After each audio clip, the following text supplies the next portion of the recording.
Hey boys. Early pouring in. I still owe 2 days of Bell Brothers. It's been I feel like this run started 2 years ago. 2 days of Bell Brothers so I can uninstall and move on.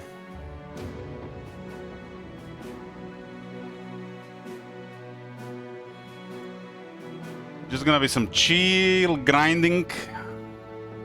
Where's that command anyways? Oh, there it is, there it is. BBC is at 5,563.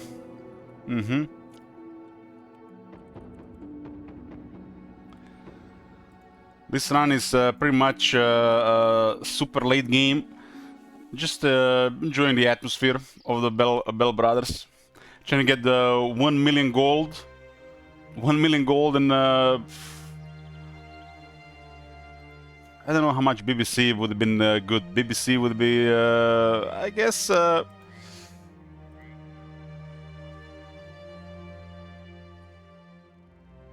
would like to see, you know, a big number, but this is already a crazy number.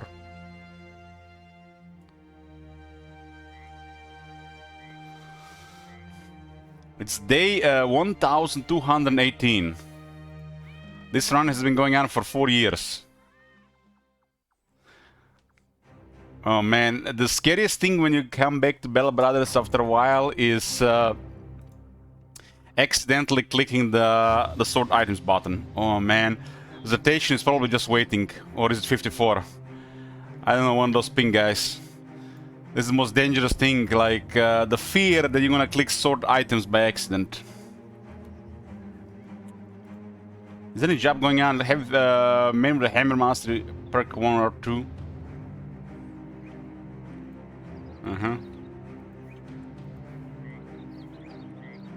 Okay, let's see if control kick in immediately.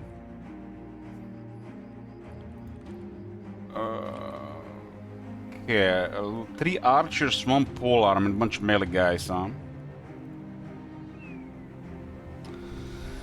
Strappy says we love BBC, of course you do.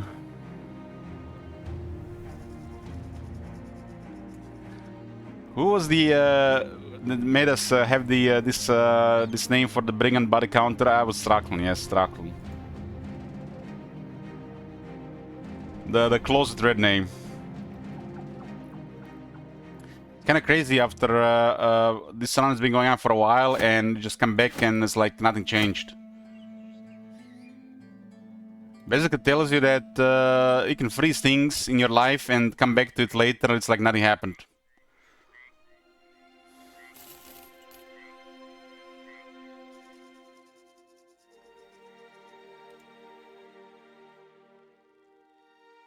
There are no brigands in the south, so south sucks. You can only get brigands killed in the north. 18 nachos.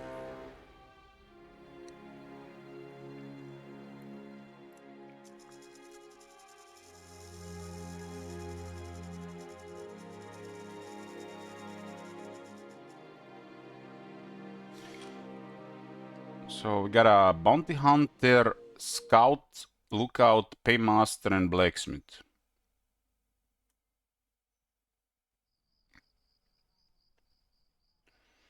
And the blacksmith is a no-brainer since they fixed it all.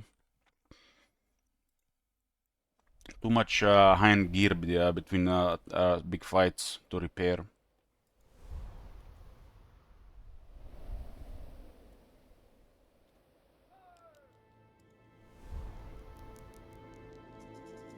This game just have such a nice, enjoyable atmosphere. It's the closest I get to playing World of Warcraft, I think. Just doing random stuff while enjoying the music.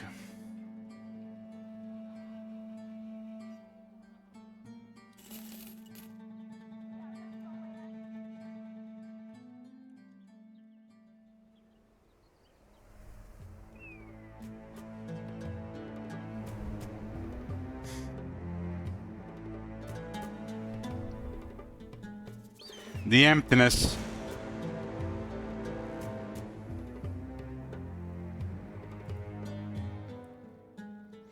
Yeah, yeah, good morning.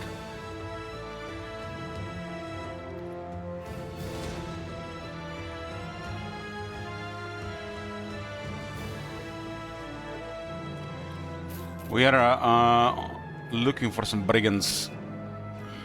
Looking for some brigands to kill.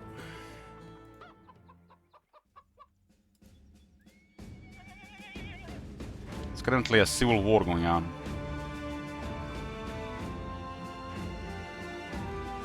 Civil war is going on.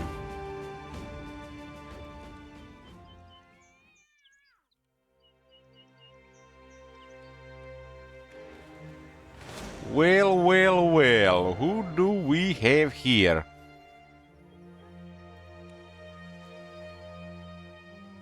What the hell? I clicked on them. First brigands of the day. 15 of them. Oh, who do we have here?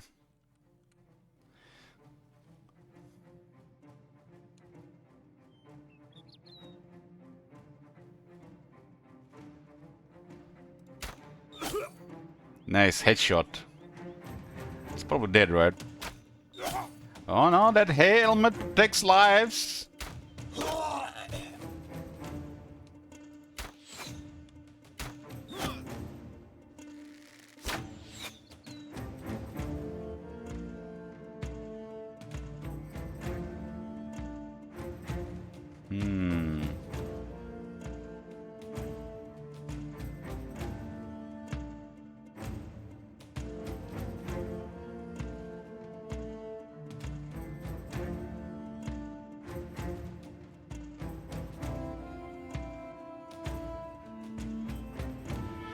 Joy Ramon, the most average guy, is still somehow alive.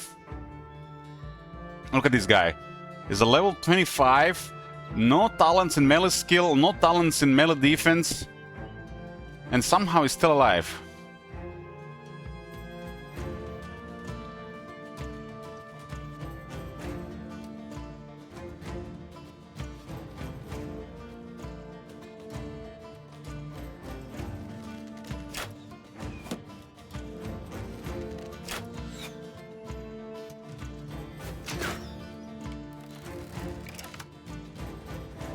Sometimes these average guys live way too long and end up being part of your main crew. Even later when you have access to like Hedge Knights, Gladiators and better, you still keep using these guys.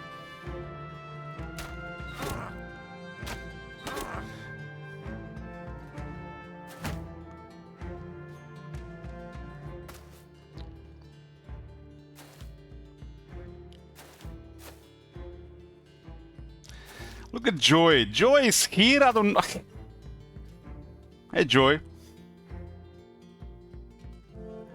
I mean, it's just. He's like it's one of those situations that, like when they can make those memes, you know, like the evils are still up, but you know, and like they embrace them.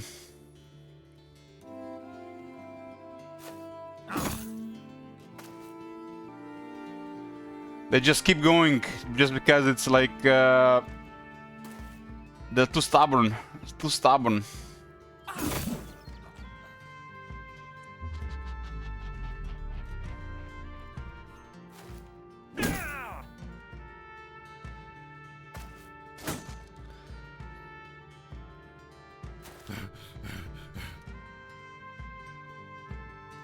Hail Hydra!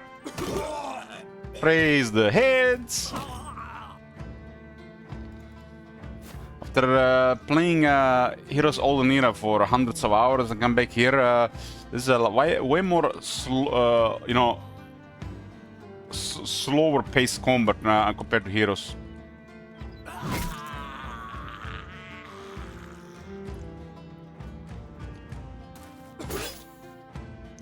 Have you guys seen the Blizzard has updated StarCraft 2?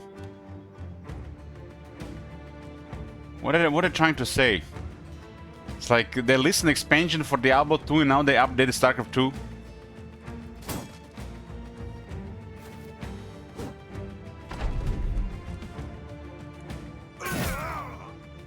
Very strange, very strange.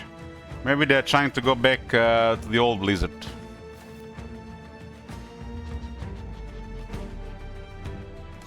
$54 the Money Pit back in action. Hey, 54.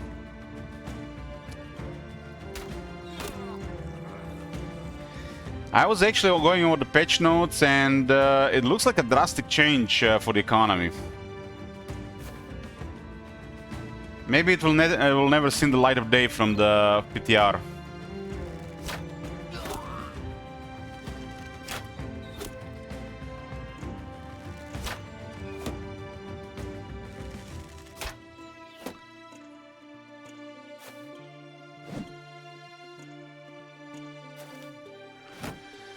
So today, just chill, heroes grinding on the menu, enjoying the atmosphere. Didn't feel like doing anything else. It was either this or Zephan, but I owe 2 more days of Battle Brothers, and I don't know any Zephan, so gotta clear the Battle Brothers before I can install finally.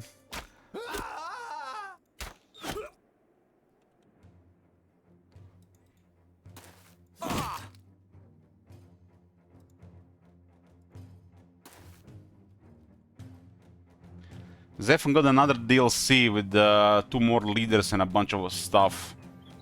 I haven't even bought the first 2 DLC. This is the plan. I do the last 2 days of Battle Brothers, I'm retiring. This is gonna be it.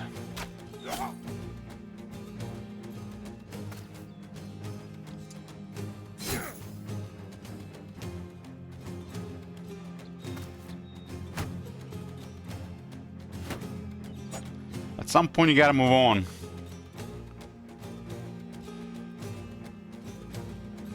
The only reason why we got to play this round of Battle Brothers was because of a sellout goal in Warhammer 3, remember?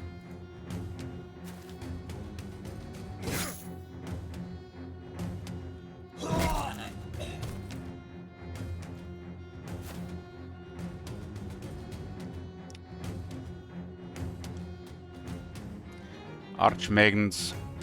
Another average guy. Another really average guy.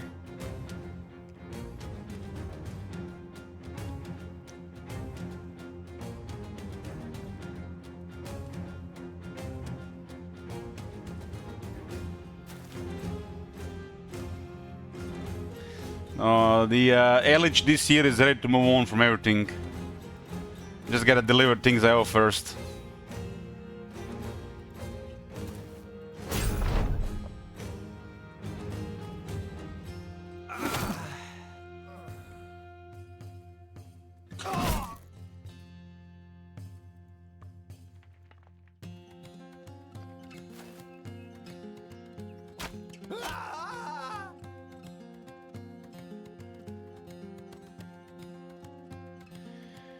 We get some big groups of brigands today, maybe with a couple of champions.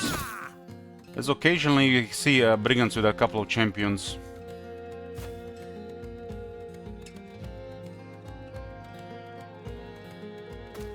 As the leader, Menace, the Menace of Dunkelwald. Dunkelwald.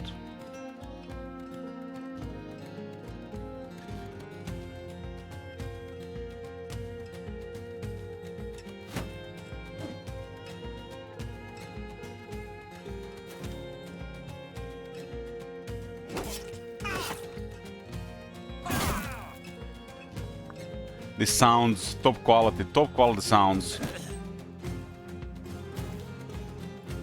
Top quality sounds. Really miss this.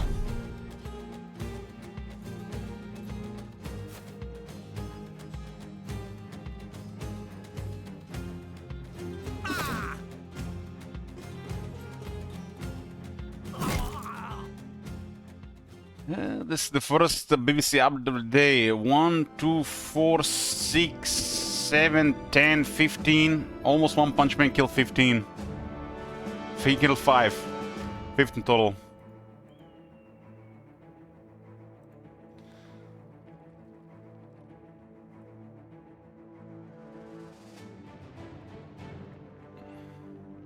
BBC rises.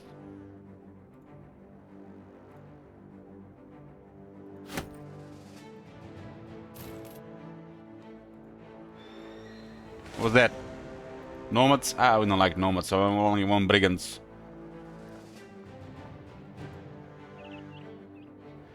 Imagine there's a brigand crisis. They're like a group of 60 plus brigands all the time.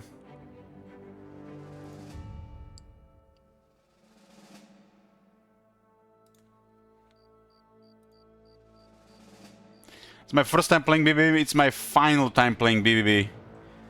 Final time.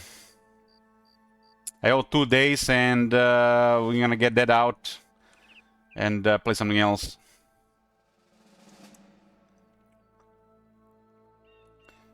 I have dreamed of this map. I spent many days on this map.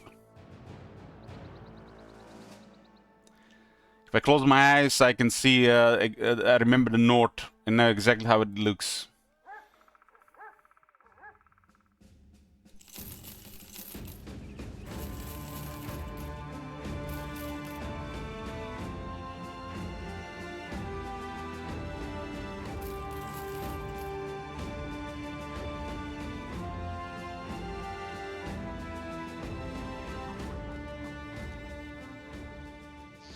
Vikstad.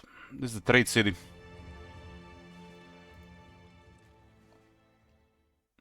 Vikstad max rep.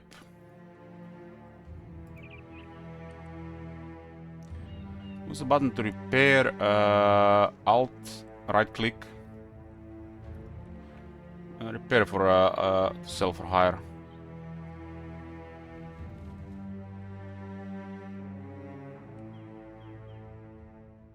Long night kills zombies during heavy rain. Yeah, that's like one of the best times you can have in the Battle Brothers Adaptive. Huge fights with the undead and necromancers during night hours. Some of the most memorable stuff from Battle Brothers.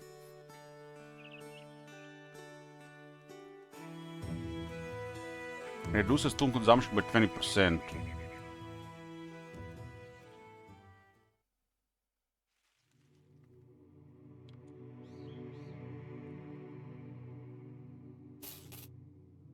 How much a company costs? 1068 crowns per day.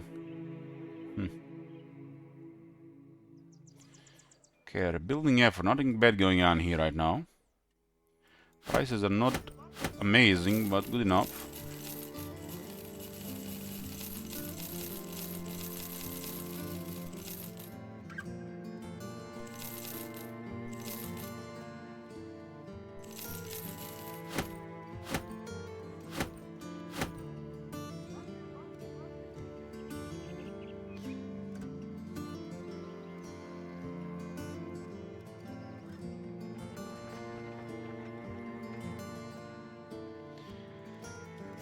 Cargo. Nope. Ooh. Maybe. Ah, what the hell? Nope. Albeck. Let's go to Albeck.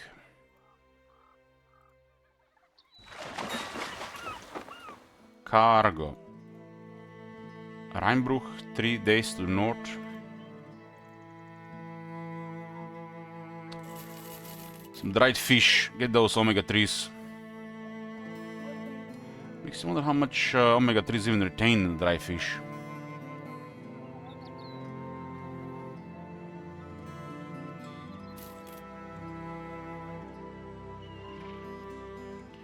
Muekai. Cargo, 3 skulls. Why do they want to send us east? Get some ember shards.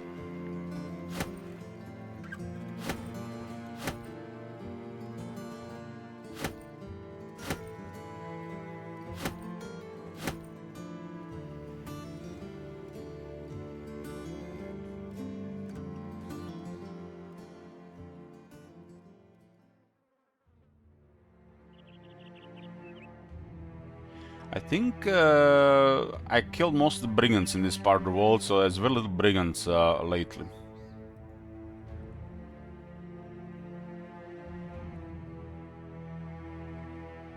Woohoo, brigands. When's the next schedule for Heroes of Might and Magic Golden Era? I might play a game, another game soon.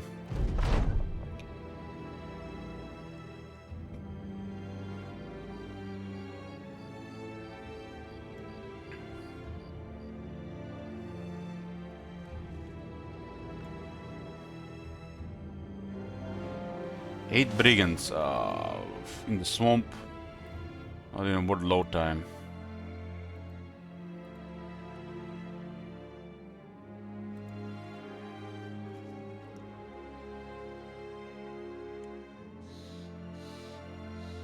Thinking of playing nuclear with the temple next in Aldenira.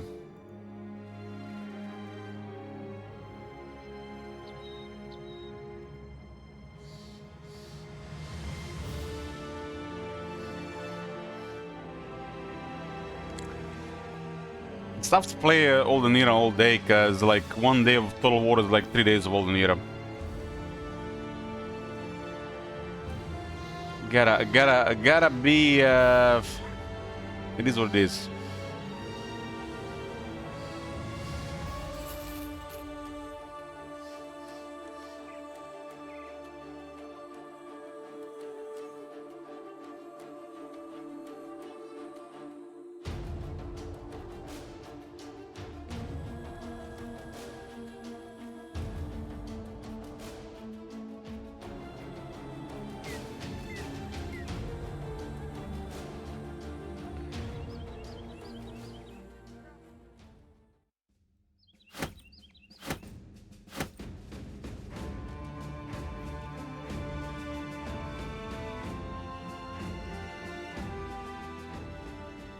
Quest tokens for multiplayer there with viewers.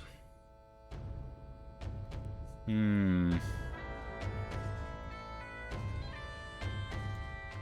can see that. Quest tokens are raising in value. They're gonna be much harder to get. So any request tokens being used now, it's great.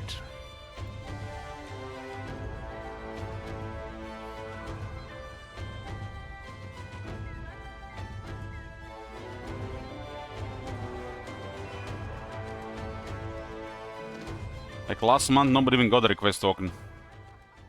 Nobody met the criteria.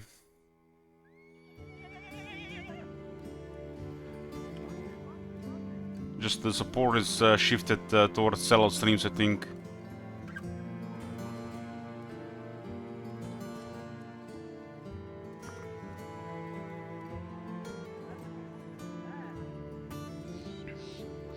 Saint Isaac also used 7 request tokens on Mummy Ing request. That feels good, man. Realistically, you might get, I mean, depending on your budget, but you probably get like 5 to 6 request tokens per sellout campaign. So we have 2 sellout campaigns a year, you might get up to like 12 request tokens a year.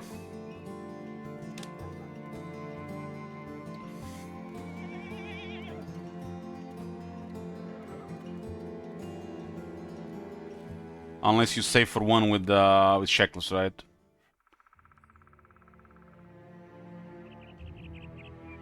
Seven, yeah. Have you seen the request, Rapti? If the campaign is under 50 hours, it gets 2 back.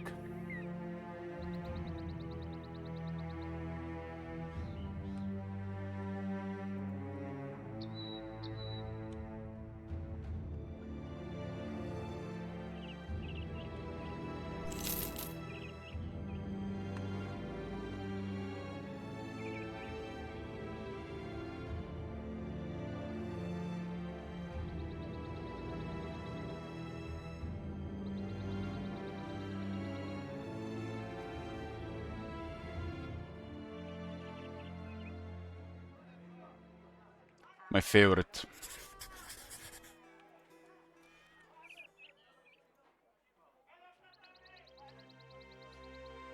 Judister.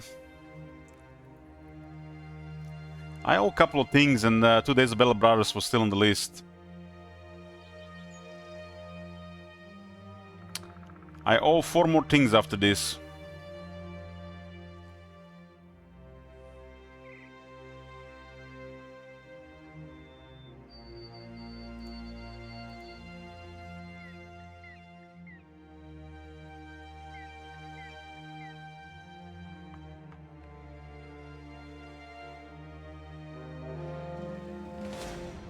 Ooh, they got a champion, nice.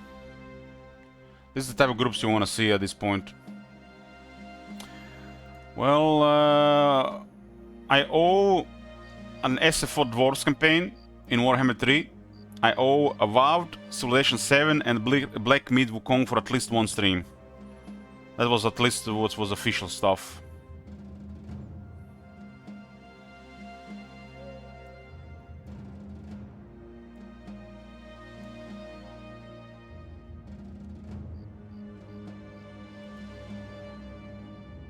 And of course, 2 days of Bell Brothers.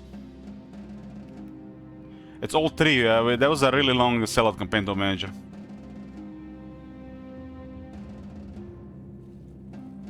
I don't think those games will be extended by the goals, so it's probably gonna be just all 3 for 1 day. I'm checking my notes here, and on the notes it says Brutality gets a 2-week ban if Nagash gets Iron Conduit. Yeah, definitely leaving those in notifications in the notepad, in the notes.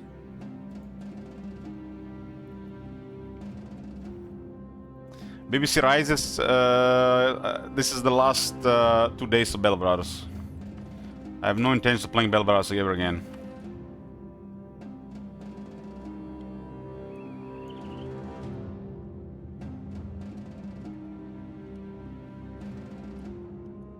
Yeah.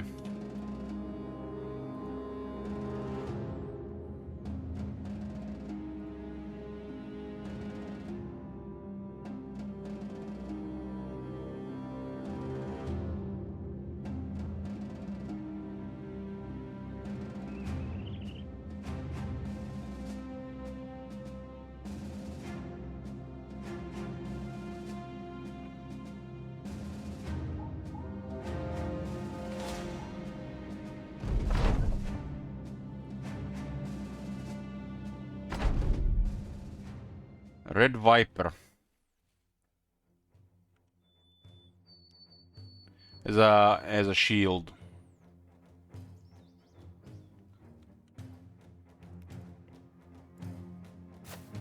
Got a high ground against them.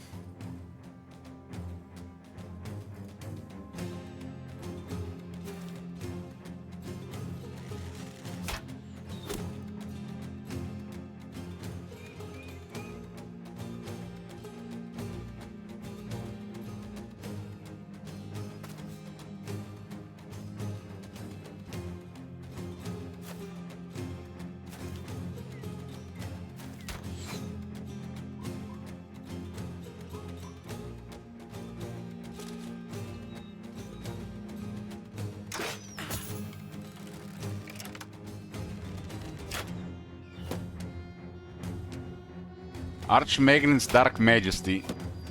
That is twisted, man. Who did that? Who did that? What is Archmagnan's anyways? I haven't seen him in a long time. I mean, a lot of people just stopped watching Warhammer 3, right? So they just... You never know if they're dead or they're just sick of Warhammer 3.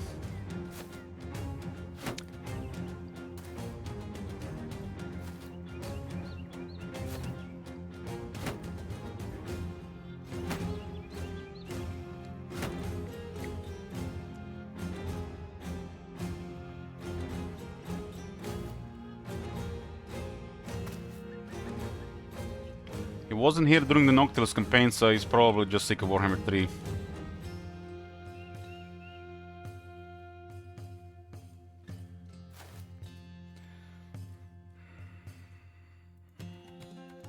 He was arguing with someone on Discord as per usual and left.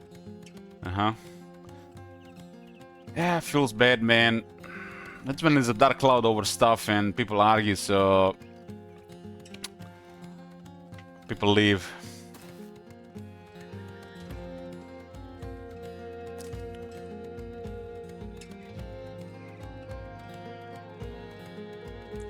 Kinda hits harder these days than it used to in the past. Like, you would play a World of Warcraft with somebody for like 3 years, and then like they are all of a sudden offline, you never see them again.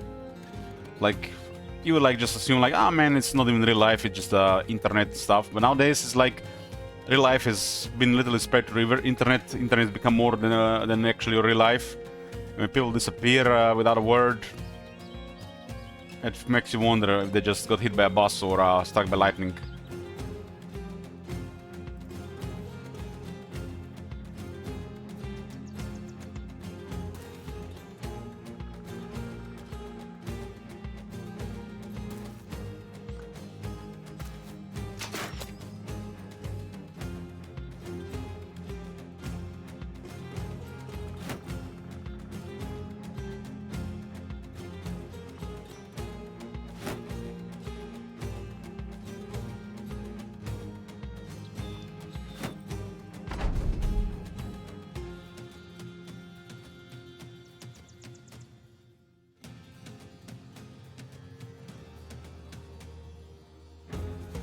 Come down, sir. I will stop you. My bad.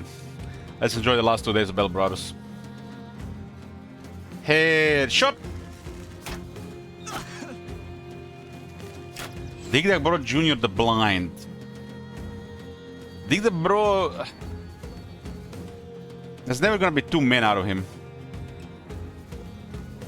I don't know where I heard this saying. They used to say something like Nikad od tebe dva čovjeka ovdje.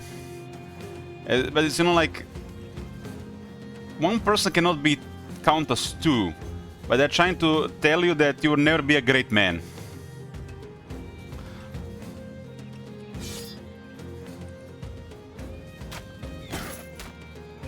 Usually they comment on this when you fuck something up.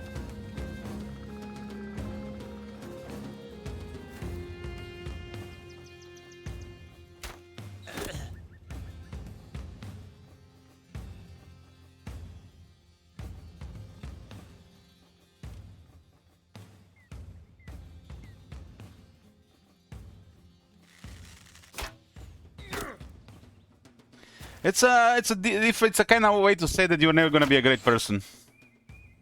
Or a great man.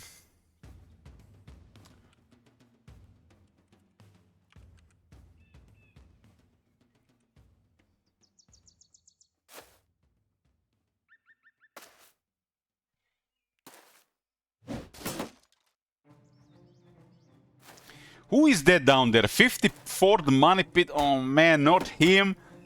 The slowest guy in the north.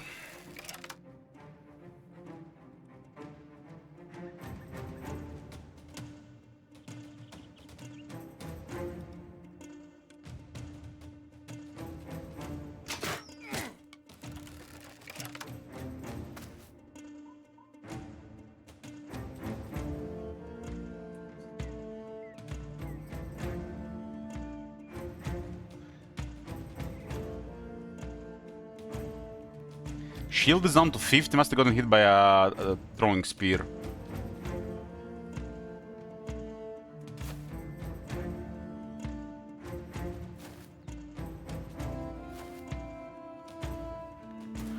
I mean, nowadays people don't even say this thing to your face anymore, they just basically talk behind your back always. Or chat on their phones. Even more so. People used to say this to your face.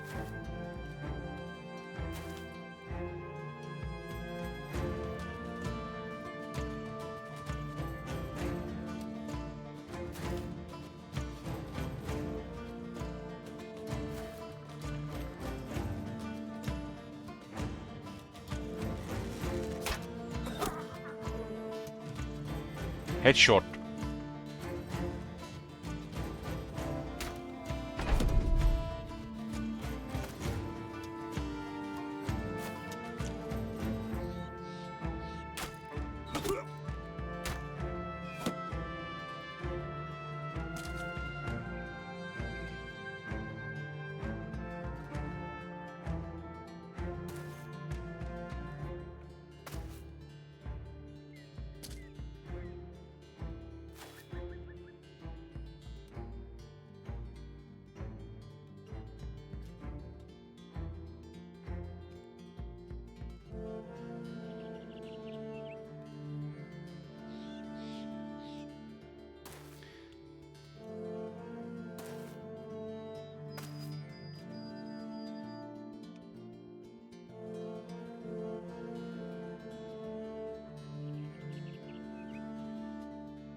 Almost One Punch Man.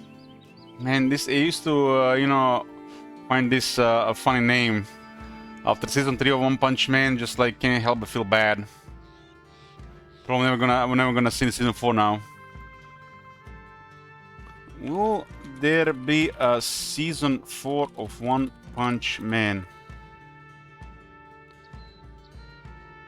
Not officially confirmed. Times have changed.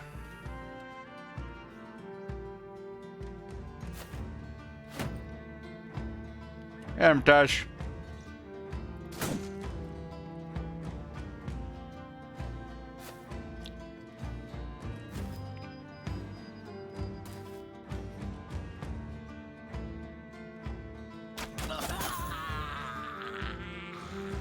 Beefy, huh? Beefy the Nimble. A quick Spartan. Fifi can eat ground beef with no spices for every meal.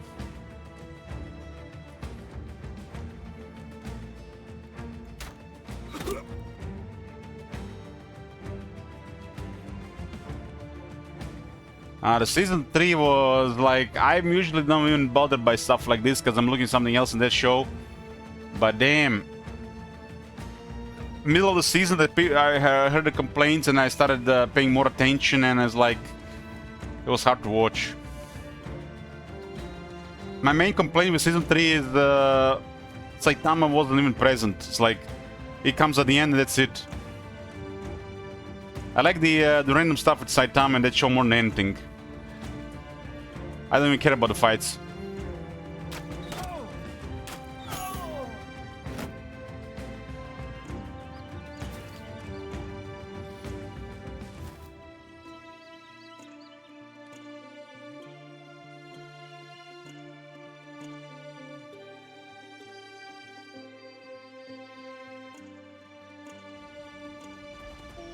My God. Like the gaming where he goes shopping, yes, or when random people underestimate him or talk shit about his rank. That's my favorite stuff in the One Punch Man. It's like, well, I keep watching. The casual stuff, you know, when they're cooking food, when they're playing games. They're tired. I watched Eminence and Shadow last night. 6 episodes. And it's weird, but I like it. And I still don't even get what the main character is trying to do.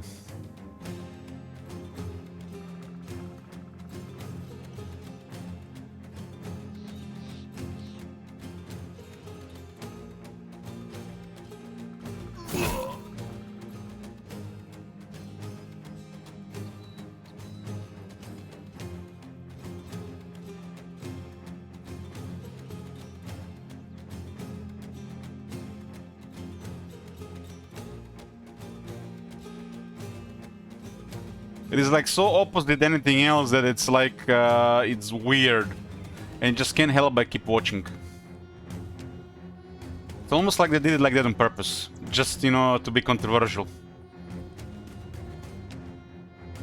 It feels like they're forcing it, so it turns out to be almost like a parody. If it didn't feel like they were forcing it, I think it would be even better.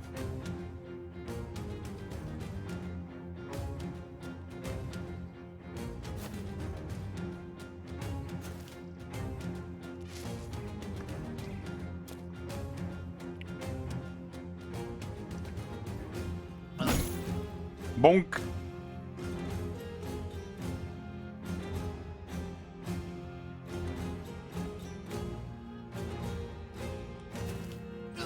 Hail Hydra. Praise the heads. And the guy got wrecked with just one cascade. Was that a cascade? I didn't remember right. I think it's a cascade. It's a hail. Cascade is the other one, okay.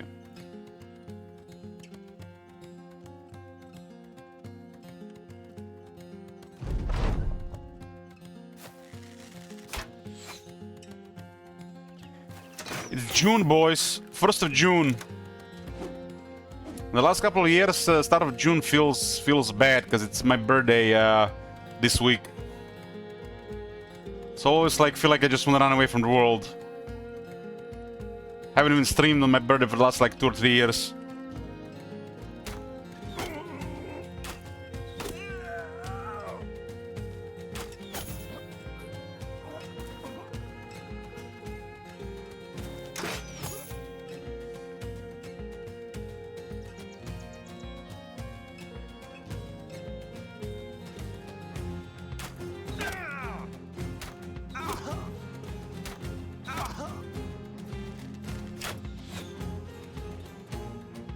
Why is it so satisfying murdering brigands this game?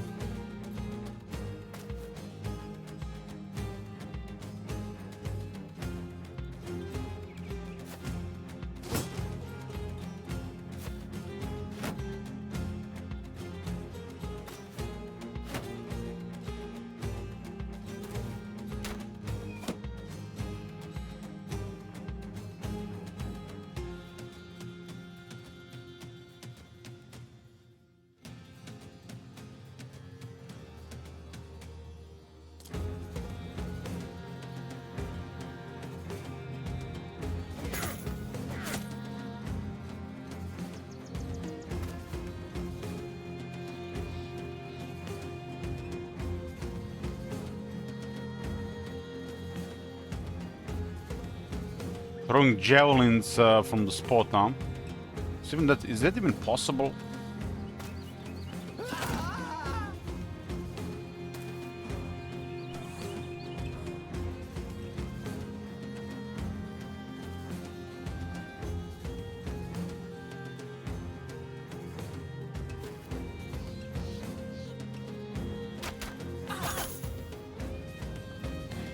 The worst thing about these fights is when they start fleeing.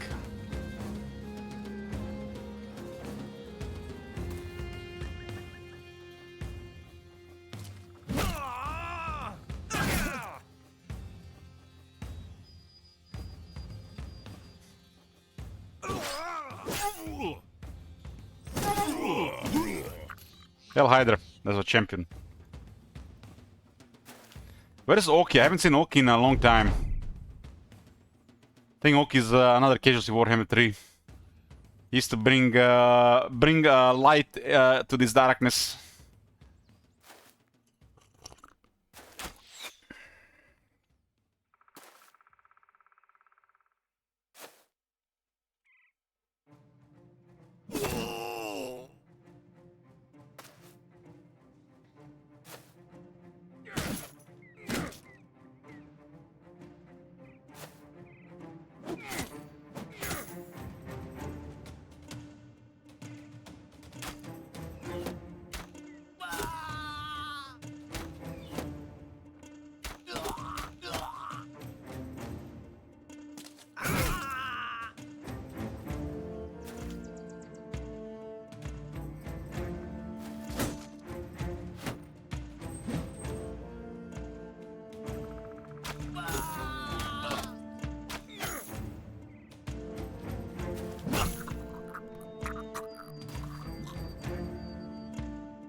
Elok.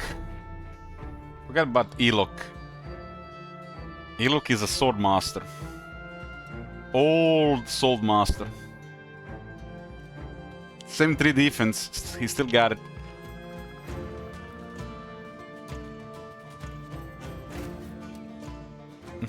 Shut up.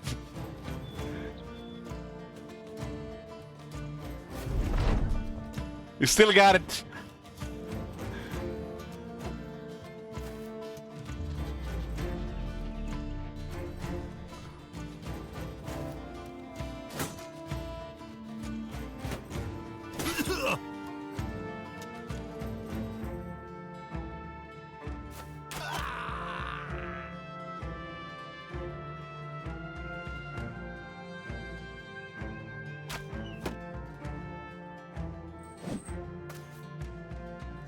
No escape is nice.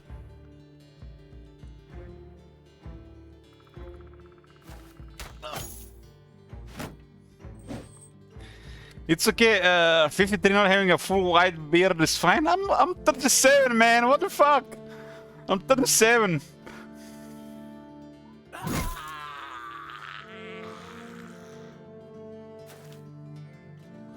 I saw a neighbor that used to go to the same school as me. He's 1 year older than me, and he looks like he's in the late 40s. She died, and alcohol does terrible things to the body.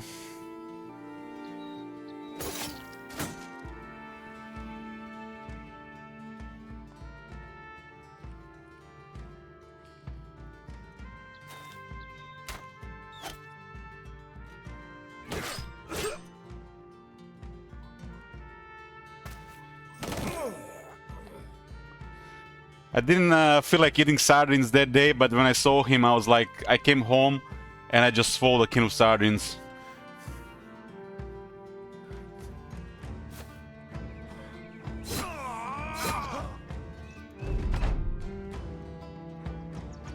A fellow late 30s graybeard. I might be bald and I might have gray hair.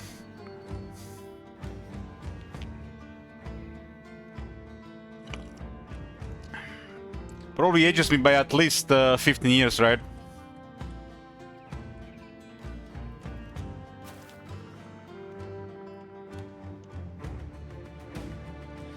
I mean, men can lose their hair already in the mid-20s. But grays, yeah, grays are unusual before 50, right? I've had a traumatic childhood. I got hit by a car as well. I've aged emotionally, mentally 30 years.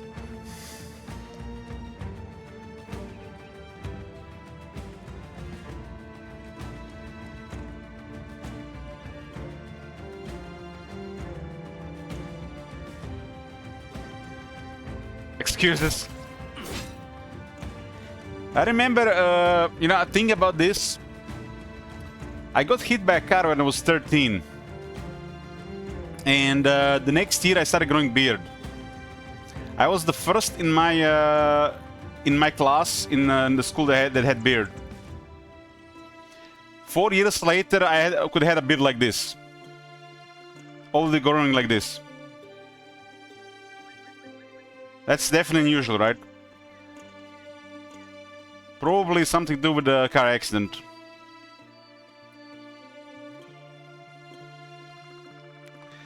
As I tell my wife, I'm aging like a fine glass of milk left out on a hot summer day.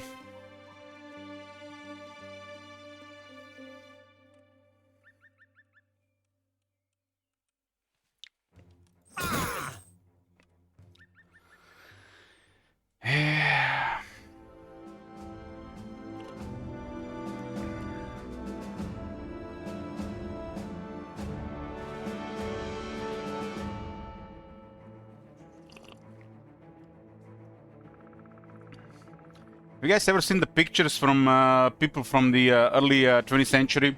Especially like 20s, 30s, 40s? They look like they were in their 50s, in their late 20s. What do you guys think was the reason for that? I feel like they just grow up too fast. They grew up too fast. They started, you know, life like, started working on like 14, 15. All had children in the late teens. No sunblock.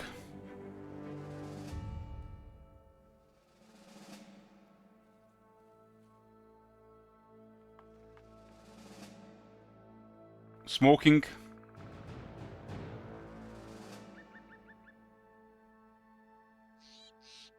They did research. It's a combo of hydration and sun. Hey, Jenga. You guys think it's the sun? Apparently, the sun is only bad for you if you eat seed oils, like the bad fats, because then your cells are more sensitive to sun damage and exposure. I think it's more about smoking, because everybody was smoking like crazy, and there were a lot more passive smokers. Because out of everything, smoking ages you the fastest. Smoking is stress, right?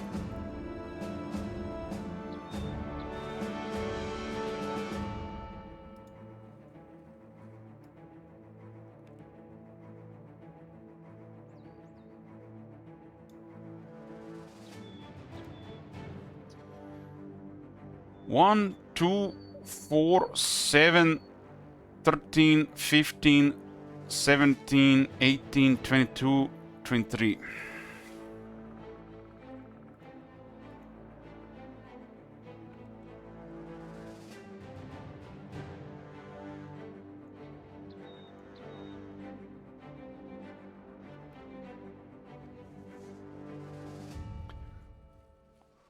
Apparently the things that age you the fastest are smoking, alcohol, stress, and poor sleep.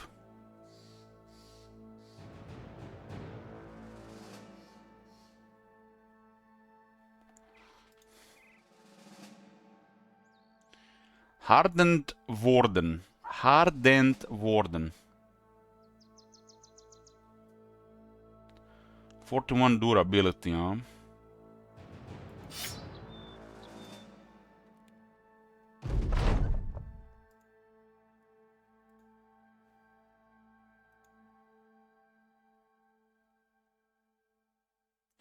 "41, 24, 15, 14.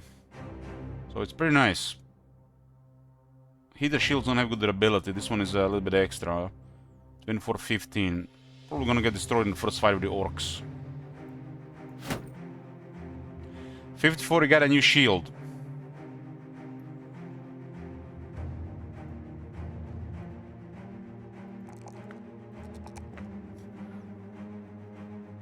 look at the One Punch Man. Some impressive stats here. Those 3 stars in melee defense, oh my god. He's a Hedge Knight. Hedge Knight with Nimble.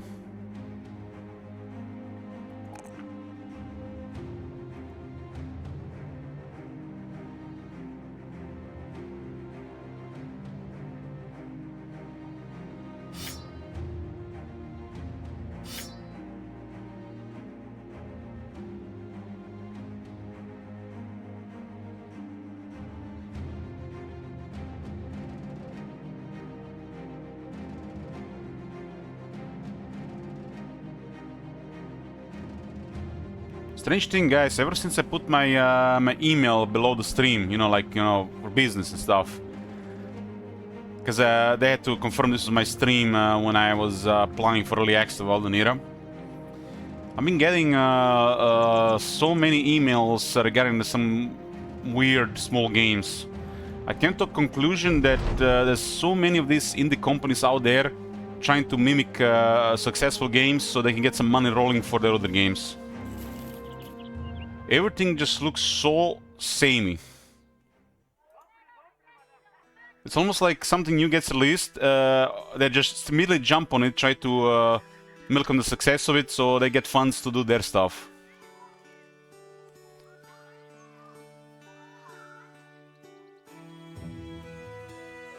I can differentiate what is malware and what is not fit for, but there are people phishing as well.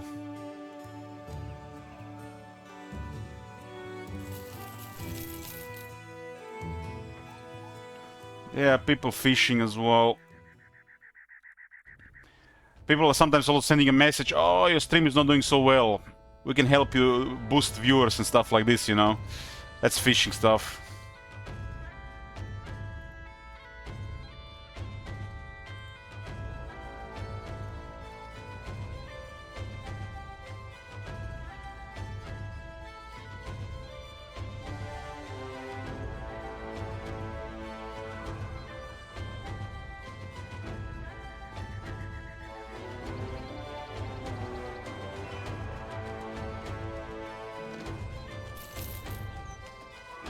But what I'm saying, there is so many of these indie games that are released on Steam that nobody even knows they exist. You don't ever see them on the front page of Steam. You have to only search for them. I'm not sure how the Steam does these things, but I feel like if you give the bigger cut to Steam, they might promote it more on the front page, right? Or something like that. But a lot of games get released and you never even heard about them on Steam. Makes you wonder.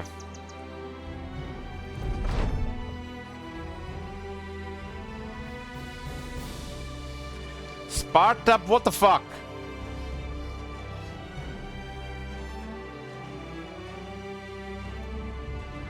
No longer drunkard. Do you have any copium? Ooh, I'm gonna get one more. Get another bad event and he's gonna leave.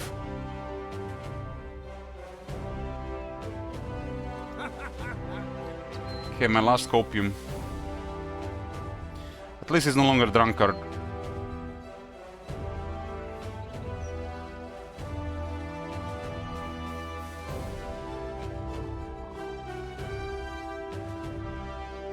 He lost a noble sword.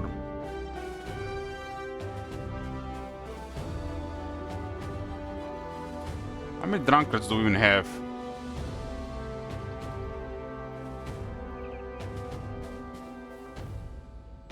Drunkard does give you 5 more resolve, right? So 54 is drunkard as well.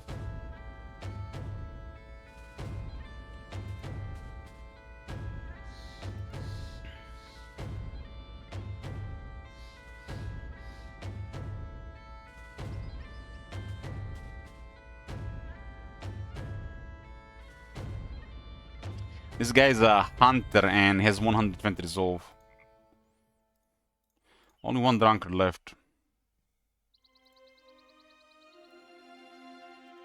Does the game have victory condition? Yes, it's a crisis. Once the crisis ends, you can continue playing or retire.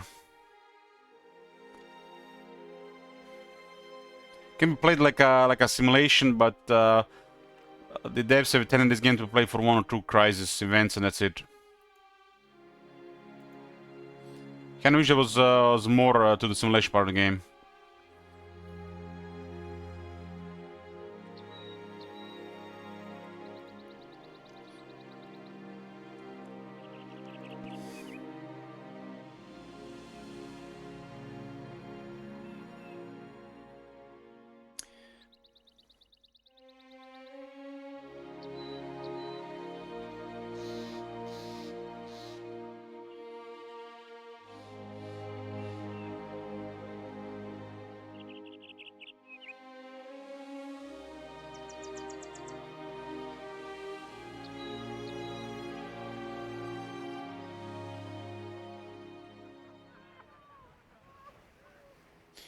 Oh, I accept this. I accept.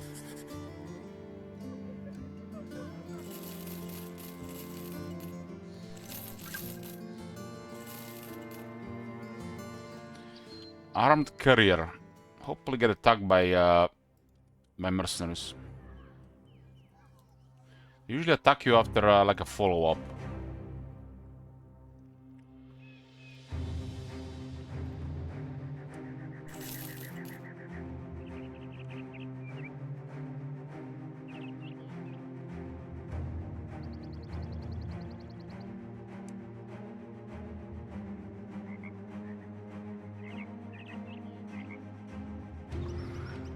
For some reason, every time I see you 54 in the channel, I remember Lower Crust.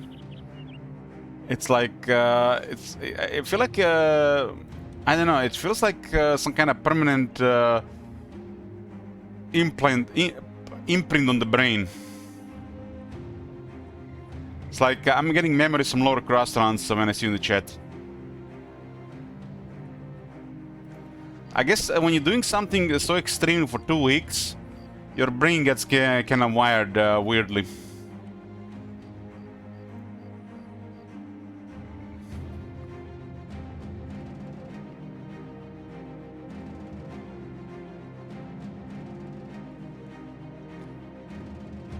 And for some reason, I'm getting Ort and Om runes in my head.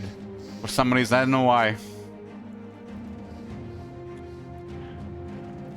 I'm not even sure which one is which. Is the Ort one that is cheap one and the Om one is the expensive one? Or is the other way around here? I don't know anymore. It's been a while.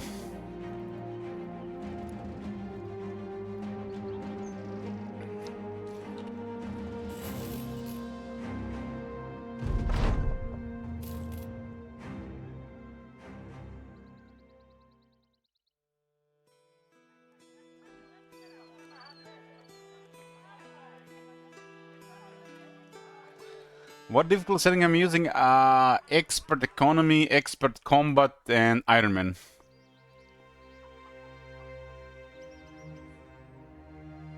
Do not recommend.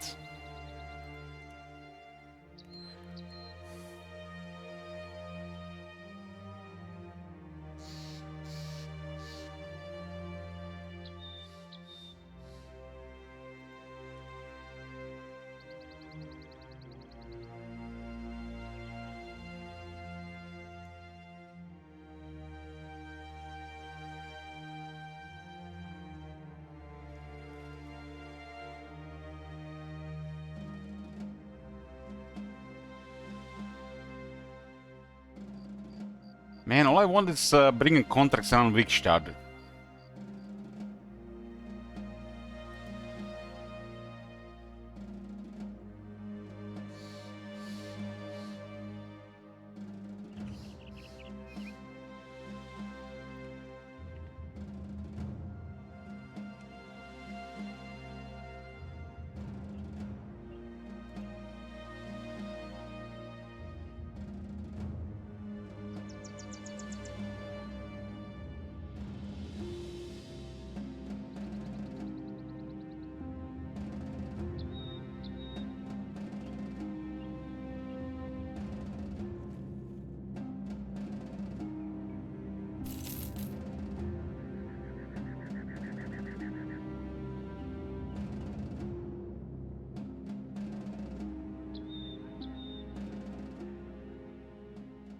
Warehouse burned down.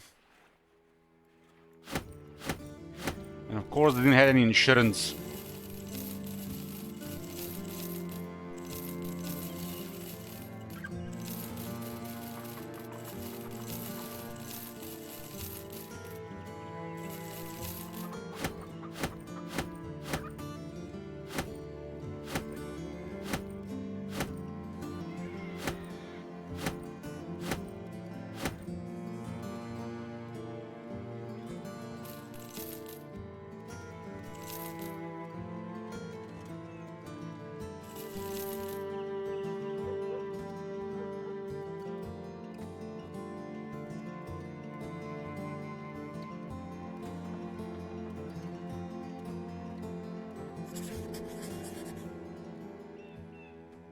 It's gonna have spiders, right? Oh, brigands, nice.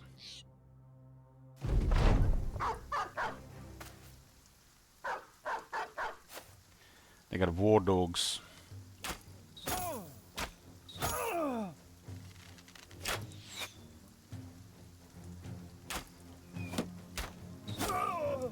The guy survived 3 arrows from war balls on 1 HP.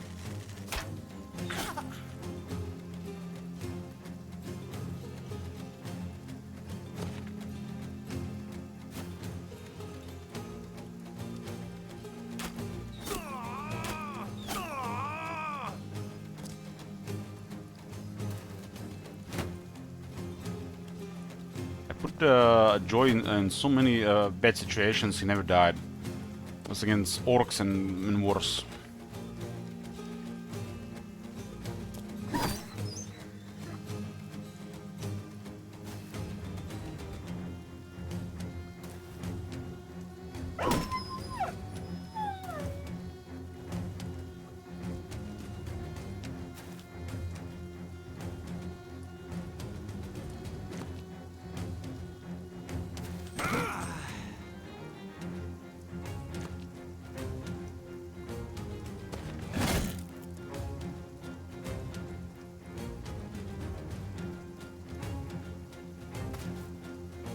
Does this mean when I have the blacksmith, the shit will not get destroyed if the shield goes down?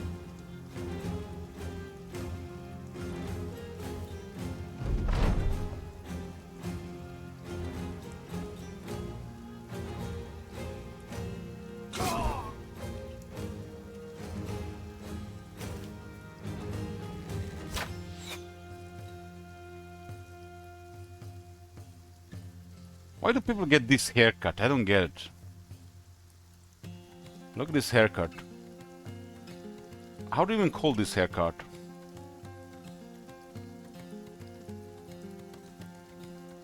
Like, the having this thing on the head all around is already looking terrible, but just on part of the head, it's even worse.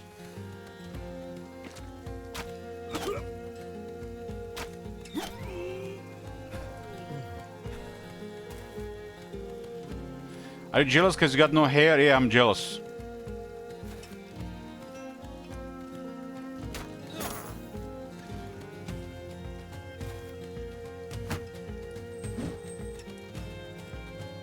Hey, Bumblum.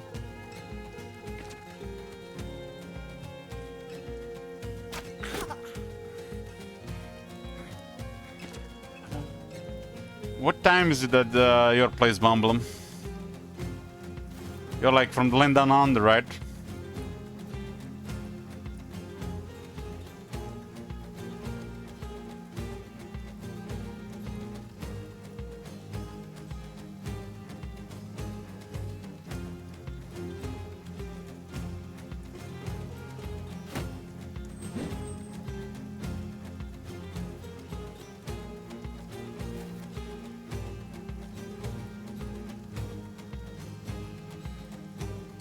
Australia, yes sir, currently 10 PM.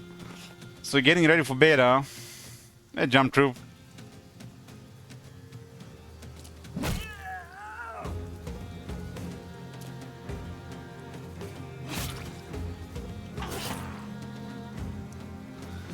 I find it strange how Australians even find this stream.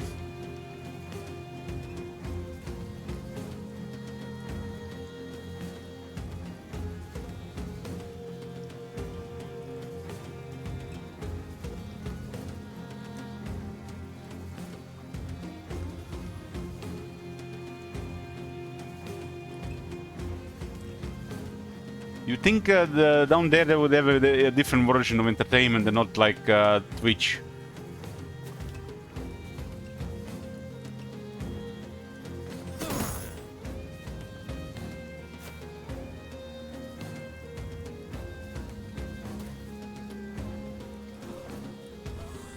Maybe the government doesn't want to be disconnected from the Western world.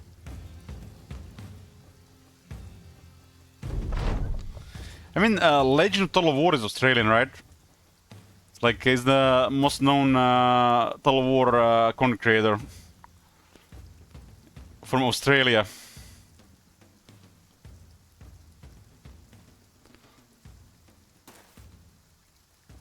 What do you think about the Legend of Total War, Bumblum? Have any feelings towards him? He's your countryman after all.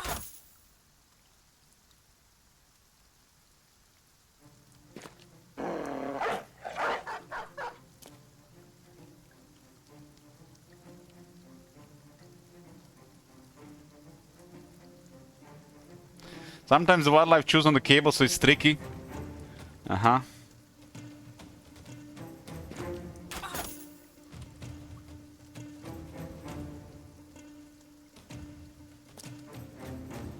So, Bumblam, what is your most used curse word? Give me like top 2. I just wanna, you know, get a little bit more Australian feeling.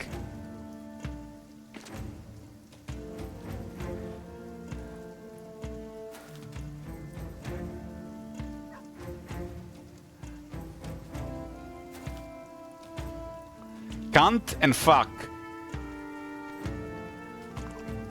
Why is cunt being used so much?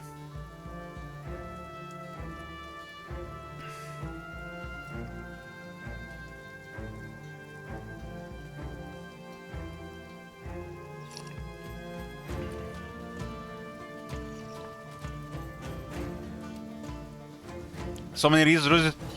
It seems like a more extreme version of word bitch.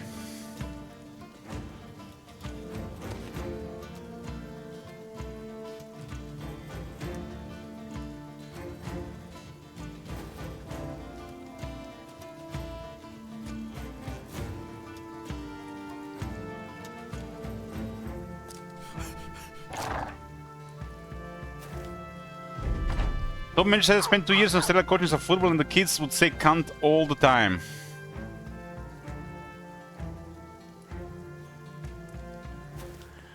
Okay, so you use the cunt and the fuck the most. But what would be like the worst swear word to use?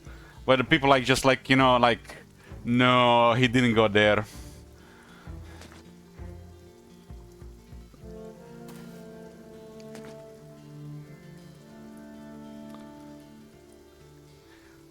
Now that I used cunt and fuck already a couple times, YouTube will take an extra hour processing this video.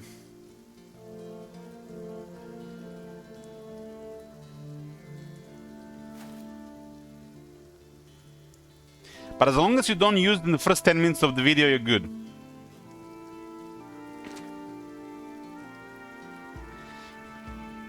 The worst thing you can do is use some kind of bad words in the first 10 minutes of the video.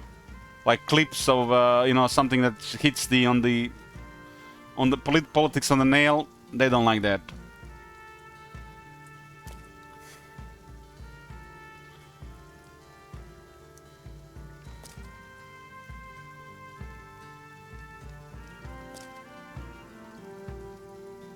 There's good ways and bad ways of saying cunt.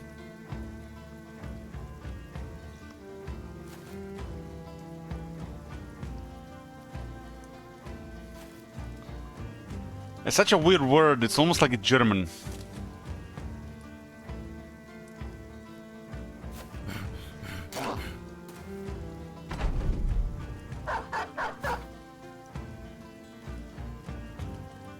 Why am I chasing this guy around?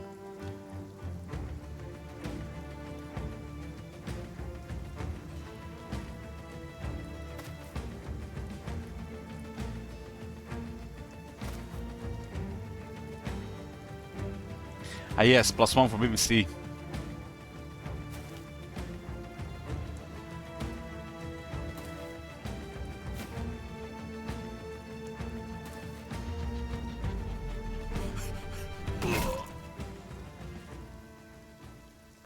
Why German weird? I feel Fanwell the German words compared to some English is definitely weird, especially if you're not familiar with. Kant would totally pass for a German word if you ask me.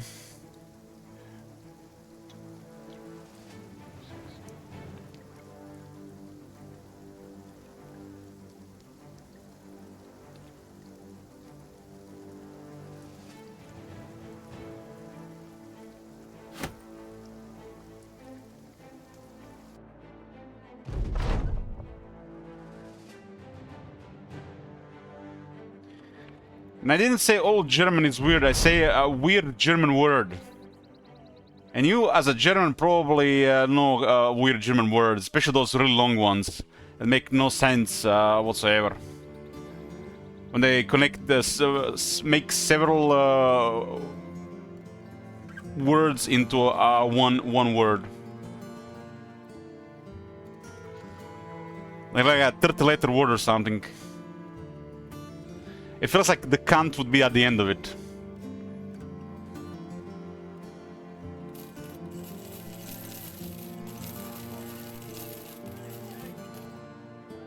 I'm kidding? Oh, man, I didn't know Germans could kid.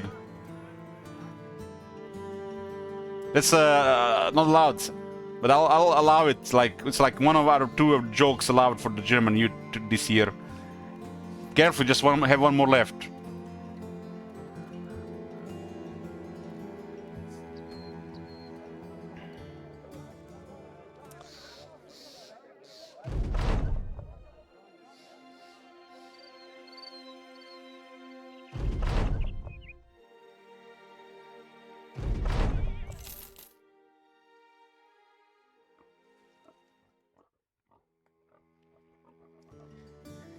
Man, why is the Civil War happening? I wanted to kill brigands.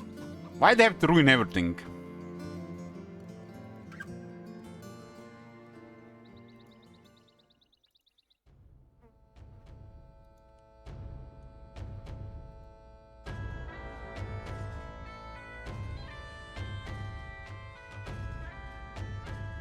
Oh, brigands.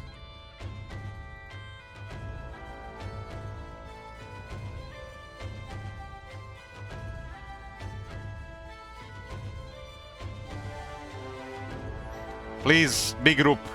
At least 18.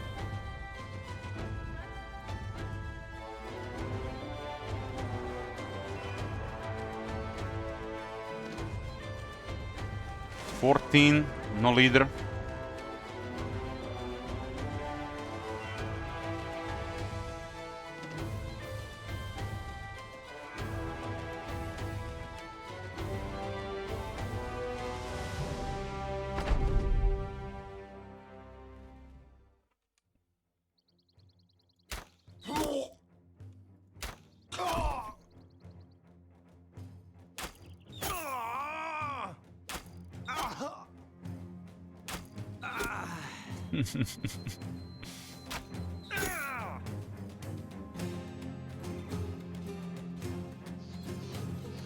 They got a baby face.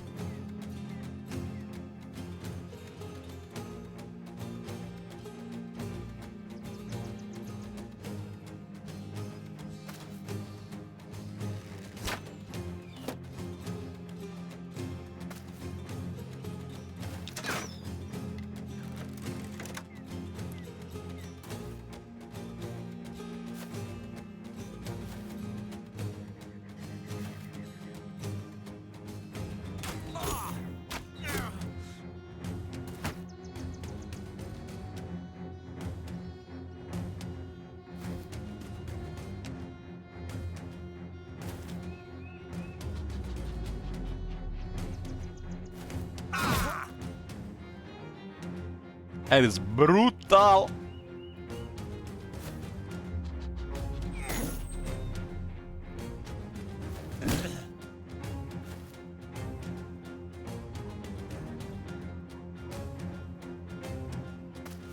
I don't know, guys, about you, but this is so strange. When I hear this music playing, it feels like I've just finished some drinking stream in Warhammer 3 like Ostankia or Nakai or Katep, and I'm just here trying to, you know, sober up. That's the feelings I get here. Must have played this game drunk a lot last year. Or hangover.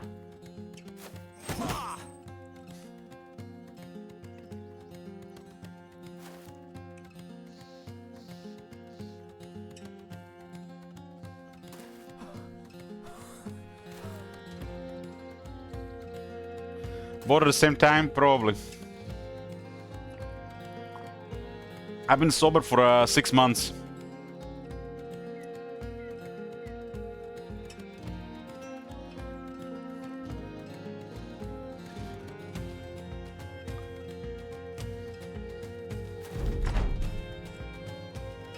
This is the second longest time I've been sober in the second half of my life. We'll see how long it lasts. Probably until the next tank campaign.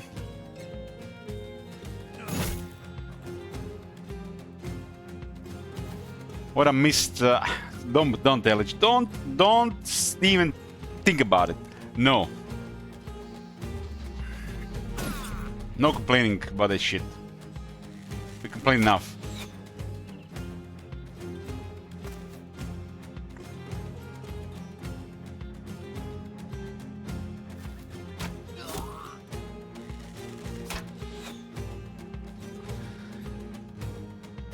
Have you seen the next Sellout campaign goals, 54?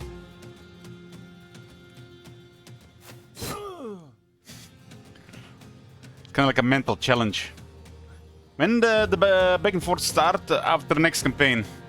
So when Meow Ing is done, we're starting back and forth.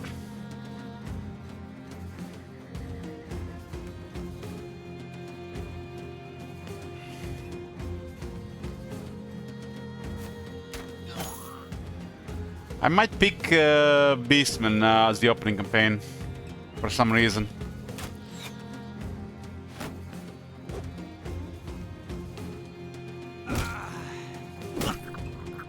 At least we'll have some fun for a couple of hours.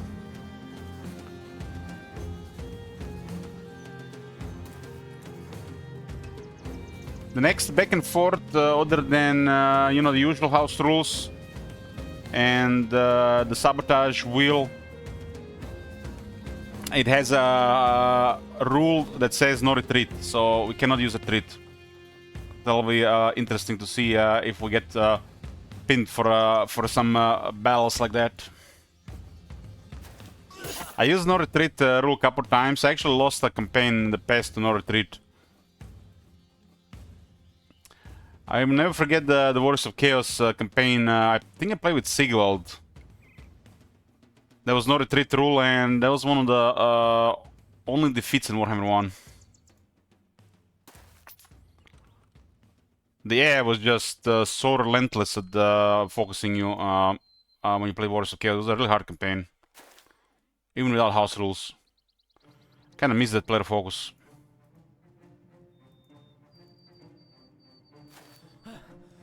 I mean, what do you think 54 I should pick for the first campaign, if not Beastman? And be honest here, no memeing. There's 105 Legion Lords, Sellout starts, people are gonna be requesting all weird stuff. What am I supposed to pick for the first campaign?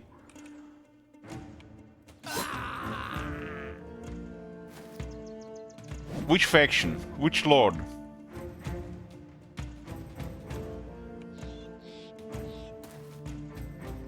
Aranesa? Tyrion? I mean, Tyrion is good. Tyrion is a good one. But I kind of want to play a Tyrion campaign this year, so I don't want to pick Tyrion there for that pick. Aranesa? I'm not gonna pick Aranesa. Let somebody spend money to request Aranesa. I don't care with picking Aranesa. Sellout campaign is the only time you guys get this campaign, so why should I pick them myself? I gotta pick something I will enjoy for a couple of hours. Because the next campaign could be, you know, You know. You know. You know. I don't want to say which ones this time, because people like to request these ones, but you know. But to be honest with you guys, I'll tell you, because you know, some people are not here. The least campaign I want to play are the Skaven. Any of the Skaven. The Skaven just no. I don't want to play any of the Skaven. So if people use their mind to play the Skaven, I mean, it is what it is. All of the campaigns, I don't want to play Skaven.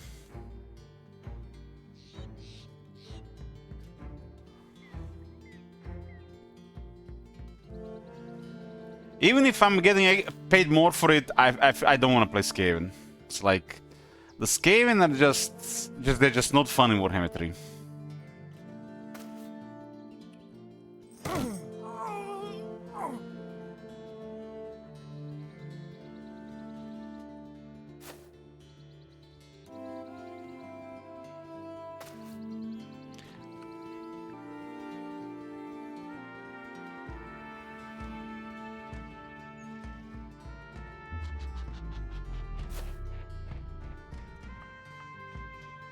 The most boring campaign to pick would probably be Clan Rictus or Clan Morse. So boring.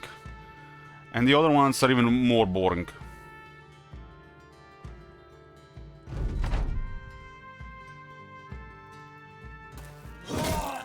I'm not even sure who's worse.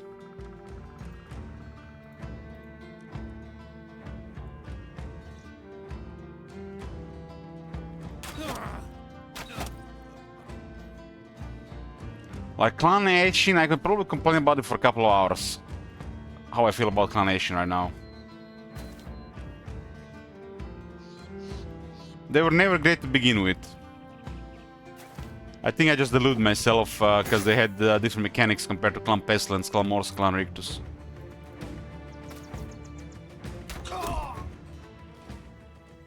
One, 2, 4, 6, 9, 11, 12, 14.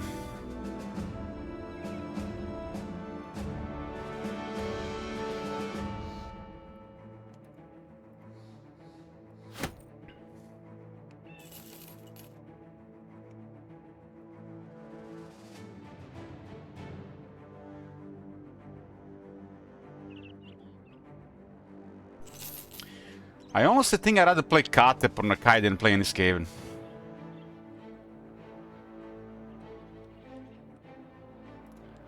I'd rather play 10 Katep campaigns in a row than play a Skaven. That's how I feel about a Skaven in Warhammer 3.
Age Knight with a Warbrand.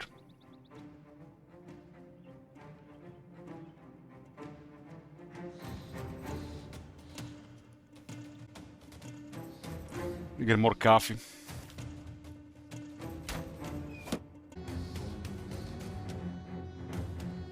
We are back.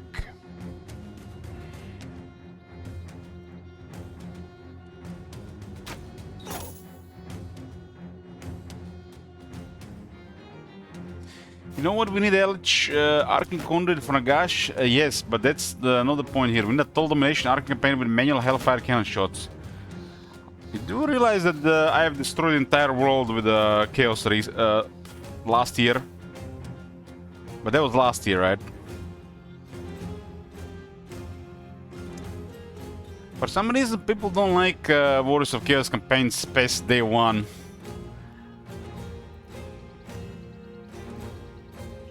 I could play Warriors of Chaos all the time, to be honest with you. Maybe I should pick Warriors of Chaos campaign as the opening.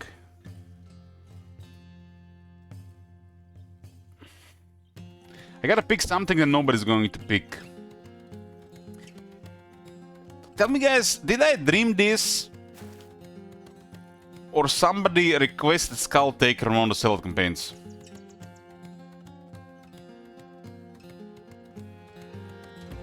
Is there a campaign people do like the last one day? Yes, Empire and Wars. Empire and Wars, like day 3 Empire campaign gets more views than any most campaigns day 1.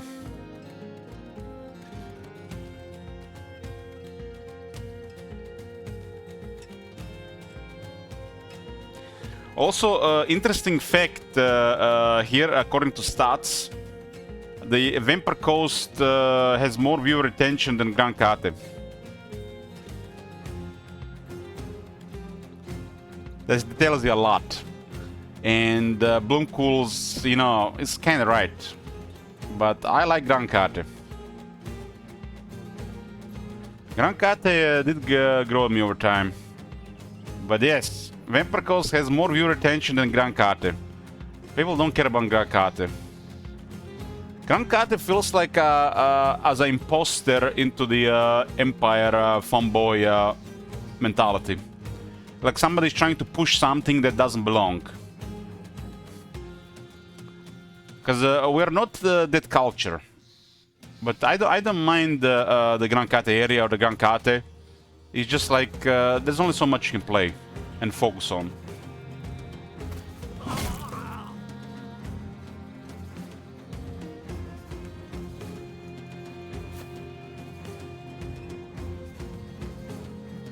But it's not surprising the undead are always popular. People love undead. I think Noctilus is a really fun lord, so people even still convince themselves to play Noctilus. But beyond that, it's hard.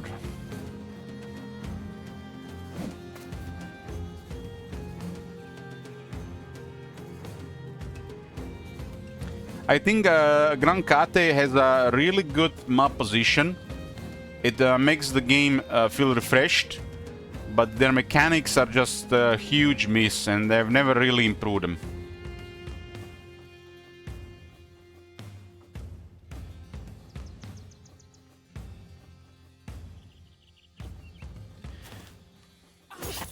Jumper says I joined Pashiva last day since it was challenging. PES day 1.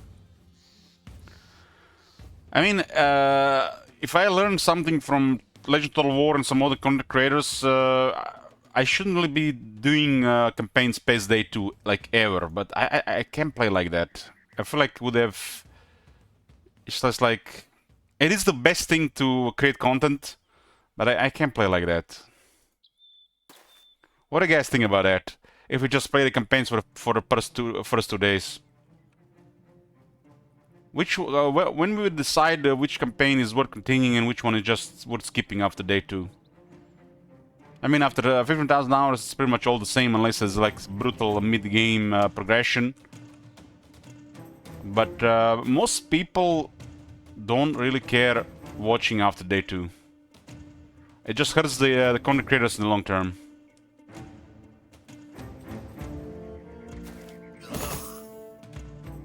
I just like find it hard leaving things unfinished without even some minor goals. It feels, I don't know, it feels like... I don't know, it feels like they don't really care about the game, they just care about the views.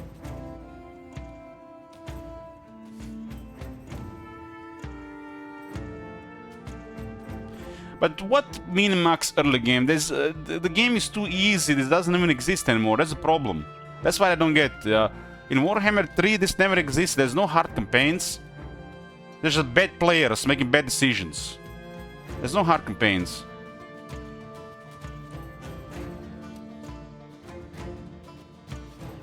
That's my perspective. I guess it could be, yeah.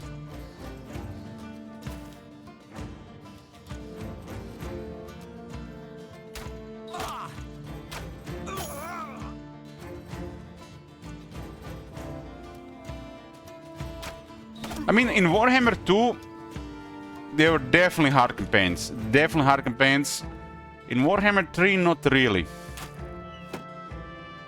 Because you can always play differently.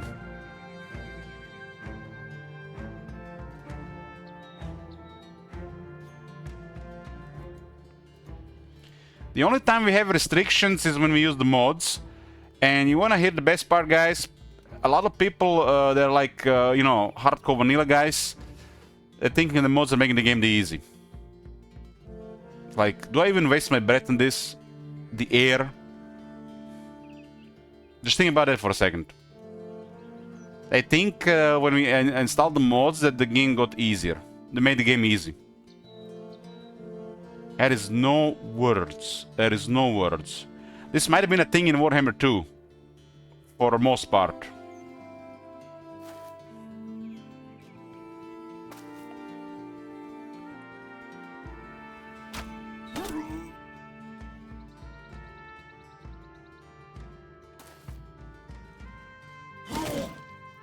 I mean, everybody has their own point of view and perspective on this. I just, you know, if you guys don't hear me commenting about this, I'm rolling my eyes inside and dying at the same time instead of wasting my energy on these people.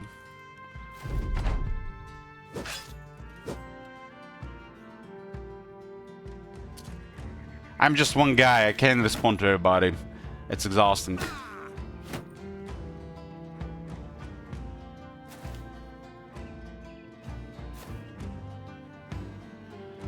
But they should think for a couple of minutes why we spent an entire month testing the game and why we installed the mods in the first place. Me of all people. They should think long and hard about that.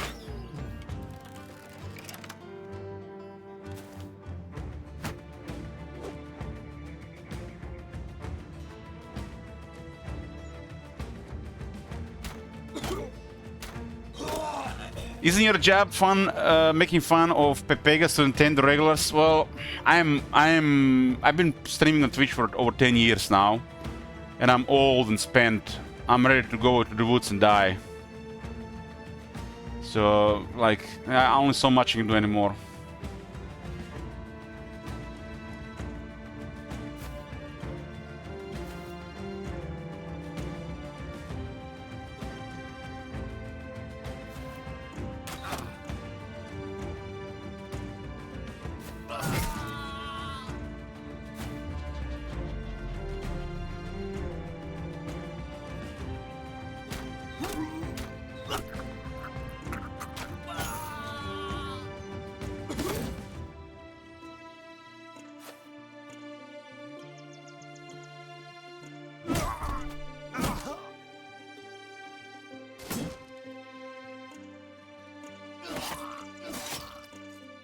I feel like this over half the time playing Warhammer 3 was either under a dark cloud or me complaining or somebody else complaining and me responding to that complaining.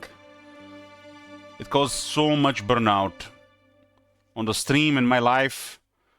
It'll take years to recover from that. And the only way to recover from that is to just change the way you do things. And ban some of these people, I think, at the same time.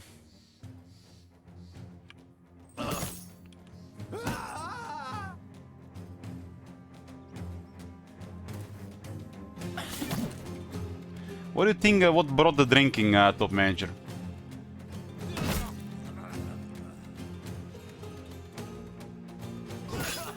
Most people don't drink for no reason.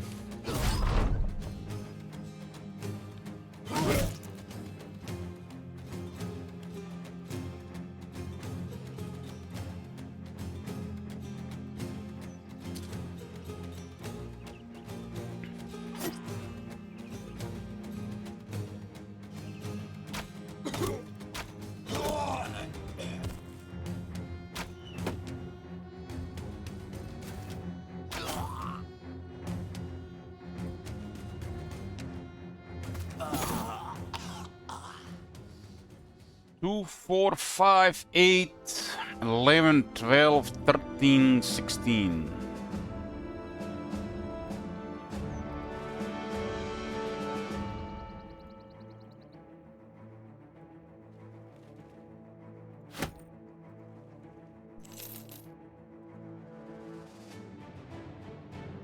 It was all the eggs that made you drink. It was the eggs.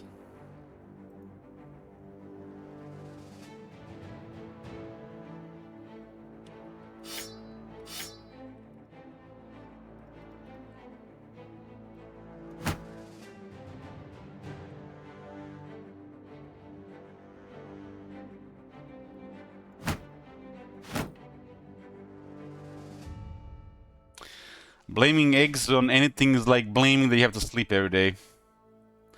I mean, you slept yesterday, you don't have to sleep today. Eggs again? I mean, you're still breathing, like... Stop breathing then. You don't have to breathe all the time, right?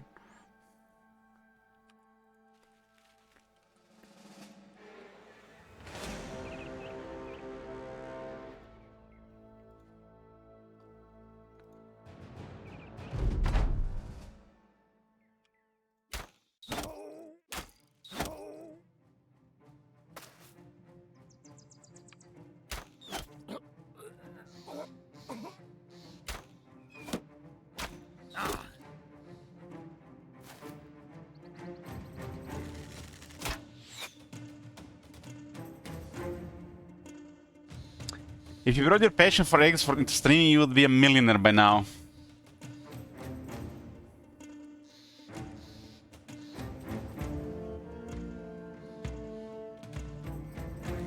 Uh-huh. So you're saying it's my problem. I'm the problem.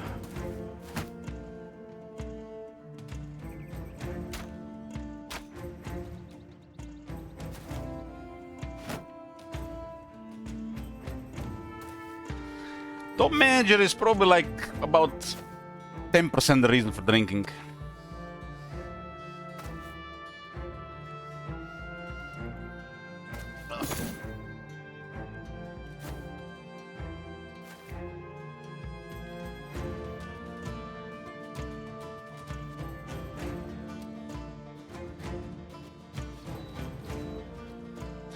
Shave your beer, take off your head, and you're like those eggs. Roleplay stream.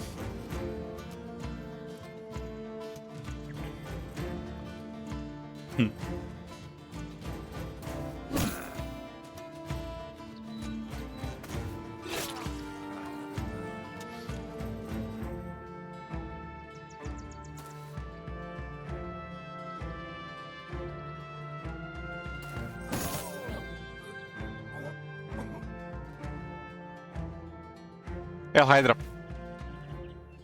How many kills we got on Oki Jr.?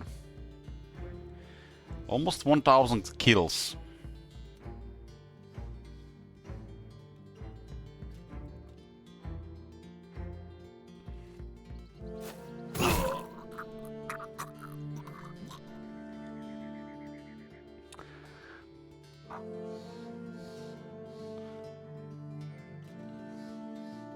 I don't know where this Strapty guy even come from. He's been following this channel for 10 years. I don't remember Strapty 10 years ago. I wonder what his old name is.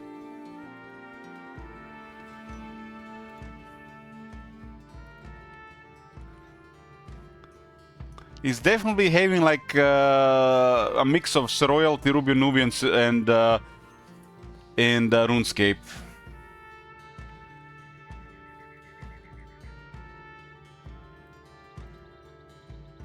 Never named. Did you use the chat in the first 5 years of the stream?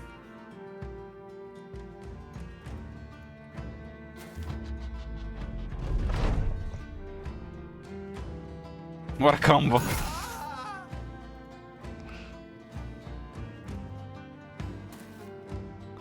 You know, sometimes I check the users in chat and I click on their names to see like who the hell is this guy. And some of them has been watching since 2016, 0 messages. It's kind of crazy. Watch somebody for 10 years and you never use the chat. Makes you wonder what they're getting out of it. Sometimes I wonder. I clicked on somebody just now, following since 6th of January 2017, 0 message in chat.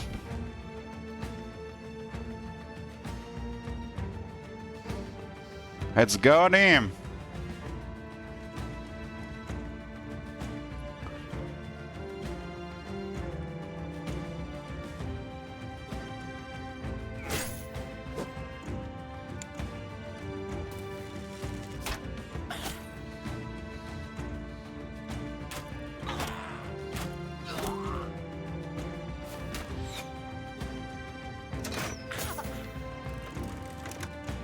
Lurking is a state of mind.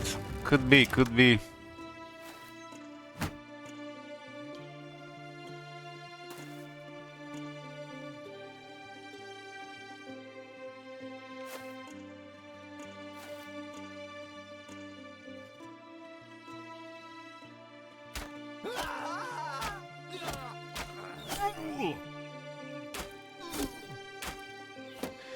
You know, sometimes I was looking myself in channels, and you know, like I can get it. Like you want to be part of something without being part of something.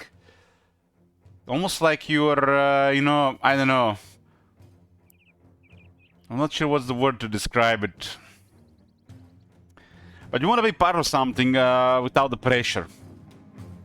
You know what I'm saying? Like you want to be part of a community without being pressured to communicate with others.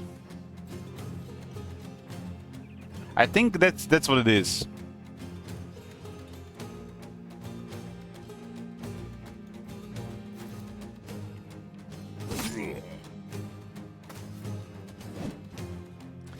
Well, over the years, and it's pretty much still a thing to manager. People can watch me on Twitch, so they always wait for a YouTube VOD. They gotta have some kind of boycott around Twitch, and they always blame the chat for bad Twitch experience. Or sometimes it's just like they don't want to subscribe to Twitch because of that, and they want to beat through the odds.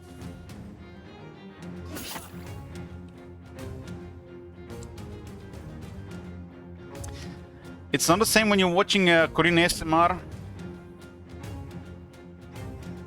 I mean, could be. Like, when I watch Korean ASMR, I just want to relax, you know? Hard to relax when it's, you know, Warhammer 3 is the topic half the time.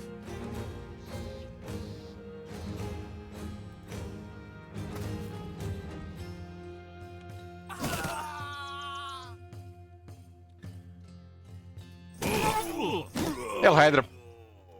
Praise heads.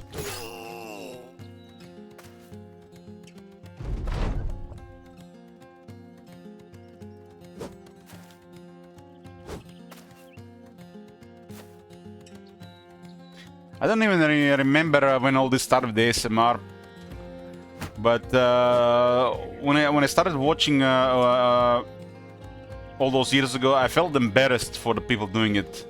And nowadays it's like normal thing. Funny how the times have changed.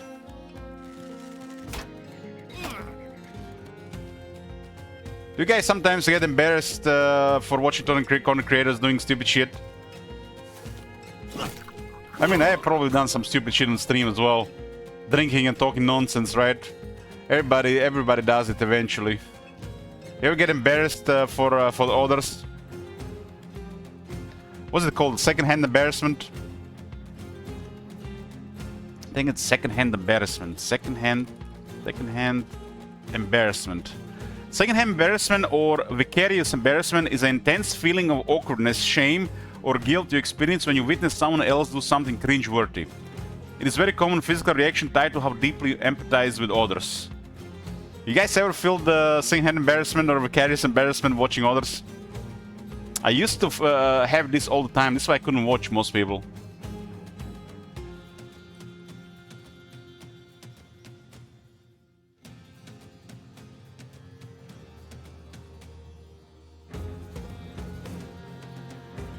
I mean, by watching ASMR, people don't really watch, they listen mostly. You usually just watch for a couple of minutes and you listen most of the other time.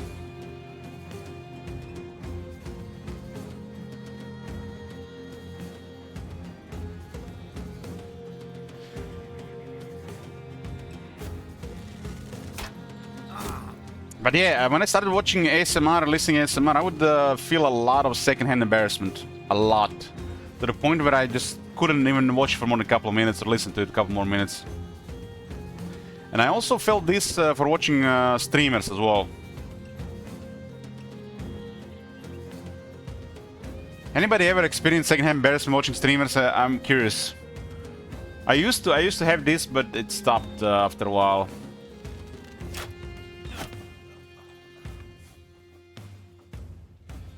There's a TV show about people doing embarrassing things. I can't watch it, makes my toes curl. Yeah, that's the worst. Like, physical discomfort when people are doing embarrassing stuff. Sometimes I'm watching a TV show. It's usually live action, not anime or anything, where sometimes there's something so cringe and embarrassing happening that I have to just pause it like 100 times, and minutes turn into hours. I get distracted with everything else. I just can't get through it. Instead of just unpause it and just suffer for a couple of minutes instead of delaying it for hours.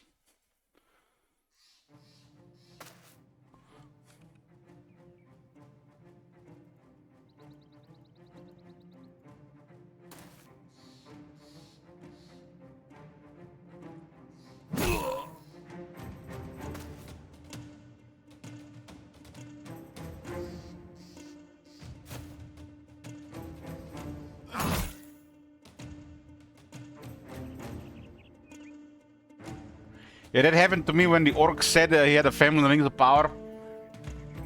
In Rings of Power, I stopped towards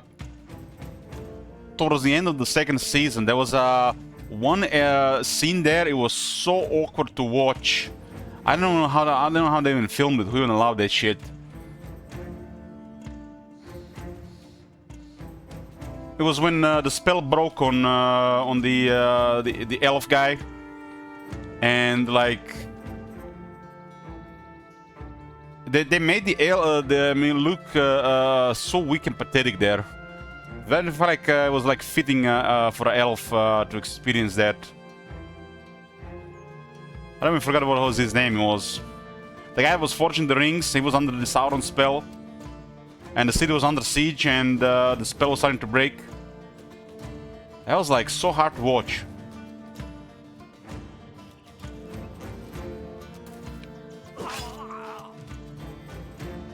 Celebrimbor, yeah. All that situation on Celebrimbor was so awkward to watch. I don't know why. It was so awkward to watch. I just couldn't bear to finish the second season because of it. It was definitely getting really bad towards the end.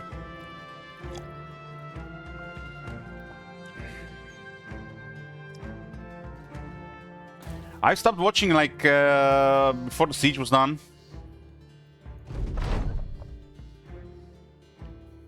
If you can call that a siege.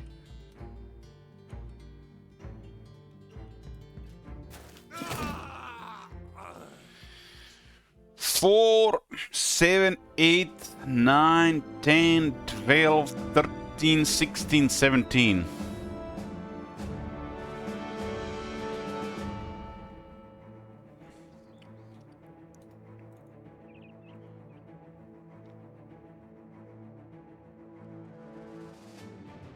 I think the problem with Celebrimbor was he didn't act like an elf. It's almost like he was acting like a human. Have you guys noticed this in the Rings of Power? Some of the elves didn't even look like the elves, and they felt like they were acting like humans, not really like elves. They felt like that elf, like the elf, the grace, the superiority of the elves. They didn't have that in Rings of Power.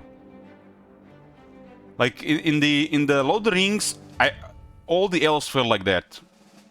in the Rings of Power, a lot of the elves didn't feel like this, and they felt like regular humans with the, you know, human problems, not with the elf problems. If that didn't make any sense, they didn't feel like elves. And this Celebrimbor guy was the worst, even worse than African elf.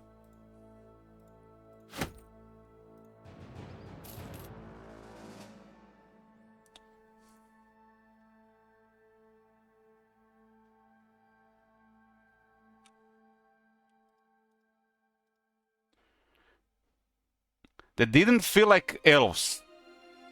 They felt like humans. The only good thing about that show was Sauron, and that's what kept me watching.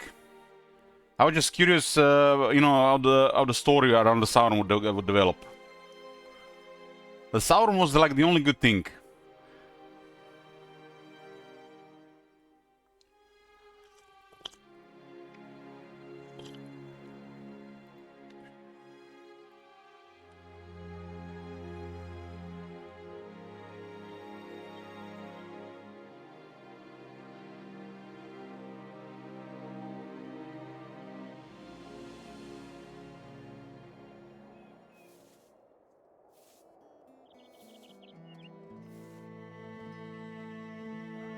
There was something about the guy that played the Sauron was intriguing to keep watching, and that was about it. The guy was delivering it for me. The guy that played the Sauron.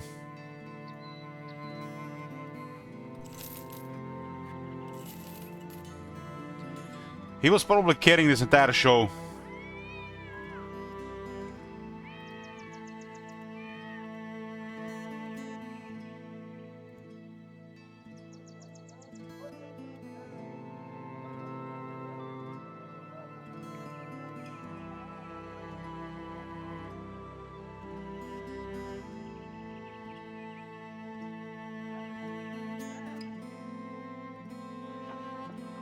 I think the worst part of the show were the elves, the dwarves, and especially Galadriel. Holy fuck, who...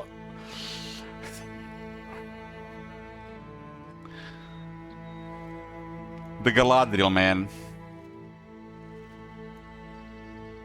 I mean, I could get past the armor and stuff like this, but the Galadriel, man, that was unforgivable.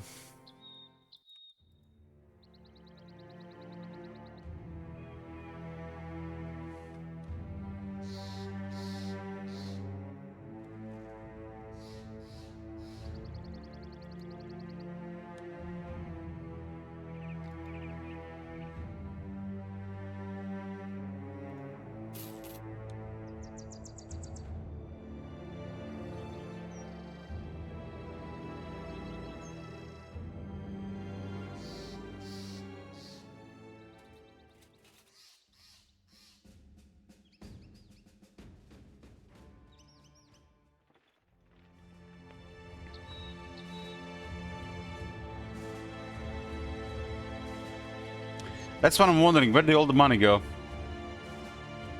Where did all the money go?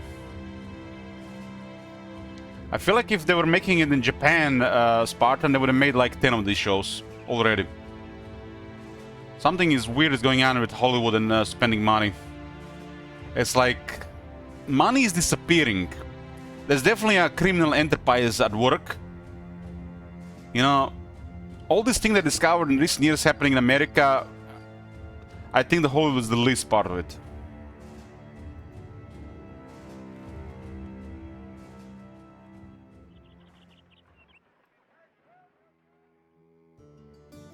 You know, like what was discovered with the Somali leering centers. Like, somebody loved this shit. Like, it has to be a chain of people in multiple organizations that allows shitty shit to happen. It doesn't happen on its own with just a couple of people. There's an organized crime inside the government. This is the only way this happens. This happens in Croatia every few years as well. So it happened recently in in the sports, in the ski sport part.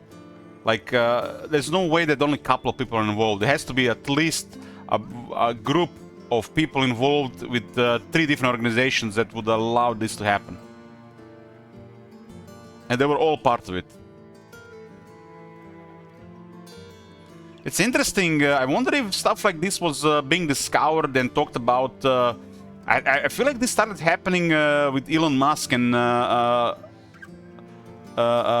working with Trump. Was this happening and being discovered before Elon Musk started working with Trump? It's almost like they had to reveal some of this stuff to show that they are working. I think they knew all about this. They knew about all this, but they had to start revealing some of this stuff to the public so they show they were actually working on something and they were actually delivering results. I think they knew this happening for years, but they had to show the results in recent times because these important people started, you know, working on stuff like this. Somebody had to take the blame, right? At least parts of it. It was always happening, but they had to reveal it to the public to some level. The government cannot work without corruption. Corruption, nepotism is how the governments work. It will never work any other way. That's what happens when a group of people get power. And especially when they work within the government for decades. It's guaranteed to happen. It comes hand in hand. It's natural. It's a natural thing to happen. The governments cannot work without corruption, nepotism.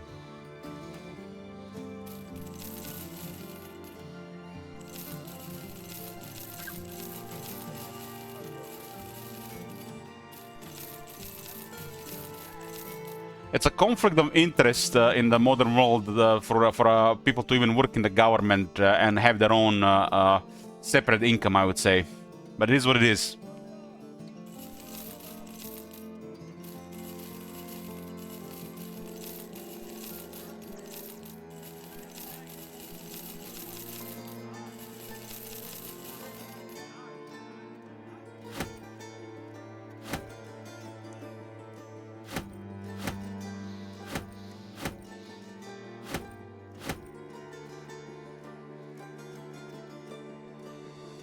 But the problem is the judiciary system works differently from people in power and for people with money versus, you know, your usual peasants, which have to be quiet, otherwise they get maximum punishments because they cannot afford any other way. So it's not the same system at work. That's the problem.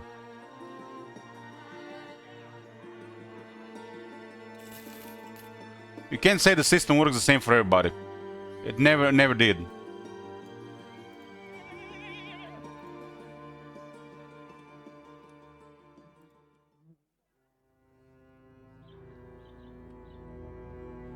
Because the lives of people who have a lot of money are not the same as the lives of people who are barely paying their bills. These people generate money for literally thousands of people worth. So they can't have the same rules. Because money talks, money it makes everything move. And the money is more worth it than taking their time and punishing them. So money is a priority to make the system work. So these people are playing by different rules.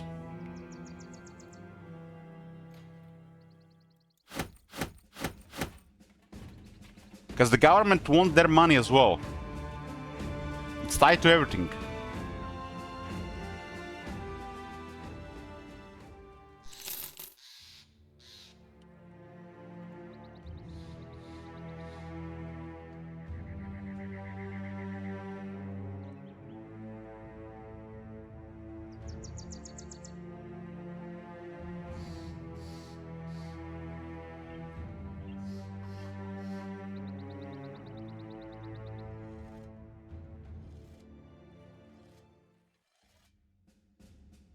Because the small people that have nothing, the only thing they can take from them is their time. So prison. They can't do anything else. God forbid being lenient to these people or forgive them. So they have to punish them somehow, and they punish them by taking their time. And the rich people, they don't have time, but they don't care about the rich people time because they can take their money. And they have too much money, so they don't care. So it feels like the rich people never get punished because for their money it doesn't mean much. It's their time. To really punish the rich people, you need to take their time, not their money.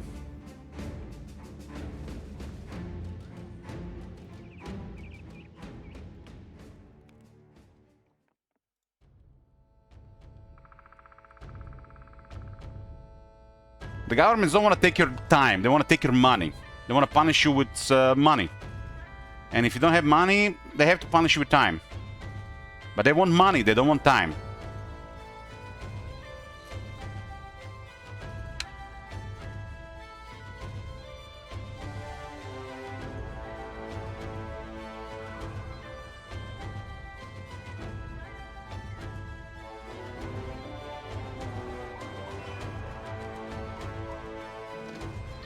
We have the brigand missions.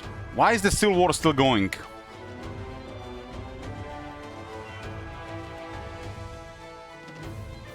This place might actually change ownership.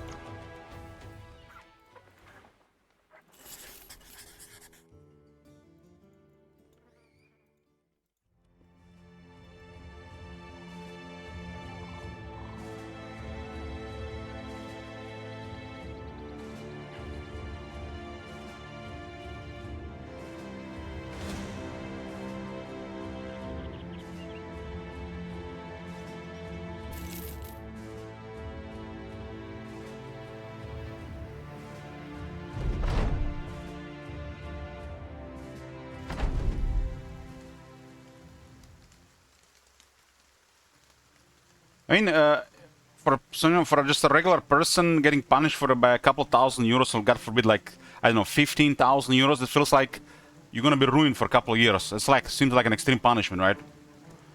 But a rich person get punished for like a couple of millions, and you feel like, you think they got away with it. But still a couple of million euros, right?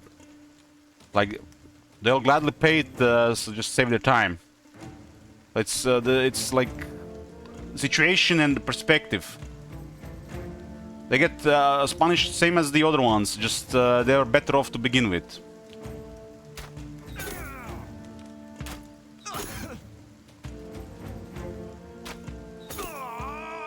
Imagine there is a risk to get punished for a couple of 100,000 euros, but you have like 50 million euros on your bank account. You're gonna go with it anyways, right? Now imagine not having that money on your bank account and you risk such punishment. It's a totally different story.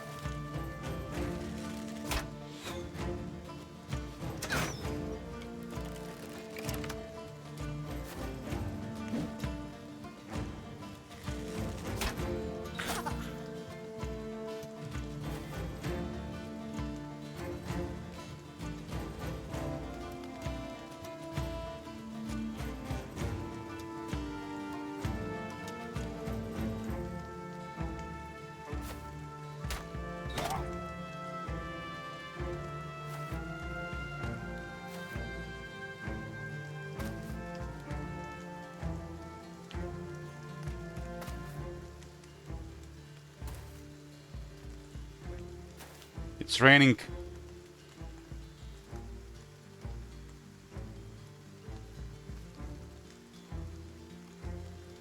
I mean, it's like the settlements is the way to go. There's too many people in the countries. The system would otherwise not work. The only way it works is because of the settlements.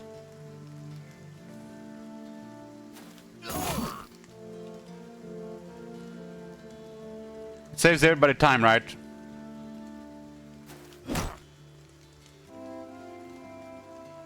Time is just too expensive for everybody. Less settlements, everything else will slow down.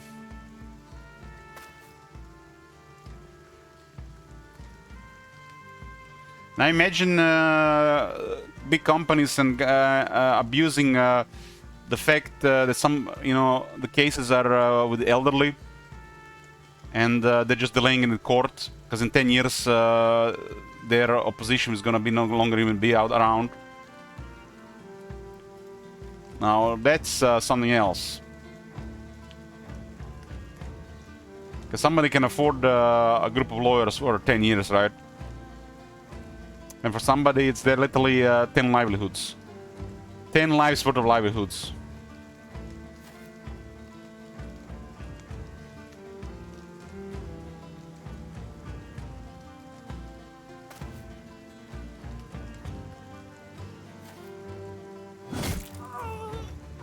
Hey, Rebus. 2 more days to Bell Brothers, then we're done. I owe 2 more days. I decided it's time to do those 2 days.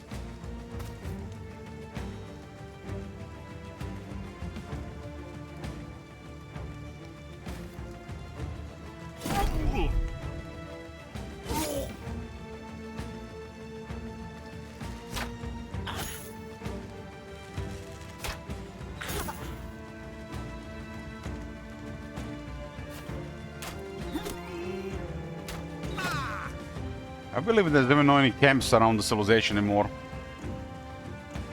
Makes you wonder.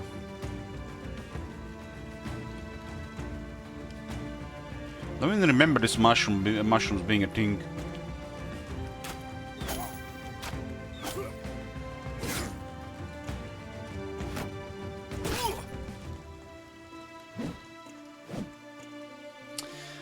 Which game I'm talking about? Start of stream. It's Zephan, from the creators of Warhammer 4000 Gladius Relics of War.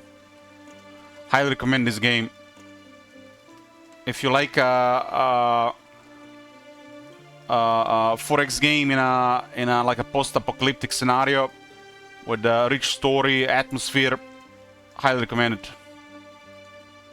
I wish I played more of this game, but unfortunately I can't seem to find time for it. It's currently on sale, 50% off. It's this game is amazing. It's just a really well polished Gladius. The only downside it's not Warhammer 4000. I'm gonna find time to play more of this game. I love the way they're doing DLC, but man, there's like no time.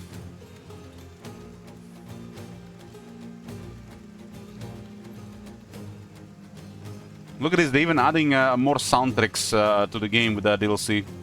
I love this. This is like a big deal for me.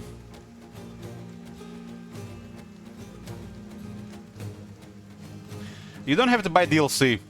You don't have to buy DLC. You can just buy the game for 20 euros. Yeah, there's plenty to do with just the base game. You don't have to buy any DLC. I have no plans of buying DLC. No plans. The game already has enough to offer for my limited time.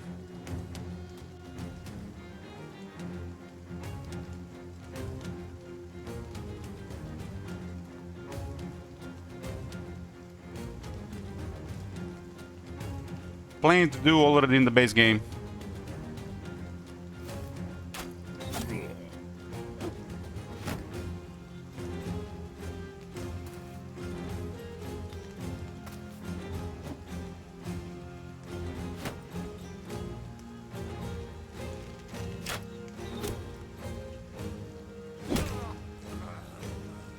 The game can be pretty difficult if you're not familiar with strategy and management. I recommend the Fallen Soldier while playing the first time. The battles are amazing in that game. It's like the Civilization could just dream of having battles like that. Also, where the hell did the Civilization go to shit, man? It's like, what, have you guys seen the Civilization 7? They're pushing like a game nobody asked for. Like, when did it all go to shit? 48% reviews on Civilization 7. Oh my god. How mighty have fallen. From horse to donkey.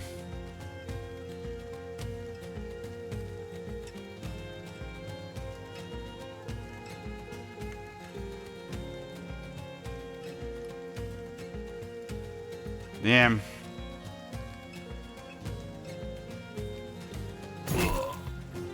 Considering who is working on Civilization 7 these days, no surprise.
I haven't played anything 4K related in a while.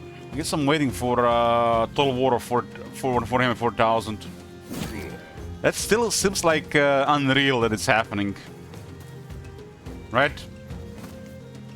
Total War Warhammer 4000. The main war franchise. If anybody can make it happen, it's the Carrier Assembly, but if anybody can fuck it up as well, it's Carrier Assembly as well. Exciting times ahead.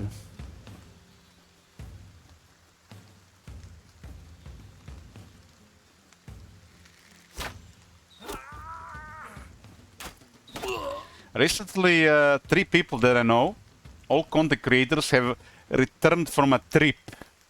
They're probably playtesting 40K.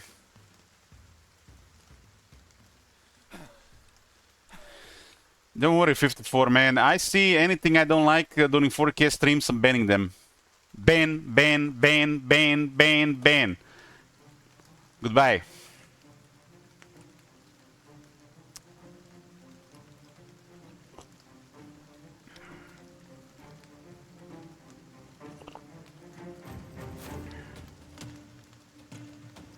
Zero tolerance.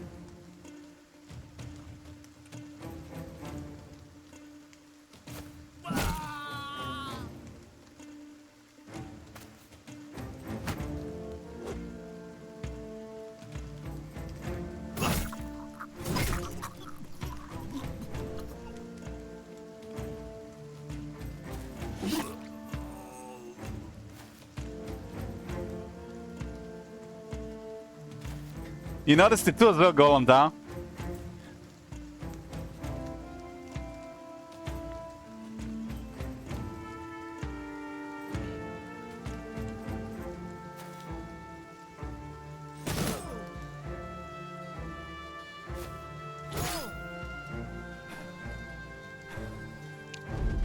Hey, Viper.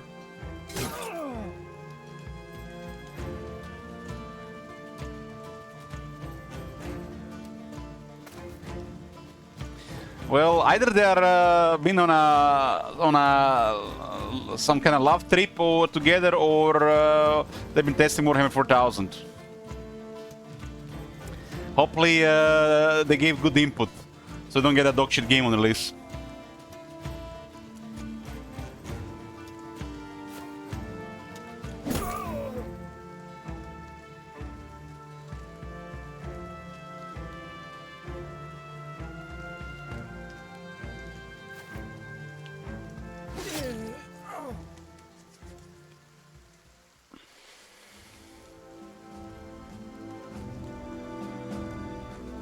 It's 50 now.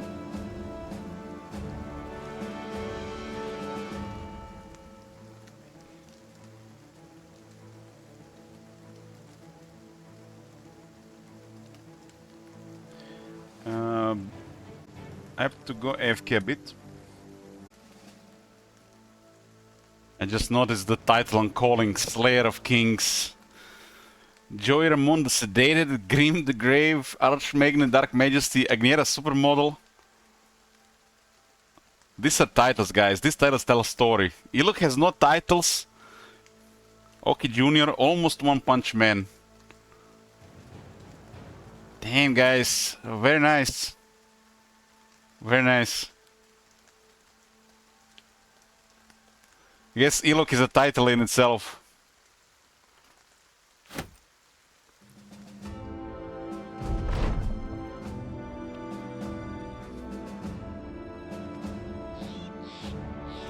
Slayer of Kings.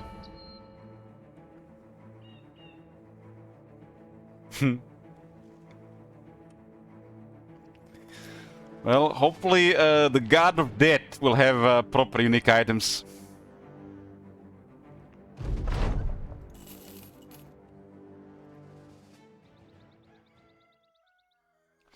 Ilok is a Revenant, a Drunken Grigor made manifest, needs no title. Fair enough.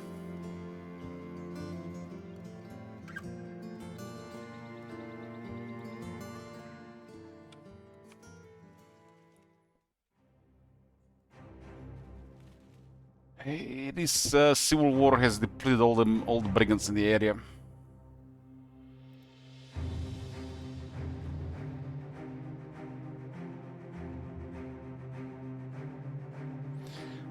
This run ending will feel like it's gonna be an end of an era.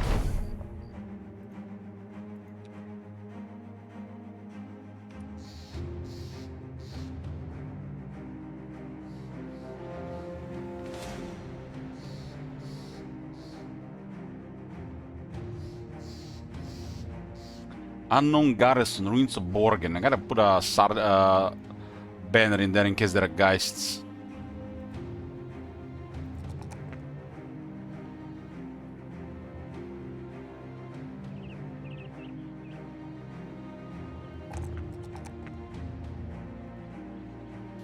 Gotta put banner.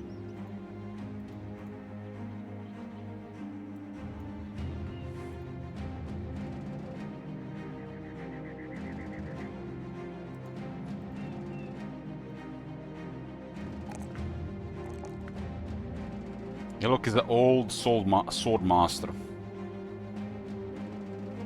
60 fatigue, 76 health.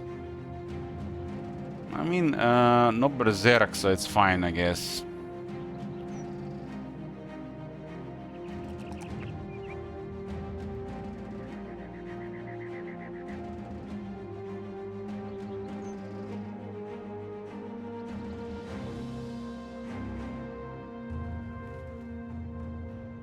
Hopefully it's brigands, but I wouldn't mind undead. Brigands, big brigand group, nice. I see champions. Ooh, that's a nice looking shield. They got one of them nomad shields.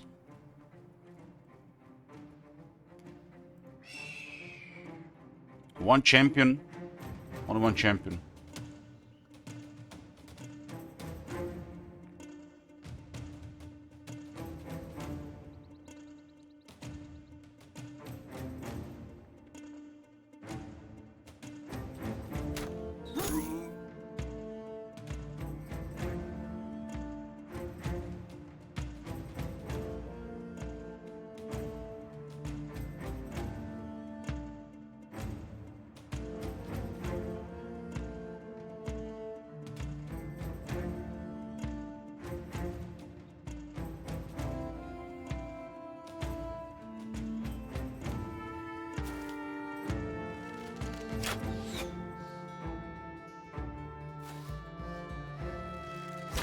That guy has a nice looking shield.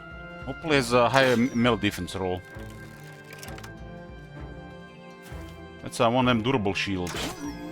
They shot their own guy, damn.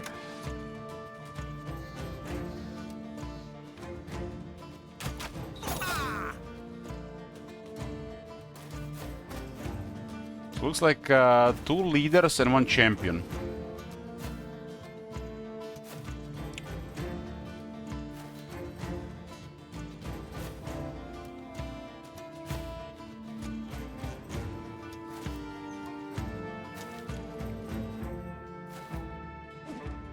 Maybe Joy finally dies.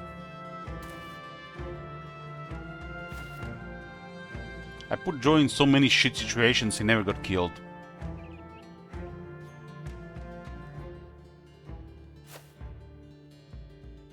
Even against Orc Warriors, he didn't get killed.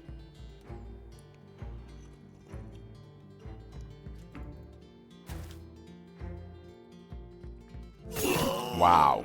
On the head.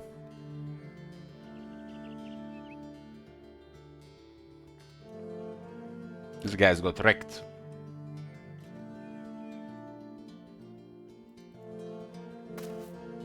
That's Sroyalty the Second. Succulent one. Sounds about right. He's a fearless nomad.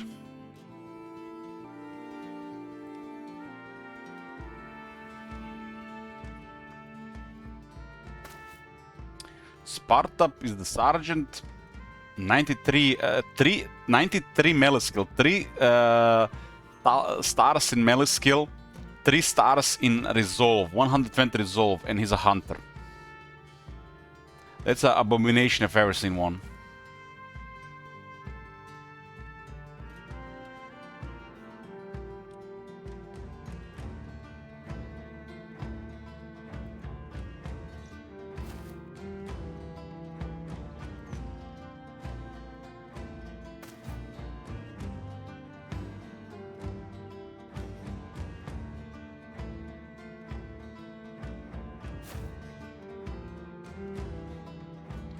Chop! Hillock doesn't play. If I cut him on the head, if I cut him on the head, it's gonna be 9 lives, huh? No head.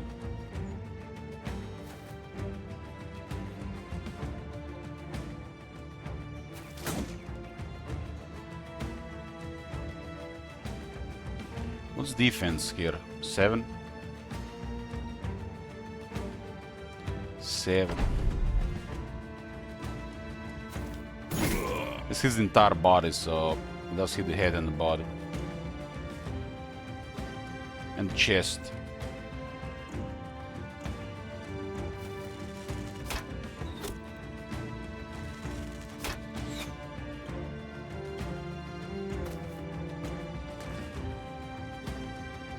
I think I went around and we found this camp. Civil war is happening around everywhere else, not much brigands. I think the civil war just makes the brigands quiet.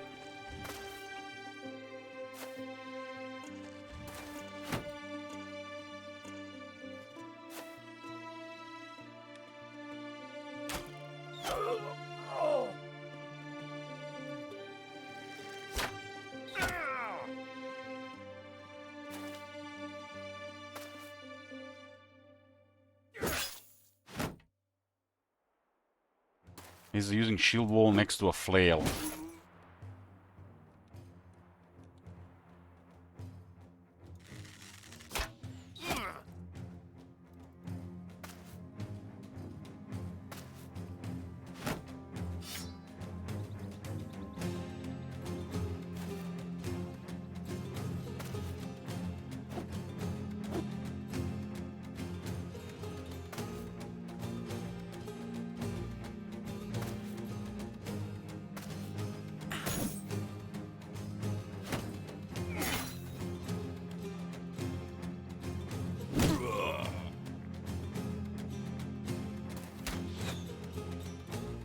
These games have some of the most incredible sounds in any game I played.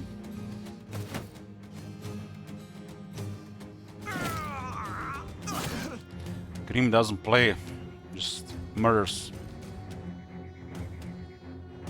Well, this is a group of brigands.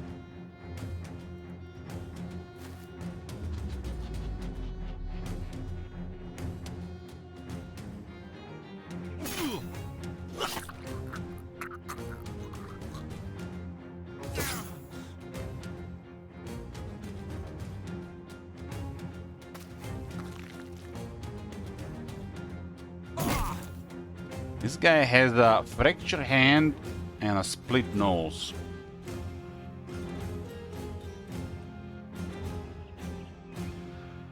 Shield walling. Ignores the bonus to melee defense granted by shields. Let's go do a hail. Hit pretty good.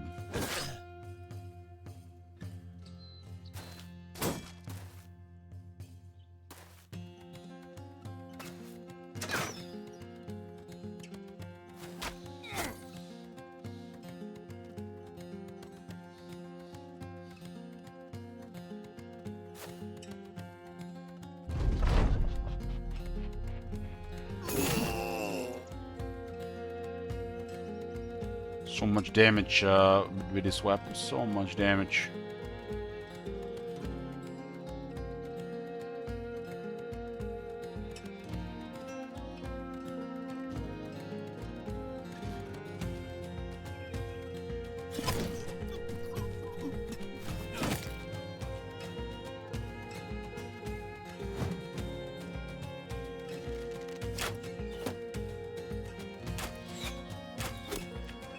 On the shield on 54 today. Was not a champion. And the second champion today again with the shield.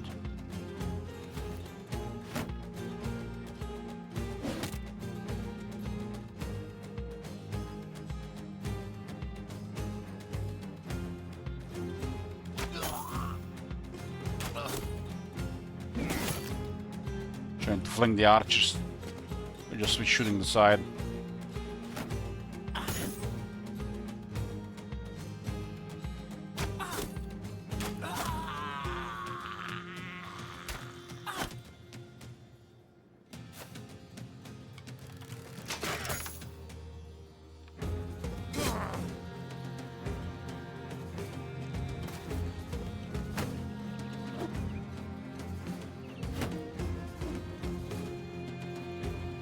How the hell is this Joy guy still alive, man? He's been in so many situations against Orc Warriors and somehow survived. It's just like freak RNG what that is. Freak RNG.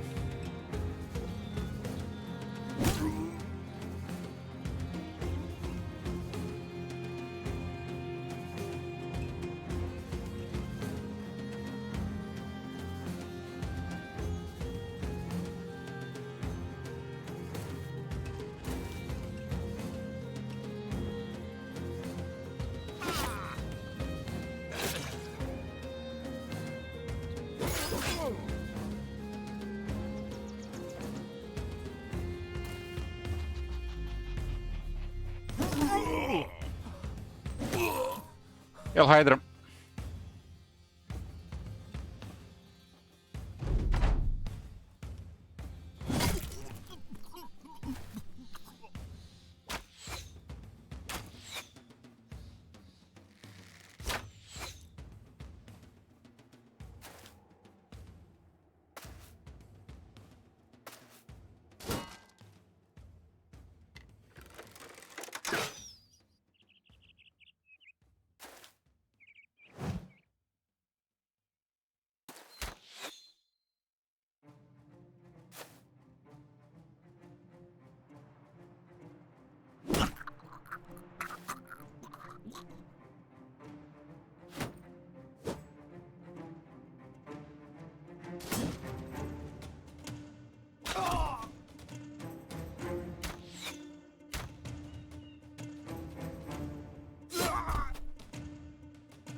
Gotta go deep, otherwise they're gonna flee.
What a bloodbath. What a bloodbath.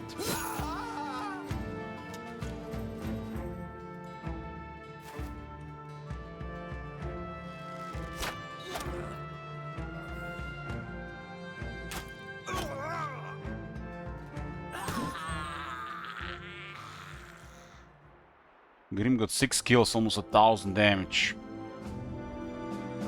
It's 2, 8, 10, 15, 17, 18, 21, 24, 26 kills. BBC exactly 5,700. That means during this run I have killed 5,700 brigands and their associates.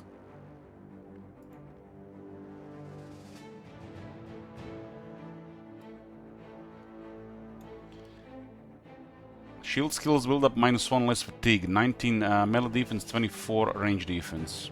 It's one of these big shields.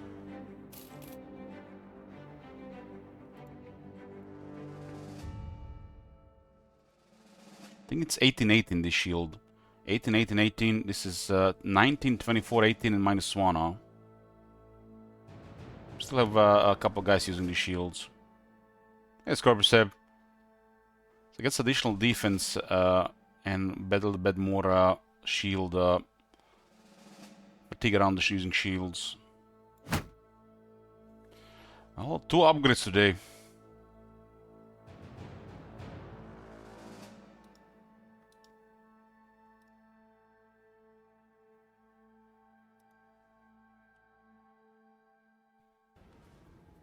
Oh my god! I haven't seen in a while, Scorpiuseb. Holy shit! What the hell?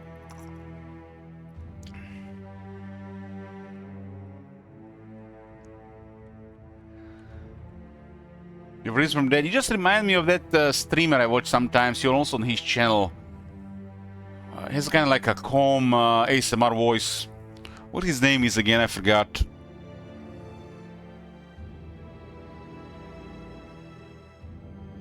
Plays a lot of Total War, a lot of Empire, a lot of Empire. Haven't seen him in a while. It's almost on top of my head, his name.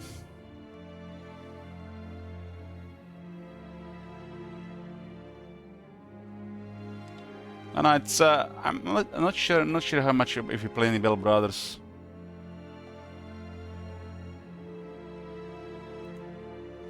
One of the guys at the Log Game Store had a similar name, so I mixed them up.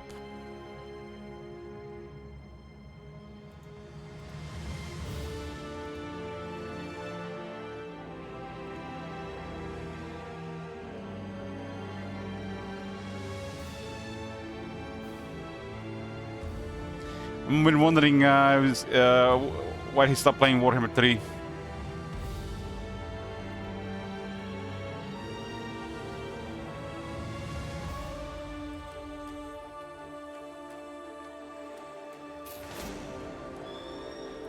Fodzy, yes, Fodzy. Thank you. Haven't seen Fodzy in a while. Why he stop playing Warhammer 3? He had a good stuff going on. You reminded me of him for some reason. He's one of the better people to watch, in my opinion. He's always been trying some stuff. You know, like mods and house rules and stuff like that.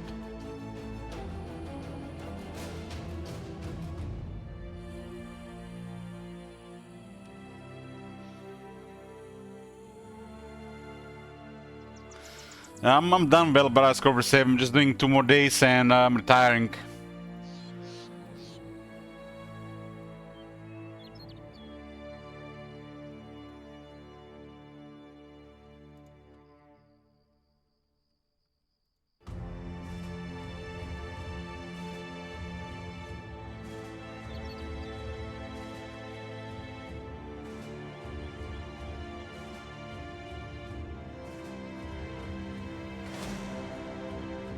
Play Bell Brothers for almost 1200 hours. That's plenty.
They tried the Kraken or the underground, undead underground city. No, no. From the special stuff, I only did the snow monster thingy and black wallet.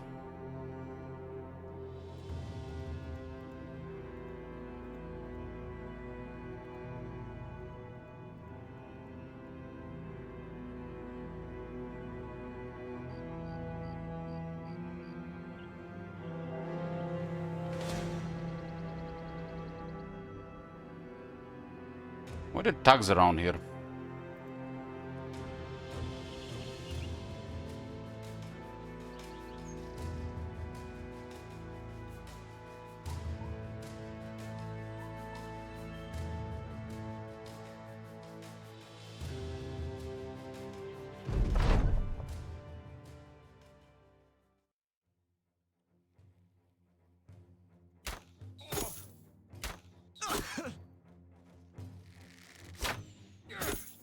Look at that leader in the foxhole.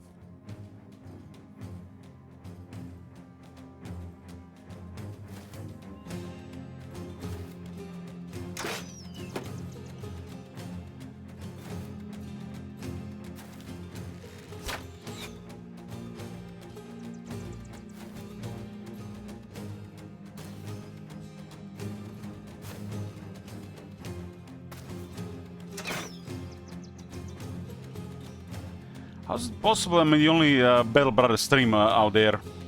I guess the only one in English, have an English filter. The games I stream tend to have a lot of non-English streamers.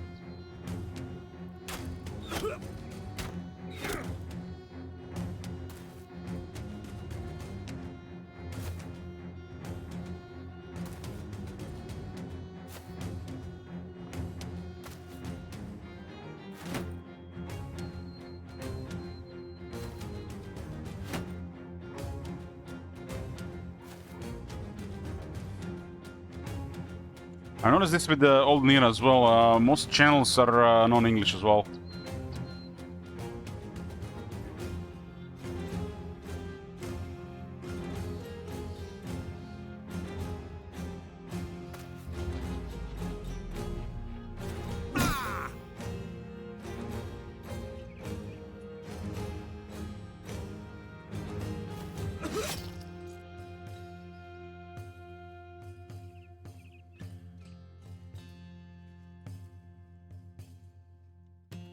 All Nier is different, it's more known in Eastern Europe. Well, you think in 2026 they will speak English.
I feel like so powerful, like there's so much force behind it, but I rarely see this doing much damage.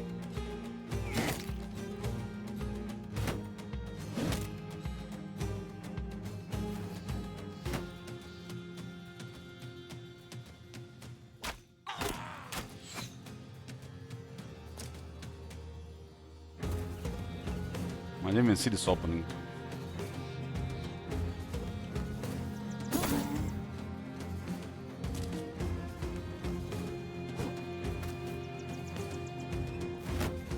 There's another pet here. Bonk and bonk.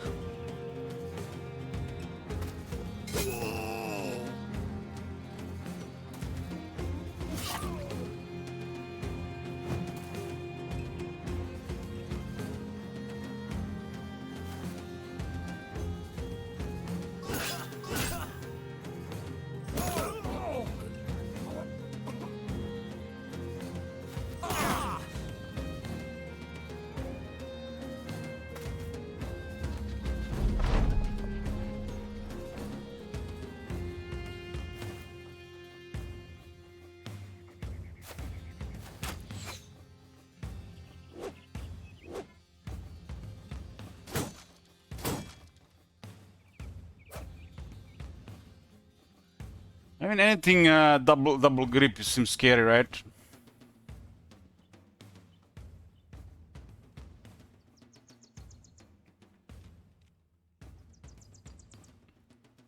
He's a sword master.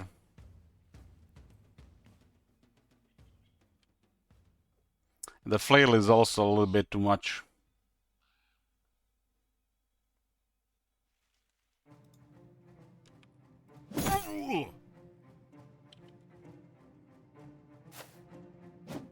This guy has 3 injuries and is still not routed here.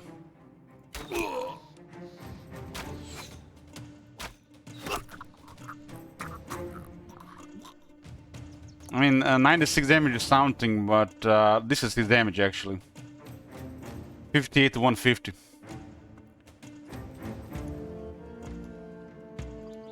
So the high end is really high. And they do tend to go to the head, so really deadly.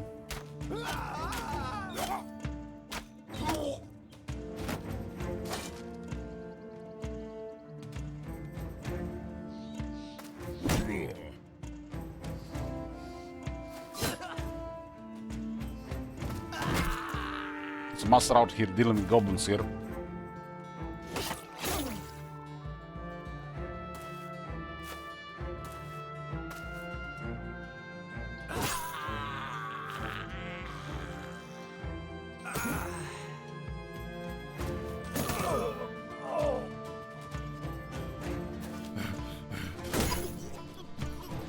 That's the proper way to bully brigands. You gotta get the flail.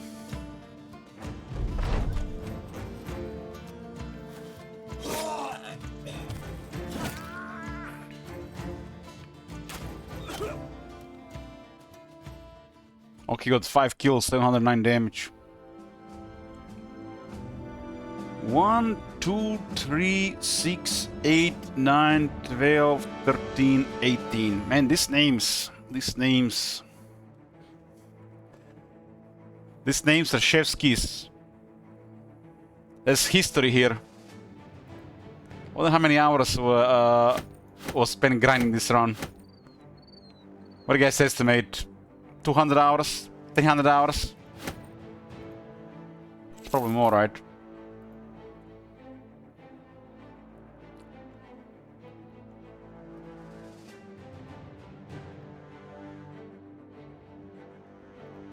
Okay, junior level 23. There's also 57 defense now.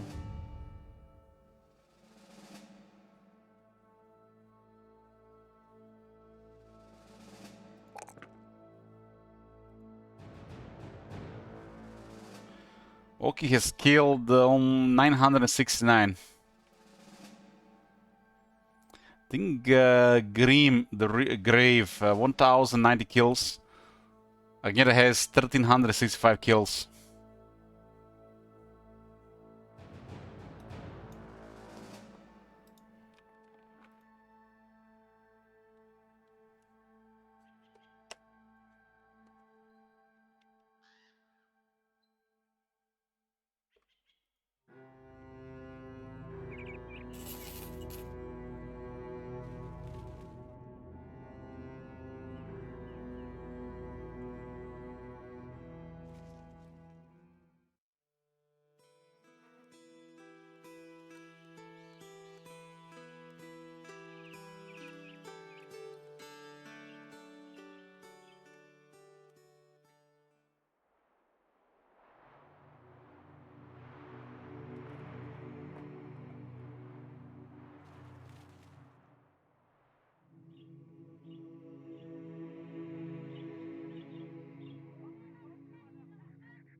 Been a civil war going on and not much else. Probably more stuff going on in the north.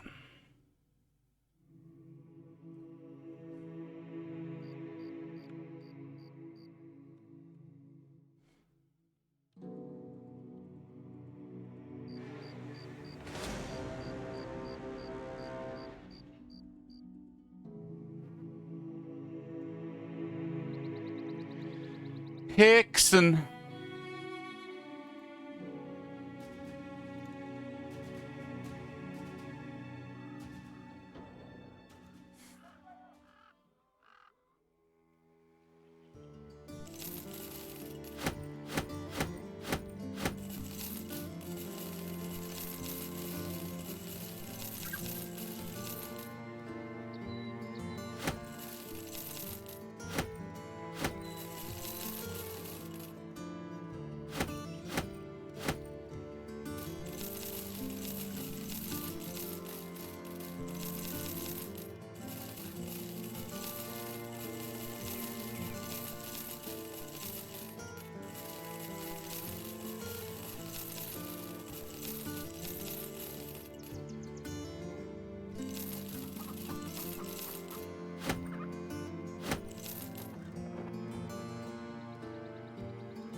What's this? Ooh, 3 skull driver brigands. Ooh, nice, nice, nice, nice.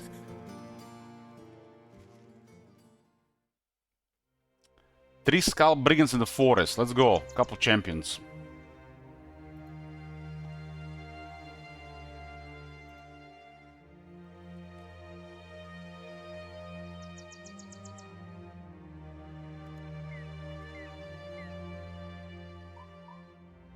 There seem like a lot of them here, but no champions. 28 of them.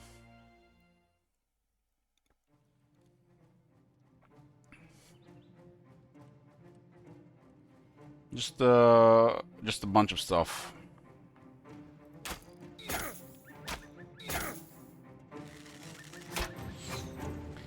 The Bounty Hunter guy says significantly increases the chance of encountering champions. Must be significantly as like the you know, the old Diablo 2 drops from 0.001 to 0.002. Hey, Antro.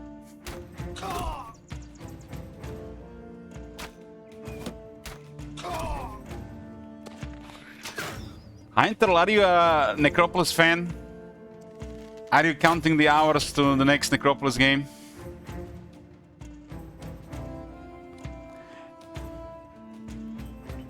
You're just craving more Heroes of Might and Magic? I see.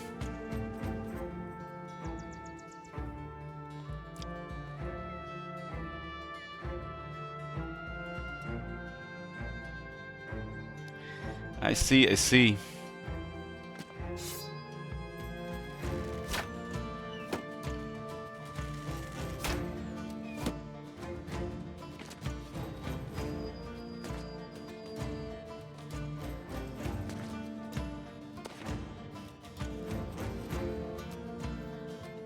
Played like 371 hours of Heroes Old Nira in the last 5 weeks.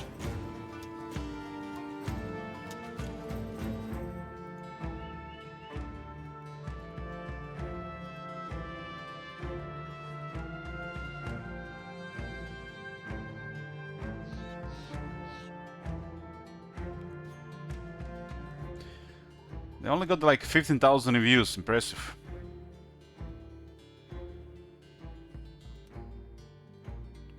For this brief time, impressive. Or rather, I'm all for that. What makes others feel that passion, since it also brings the sort of joy for me to see others be happy doing this or that. You know, unless you're looking specifically from me that gives you that high, I mean, you're in the wrong channel for that.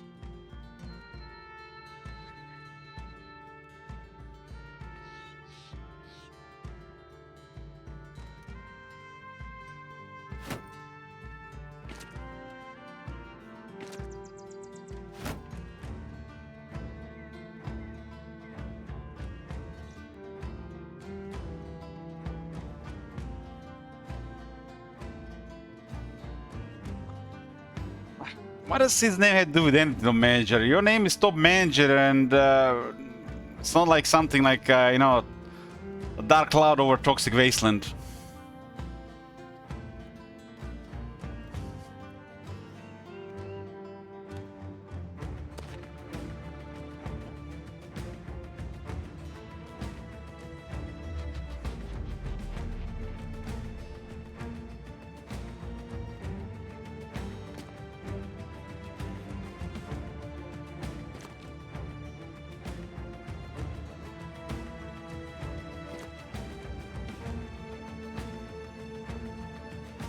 I mean, that's how I get from the last several months from you. I think that's a good description. Dark cloud over a toxic wasteland.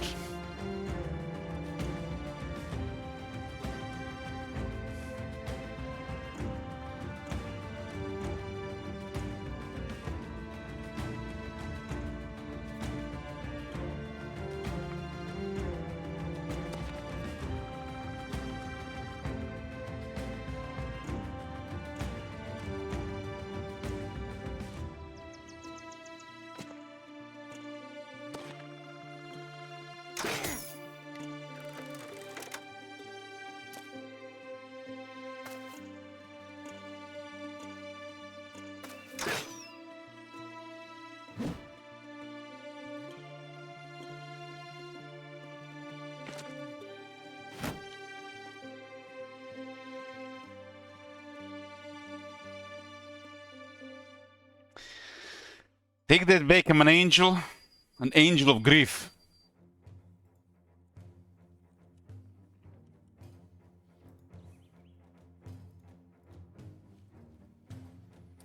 Let me guys show you one of the recent Discord comments of Top Manager.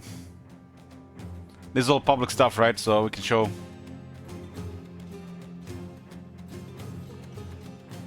This is Top Manager, you see TTM. He wrote, yes, hype up Nagash some more, the crash outs are gonna be legendary.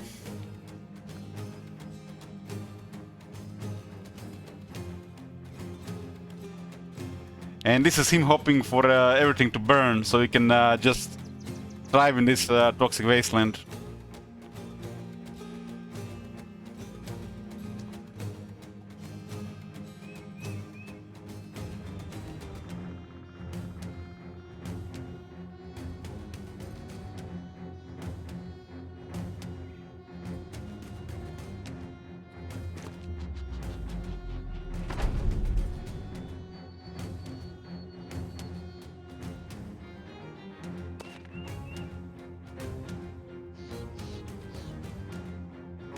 You know, at times, Top Manager reminds me of Hashu Champion. He just can't let go. Top Manager needs to play Dead Money to learn how to let it go.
That's the wrong read. Hashu types is like his life is on the line all the time.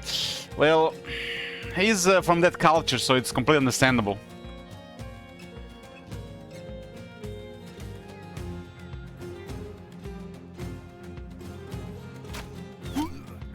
Not everybody's blessed to be born in Western Europe.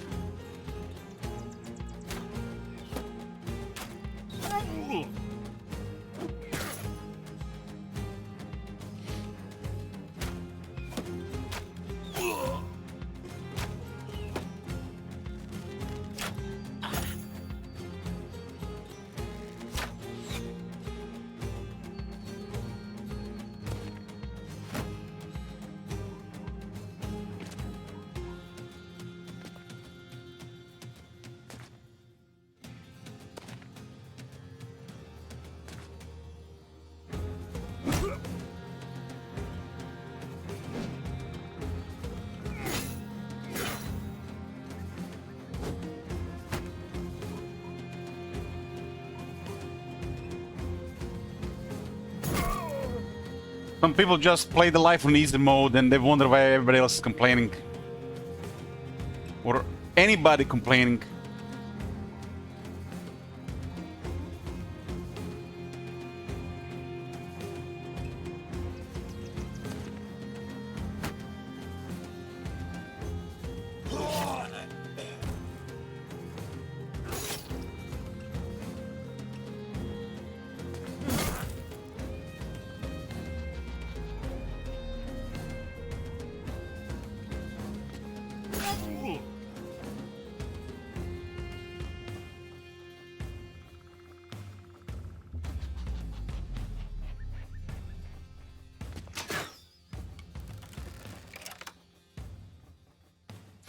Can you really imagine a world without toilet paper? One day it will be a reality. When we upload our consciousness in a virtual reality or synthetic bodies. You think synthetic bodies will be pooping? Or you need to poop in a virtual reality?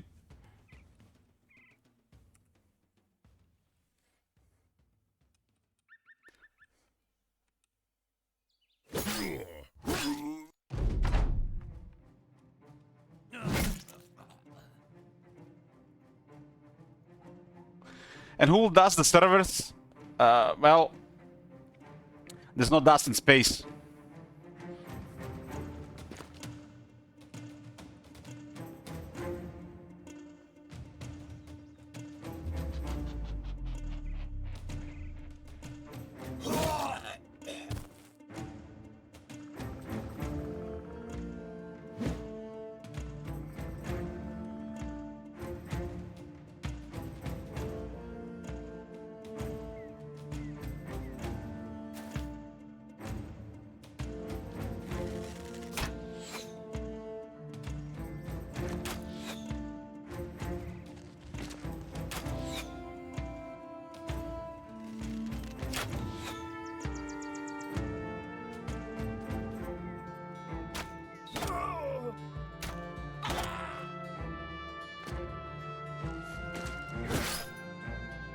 Demolition Man and their 3 seashells.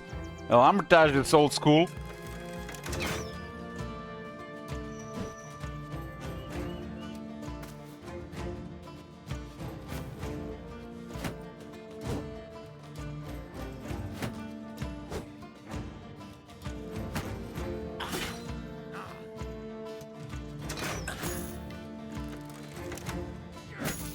When I was young and I watched that movie the first time, I never really understood why the Sylvester Stallone character in the movie was like deemed like a bad character. Like it's almost like treating him as a bad guy. I've never really watched that movie in my current life, so I probably understand more nowadays. But when I was young, I never understood why he was treated as a bad guy. I have to rewatch probably to understand it more now.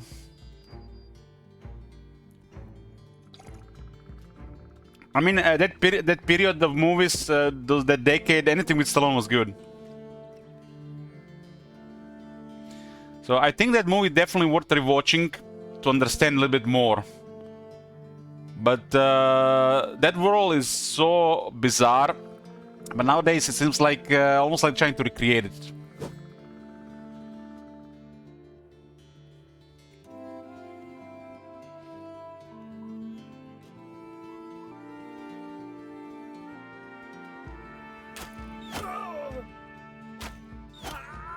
Kind of miss those action movies from those times.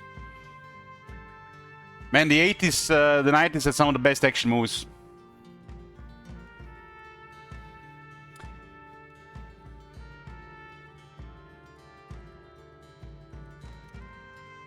My favorite action movie of all time, Terminator 2, Judgment Day. 1991.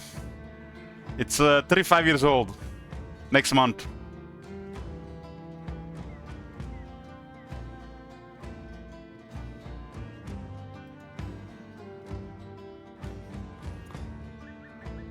My second favorite action movie, I think, is Max Fury.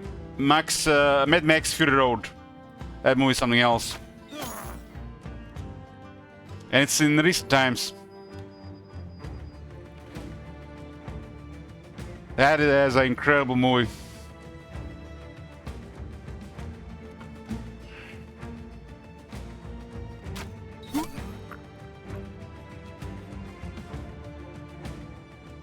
Haven't seen Mad Max Fury Road. Oh my god. The movie even got 6 Oscars. Well, with, you know, and for such type of movie, it's like it means a lot. Tom Hardy's in it, yes, yes.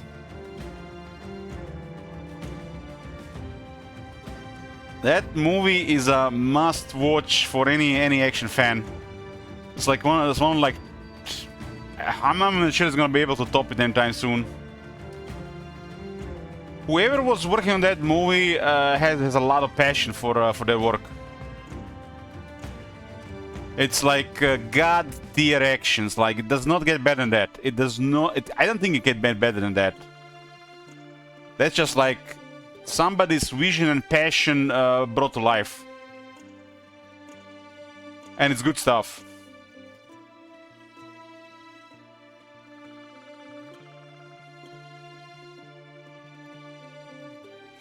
Furiosa tried to like replicate some of the stuff in Fury Road, but I would say it was decent, but it didn't deliver as much as Fury Road.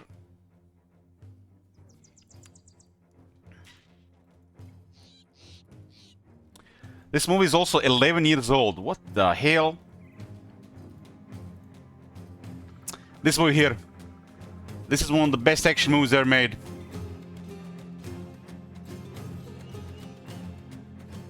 If you haven't seen it, I'm jealous. Just watch it.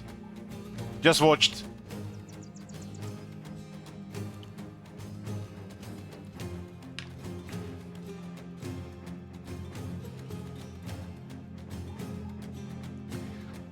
I mean, when that movie got released, I was like, this movie is definitely a competitor for Judgment Day.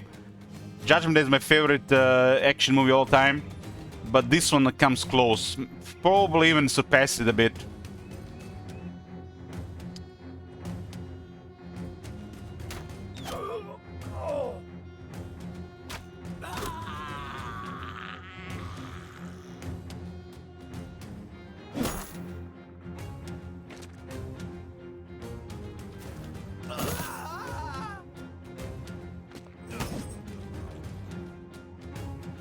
That movie has so many moments of like, are they really doing this? And they look so serious. And they were like aura farming or something.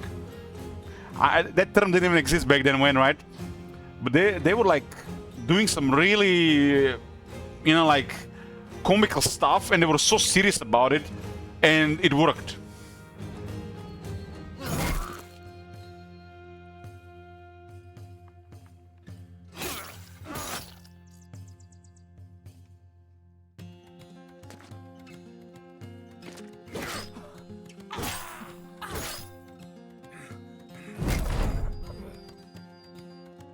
I'm almost at the point where I forgotten about the first season of True Detective. Almost at the point.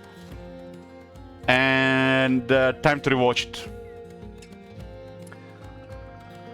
Woody Harrelson and Matthew McConaughey together.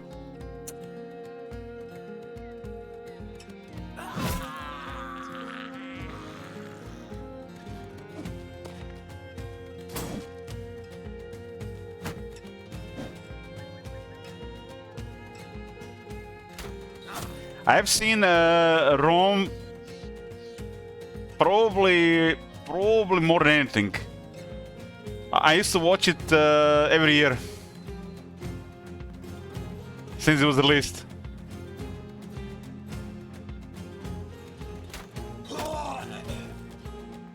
Titus Polo and Lucius Vorenus, those two together.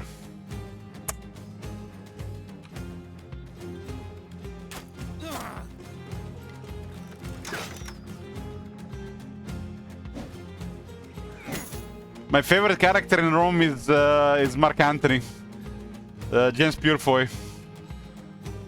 That guy delivered beyond what was needed.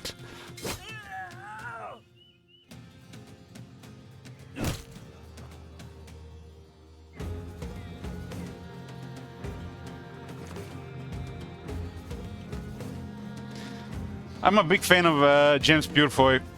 I love him in anything.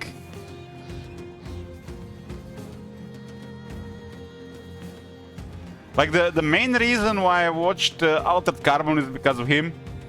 But the main guy in Altered Carbon, like, he delivered 100%. That guy was so intense for that role. And then they replaced him with that mediocre actor in season 2. What the fuck?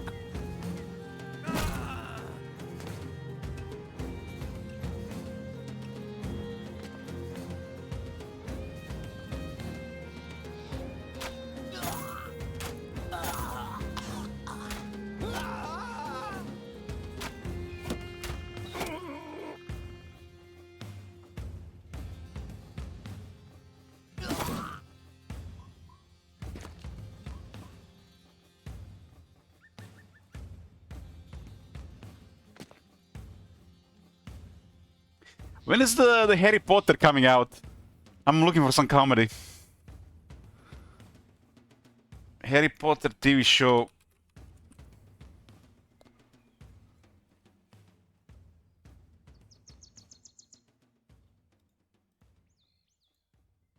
It's coming in 2026. They didn't set a date yet.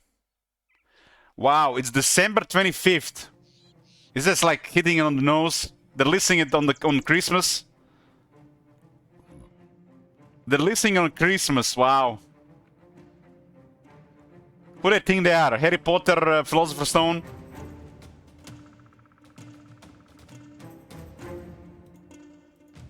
I mean, if I don't watch it, you know, we can't talk about it.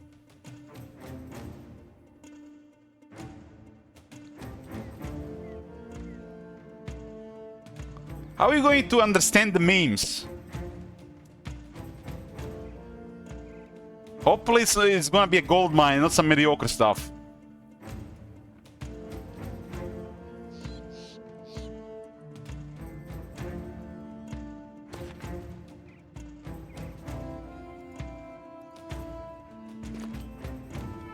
I was in the cinemas last month. I watched Mortal Kombat 2. It was entertaining. Really like the violence and the gory stuff they deliver. Carl Urban has carried that movie. But the biggest surprise it was the trailer for Odyssey. It is so dark, and it's like after seeing the trailer on IMAX as well, it's like it's gonna be hard to skip that. It is so dark. It looks like it's gonna be great to watch, even with all this dark cloud over the casting. It looks like they got a bunch of known actors, and they put them in some really messed up roles. And it feels like really dark. Really dark. This is the vibe I get from the trailer.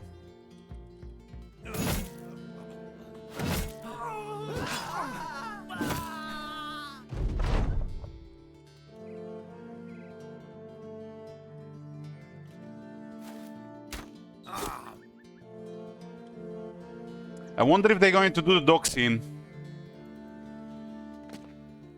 when Odyssey returns home. That better be the pick of the movie.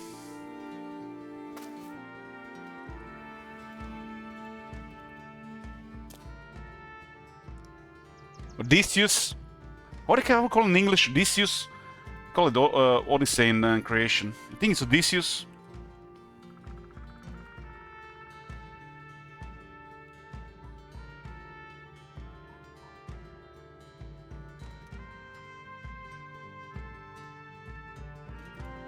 Yeah, Odysseus. We call him Odyssey in creation. I always mix the names really between English and you know, the other way around.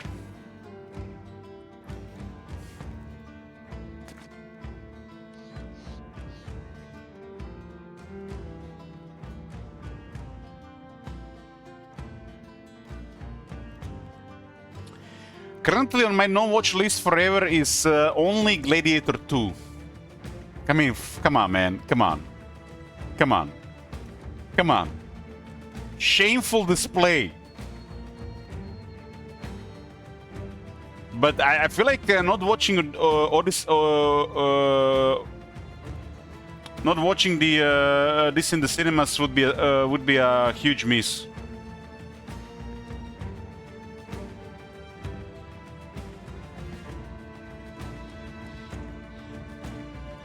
The Odyssey, I mean. It looks so good.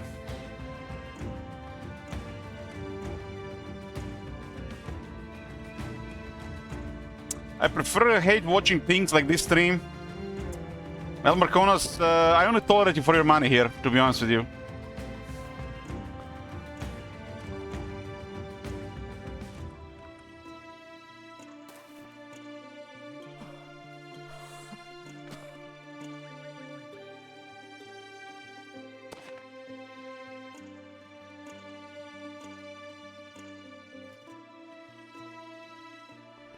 I mean, I was in an IMAX cinema and I've seen the trailer for the Odyssey, and if you've seen what I've seen,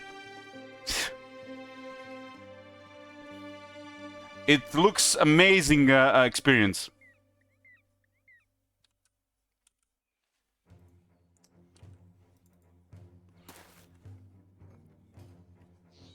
I do get what's going on with the drama around the casting and everything, but I mean, that's not everything, right? It's not everything. I mean, Nolan has made some amazing movies.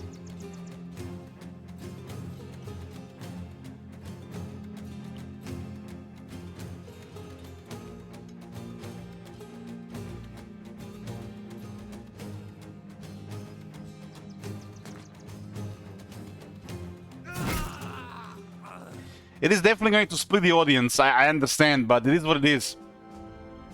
You have to respect this, because, you know, if you're gonna be like that, you gotta respect others for, you know, what they want to do at that time.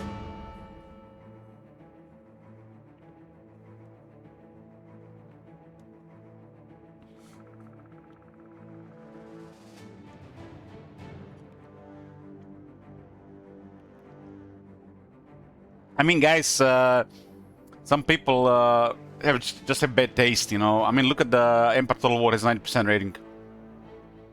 I mean, it is what it is. You have to respect this, you know. Can't really tell people, you know, what to do with their time.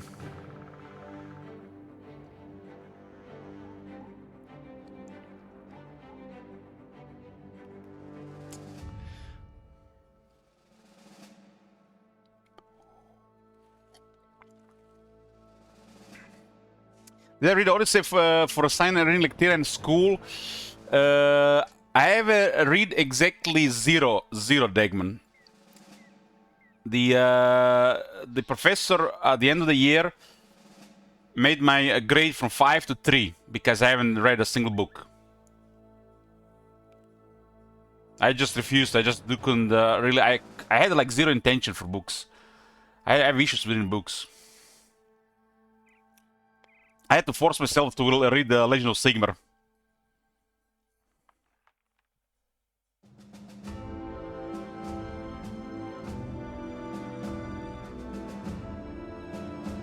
But I know what happens to the story.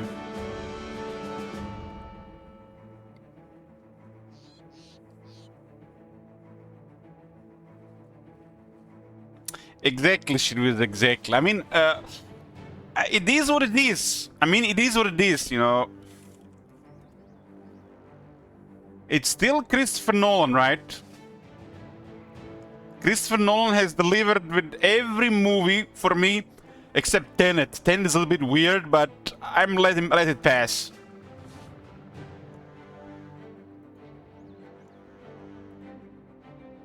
I believe, you know, and if he disappoints me with this movie, so be it, you know. It's gonna be a first.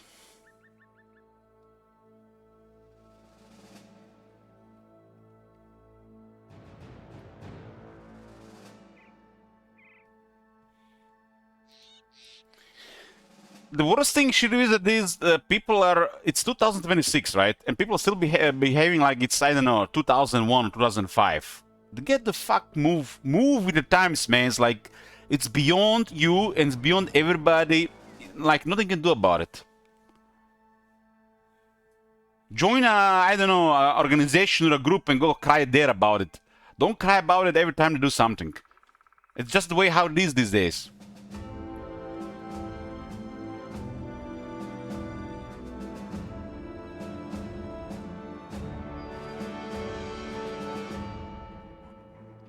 Five, 9, 15, 16, 17, 19, 20, 7. Exactly, Shiraz, exactly. I mean, I am really disappointed about the casting. I'm really disappointed. I didn't want to see no Black Helen. I didn't want to see no trans, what do you call him, Achilles. I didn't want to see that. Especially because I've watched Troy several times. But it is what it is.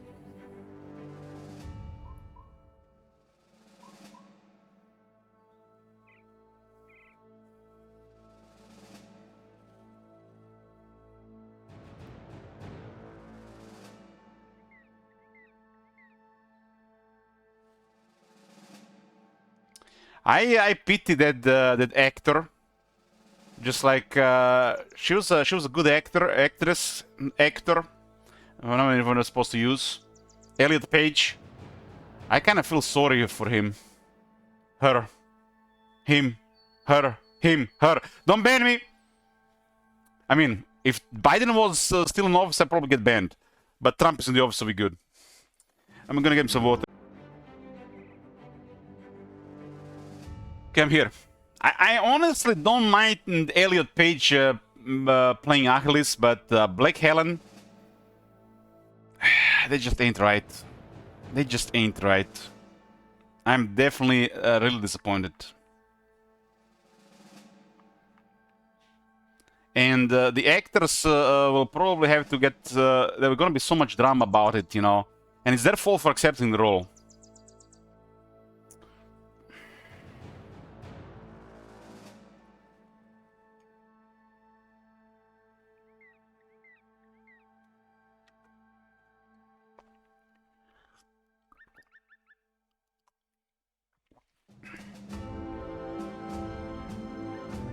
I mean, recent things, there's definitely been an outrage around the Black Snape and the Black Helen, but just say that you're not happy about it and move on. Don't just cry about it all the time.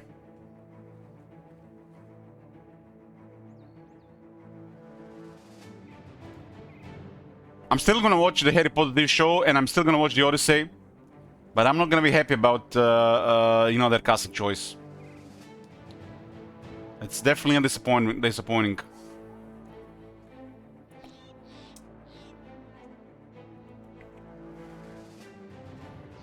4, 5, 9, 15, 16, 17, 19, 23, 25, 26,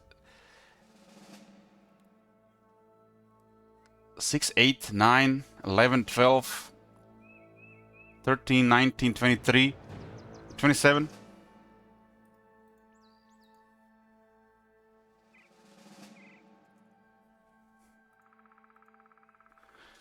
I think they can get away with the Black Snape, but Black Helen is just like, I don't know. That is messed up. Black Snape, not the end of the world.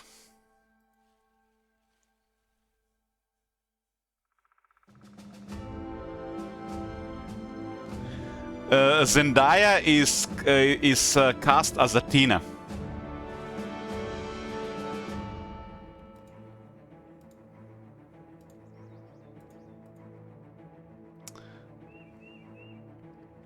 So this is the cast of Odyssey.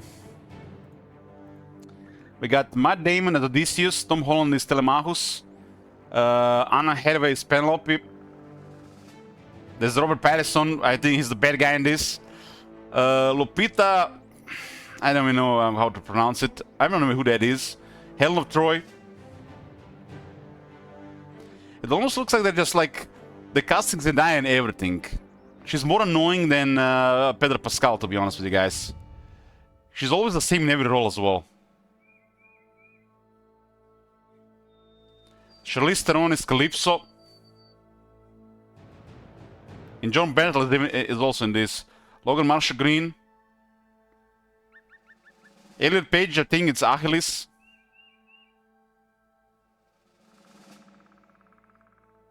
Man, what a downgrade for Agamemnon compared to the original Troy. John...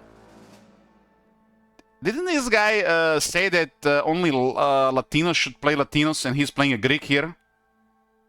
Huh. Huh.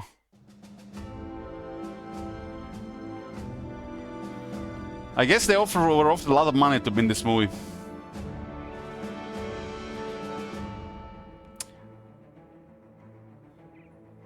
The OG Agamemnon is it's a known guy, but you always forget his name. You always recognize him in every role. Brian Cox, he was the original Agamemnon.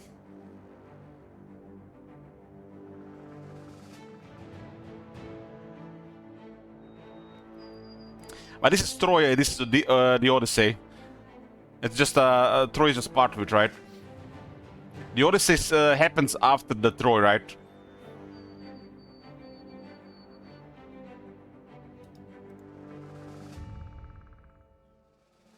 This guy kind of looks like Batman.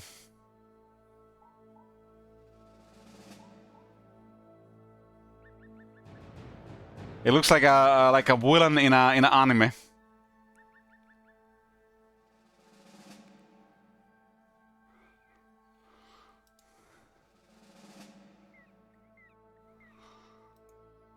I mean, guys, the memes are just imagine the value of memes. It's gonna be a gold mine. I don't think you should miss watching this. At least so you experience it and so you can appreciate the memes with like 10 out of 10 point of view. This is definitely gonna be a gold mine. Definitely.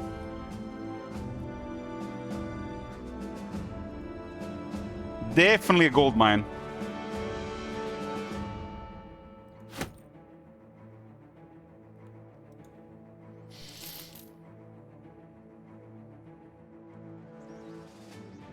I'm getting Nilfgaard. Damn shit, Wizard, we had the same thoughts. We had the same thoughts. Damn. It's still fresh, right, shit, Wizard? No wonder we are in the same community.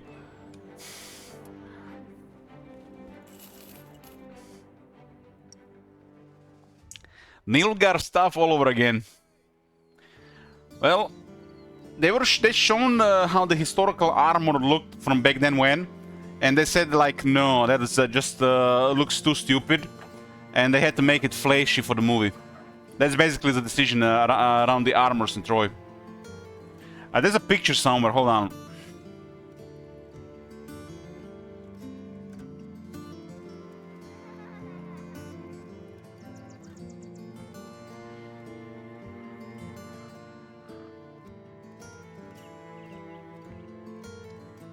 So this is the picture they've been using. So on the left, you see the movie armor. On the right, you see the historical armor.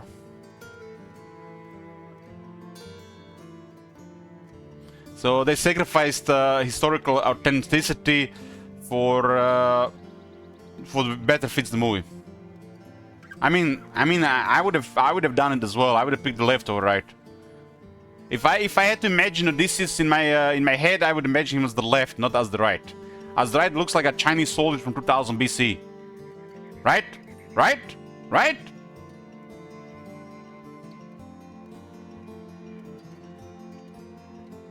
So I definitely imagine him as the thing on the left, not the thing on the right.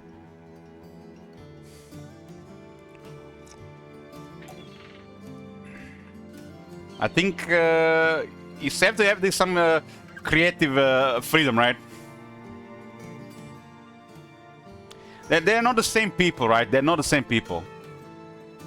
They're not the same people. They might be like the culture, but it's still mythological as well.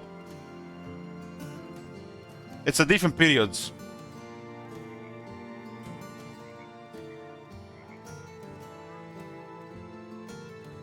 I think you can work with the right one. I don't think so. I don't think so. People will just be making fun of it.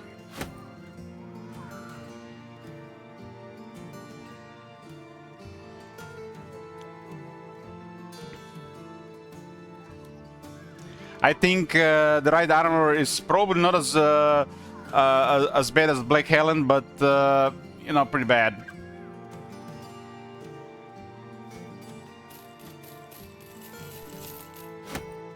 And remember, guys, if you don't like Black Helen, you're a racist. That's what I said. I guess we're all racists. I mean, it's 2026. It's okay to be racist again.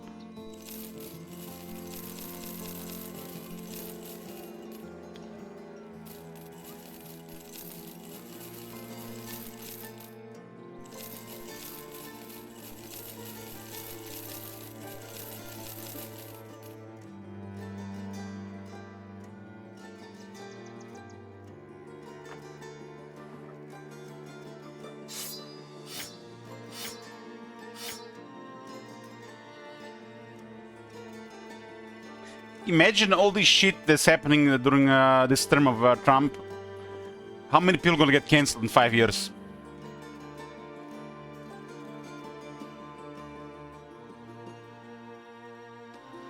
Oh my god. What the fuck is this?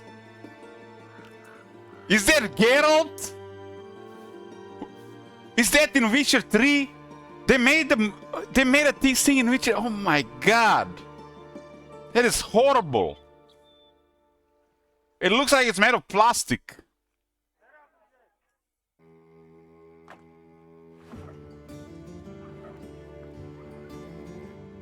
Holy shit, that is bad.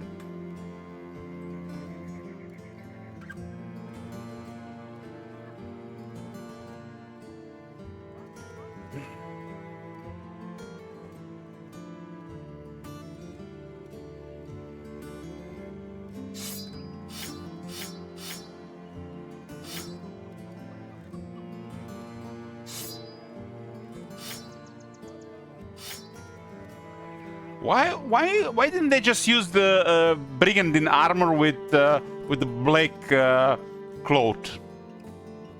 Right?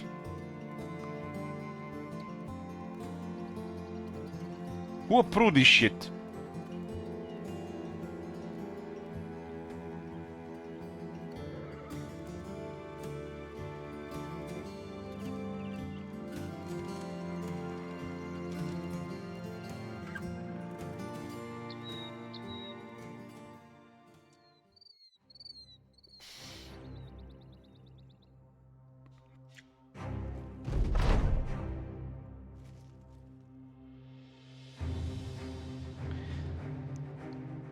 I mean, there's some weird shit happening, really, for sure.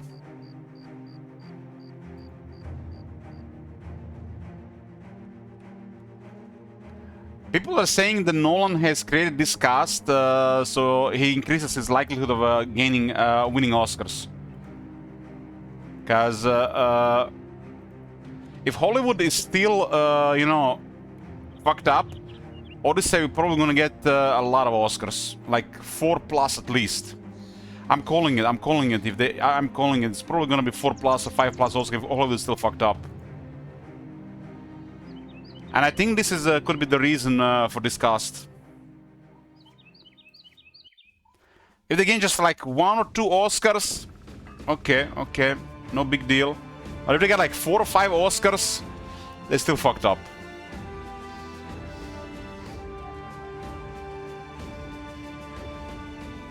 It's kind of crazy that we can't really judge the movie, you know, on its own merit anymore.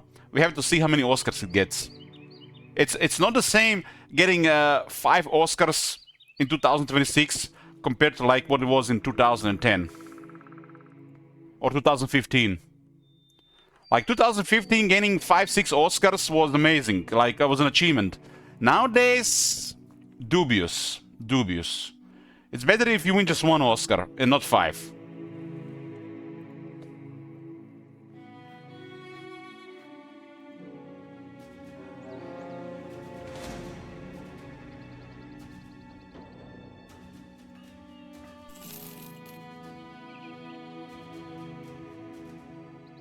I mean, Oscars used to mean something.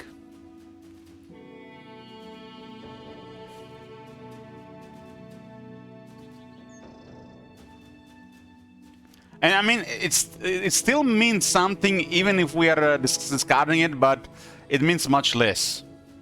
Now it's basically the level of politics involved. So you have to make up your own mind.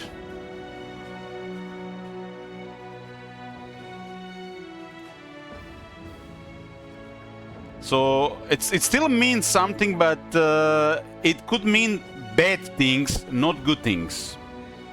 It used to mean good things in the past. I think it just used to mean good things in the past. Now it can mean both good and bad. But who are we to fight the agenda? Like we're just like shit talking here, right? We just shit talking, we just complain about it, and nothing we can do about it. It's a different country as well. Like I'm a European here. What if I can talk about what's going on in America? America's always been fucked up. They're just like different level of fucked up these days. The politics is just bizarre. I'm talking about politics outside of politics. It's like when did this become a normal thing? Or was it always like that? I don't know.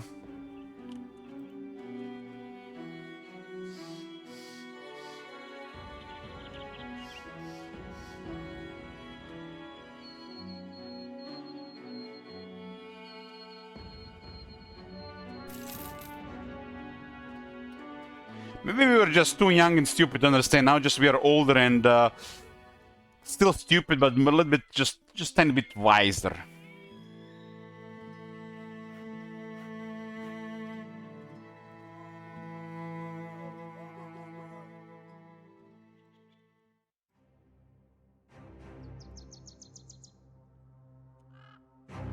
Isn't like LA and California like on a really bad, has a really bad rep, especially for the locals? So why did you still glorify Hollywood and the elite there? I don't understand. That's like some of the worst politics in America from like reputation.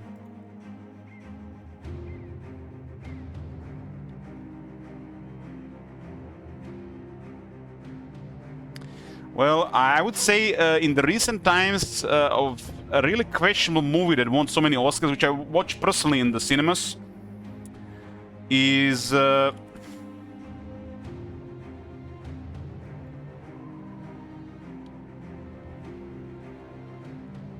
don't even know what its name is anymore. The movie is so forgettable, I don't even know the name of it anymore. Hold on. I watched this movie in the cinemas and I was sober. I had to look for the actor from the Black Panther to find the movie. And this guy, I don't know from the Black Panther, I know him from The Wire. It's not even here on the top, known for. This is highly questionable. The movie was okay. The movie was okay, but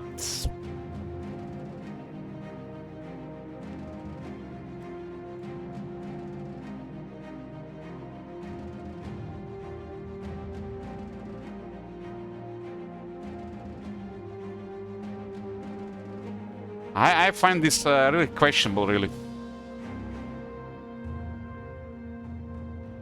I think this is a very good actor, but this thing getting 4 Oscars,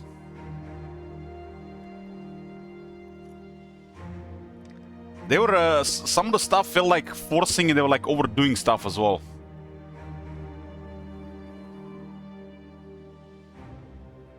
What is the movie about? It was about vampires.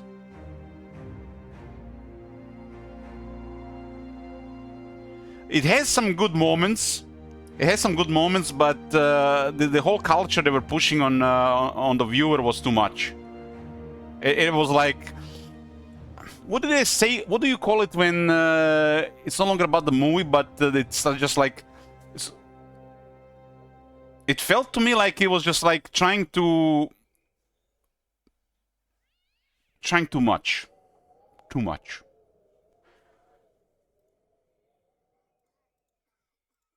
Maybe I wasn't a target audience for the movie.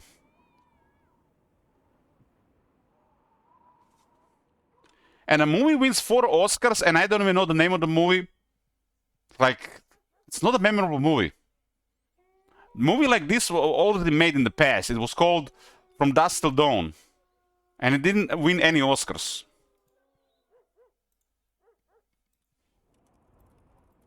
I'm pretty sure it didn't win any Oscars. This movie was made 30 years ago, but in the main role was 2 white guys. 2 white guys, you know, white male, endangered species these days. No Oscars have been won. Quentin Tarantino is in it. No Oscars. 0 fucks given. Sinners, 4 Oscars.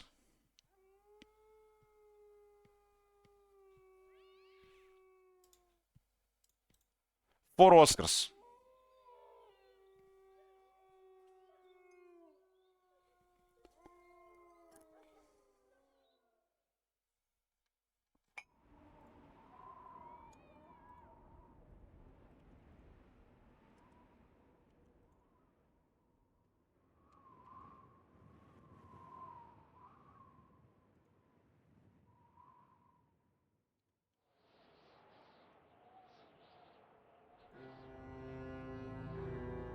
I wonder how the Quentin Tarantino convinced Clooney to be in that movie.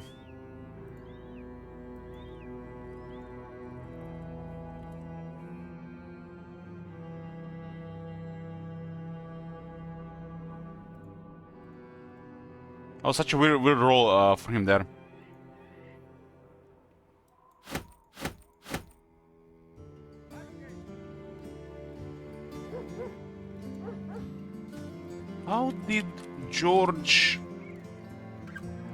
How did Clooney end up being in Dusk Till Dawn? That's actually a Google question. It was a career-defining role for some reason.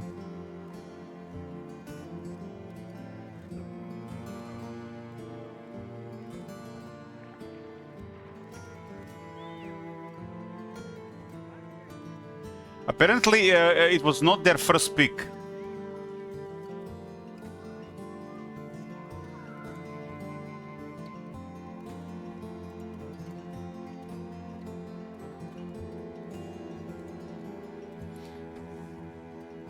I watched that movie on a video cassette, and that movie was so absurd at times.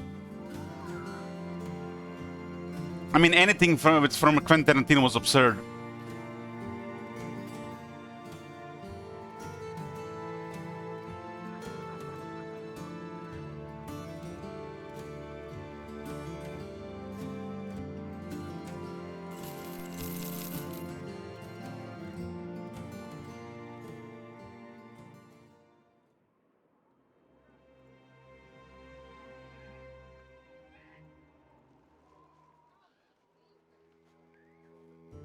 Clooney's Batman? Oh my god.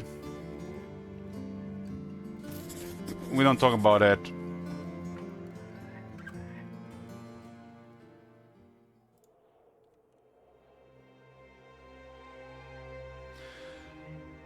One of the most cringe things ever, I think it was in the Clooney's Batman, when they were bidding for Poison Ivy.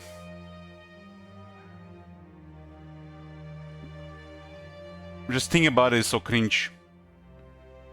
I don't think I can ever watch that movie again because of that scene. I'm pretty sure it was in that movie.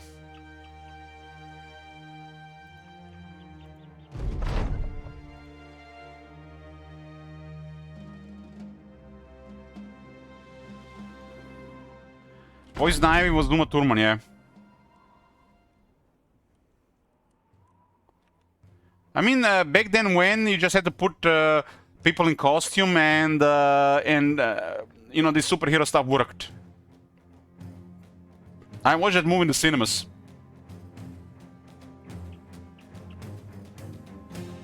It was one of the first movies I watched in the cinemas.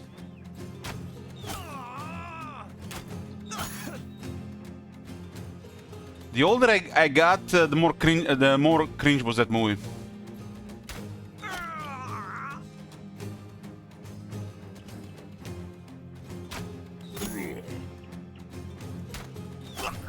It's kind of crazy, you know. They went from Michael Keaton, Batman, to that.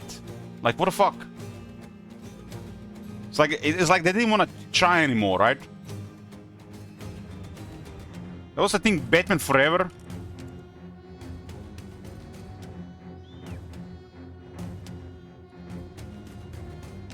No, it was the other one. It was the other one. That was the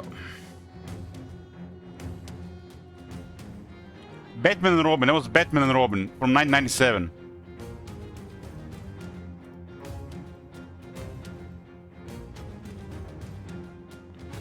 Holy shit, it has a 3.8 rating. It was this one. Yeah, this is the one where they bid for Poison Ivy. It's so cringe. So cringe. How they went from Michael Keaton Batman to this? This was good. Look at this, even won one Oscar. Michael Keaton Batman were good.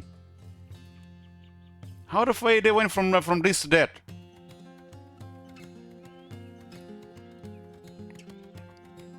I haven't watched them in many years.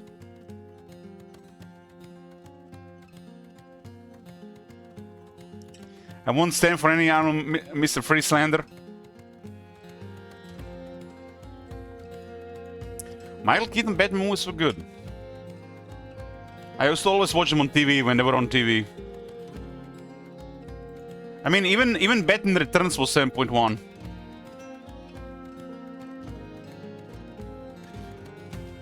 I think Danny DeVito also delivered in that movie. The villains were pretty good in those two movies, I think. Batman and Batman Returns were solid, you know. If you haven't seen it, I recommend. When doesn't Danny DeVito deliver? I mean, true that. He's always delivers.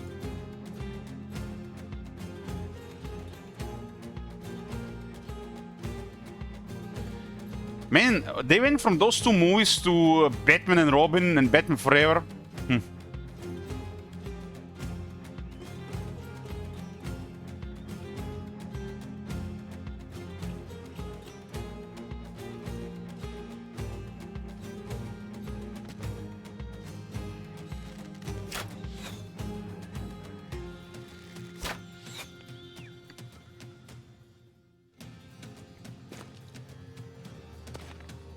Yeah, those movies felt like dark and it was always like something going on.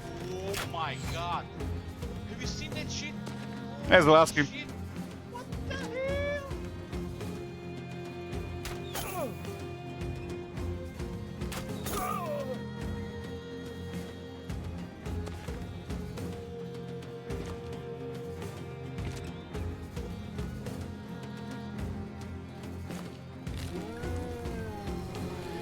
To me, it always seemed like after Michael Keaton, they were just making Batman movies for the money until Christian Bale. I liked the Parents of Batman. It was really dark, but it felt like very long as well. It's like there's content in it.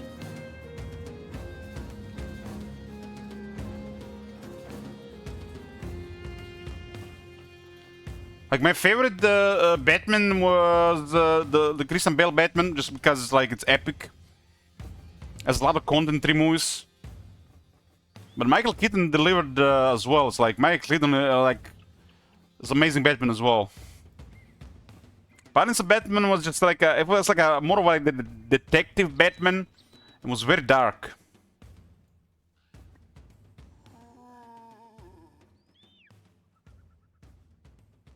Can't believe it's been only 4 years.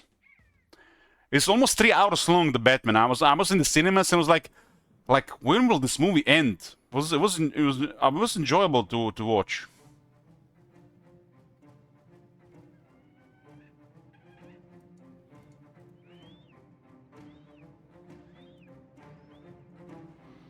Yeah, they're going to. It's going to be really hard to beat the Dark Knight.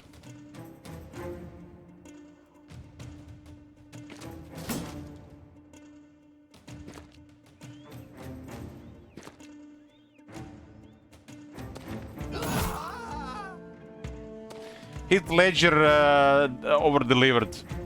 Over-delivered. Yeah, the Pants of Batman's from 2022. Yeah, it's been 4 years already. They haven't made a sequel.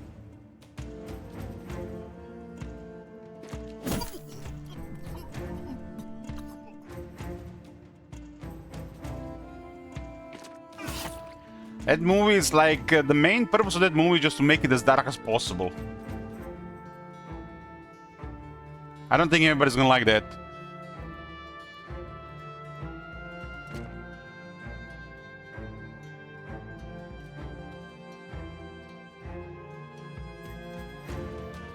And there was a TV show with the Penguin, right? Which I haven't seen, but I heard it's also really good.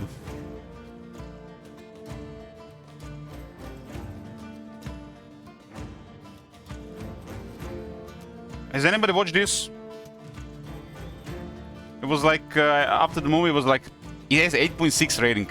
Won 9 primetime Emmys. I haven't seen this for some reason. I've missed it while I had the subscription to HBO Max.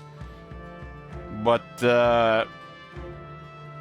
how many episodes it has? It has 8 episodes. I haven't seen it. But anything dark and crime happening in Gotham should be good, ought to be good, right?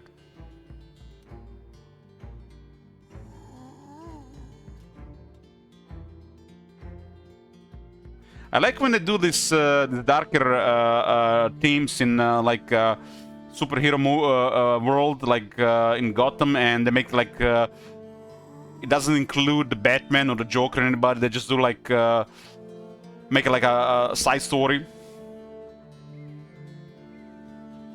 I mean, this is very high rated, right? TV mature audience, so this probably sex, blood, and violence.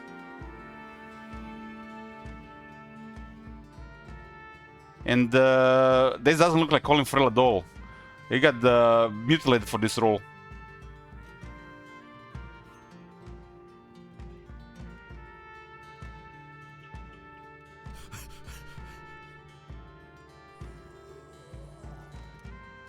I've definitely gotta watch it at some point. You know, lately, for some reason, I don't have time to watch anything. I don't know why.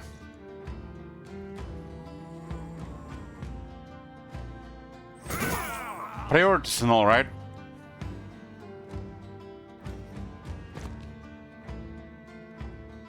Yeah, the side stories can sometimes be really good, right?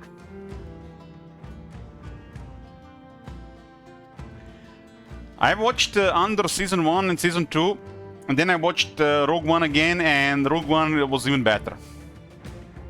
Definitely hit differently. They put too much effort into Andor, I think.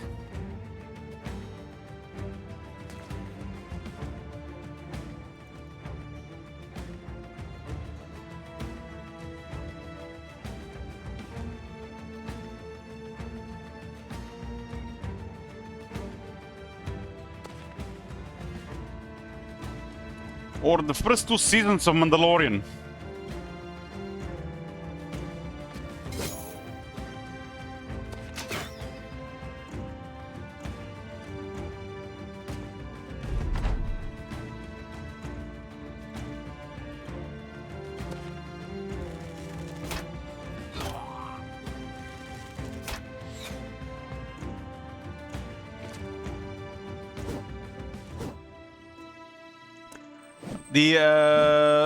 The final scene of the second season is like better than all 3 new movies combined. Who knows, knows.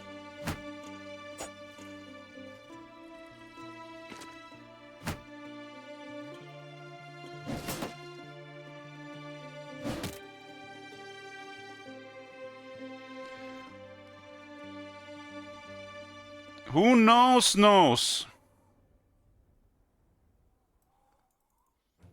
I mean, it has a 9.8 rating. 9.8 rating. It is nostalgia in the purest form. 100% pure. Directly into the veins. Right? 9.8 after 6 years.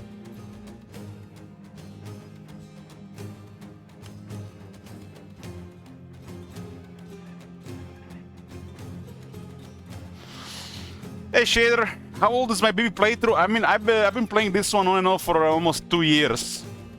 My guys are so staked that I'm just enjoying the atmosphere and bowling brigands. If you wanna watch the start of this, there's a playlist at the bottom of the below the stream. You can watch this from the start.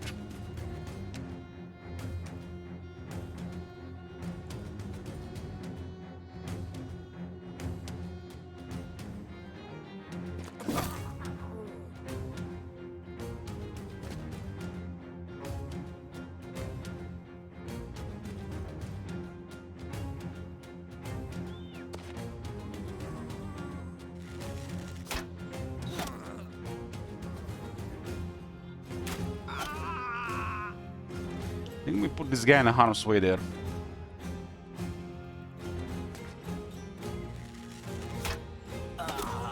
You ever try Paradox games? Yes, and I didn't like them. I think the only Paradox game that might actually get into might be Stellaris. And maybe a Fallout mode in Hearts of Iron 4. Maybe. But I'm not sure if I'm going to try those. Boardwalk Empire? Of course I've seen Boardwalk Empire there, bro. Of course I've seen that. But good recommendation, thanks. Oh, this is gonna hurt down there. I totally forgot about the possession.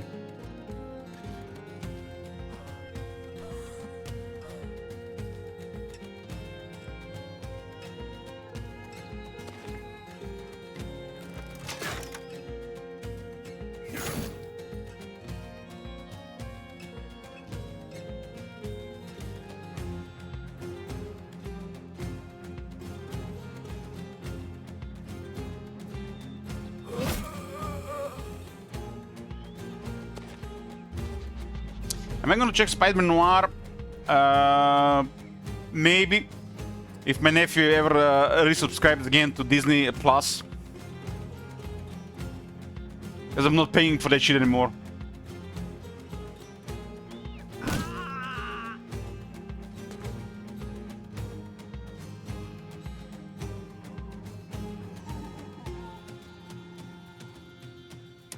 It's Amazon Prime. I think my sister-in-law is gonna resubscribe to Amazon Prime soon, so probably gonna watch.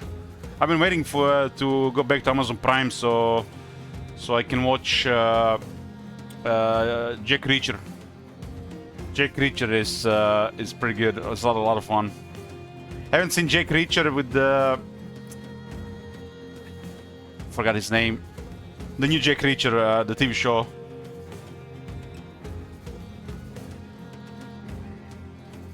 Alan Richardson or something like that, yeah. I didn't know him as Aquaman from Smallville.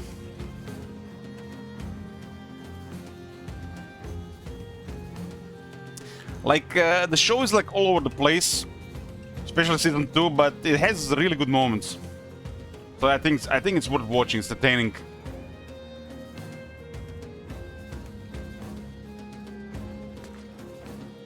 Oh, this is gonna hurt here. Hopefully it doesn't high roll. Okay, no high rolls. It was attacking the wrong target as well.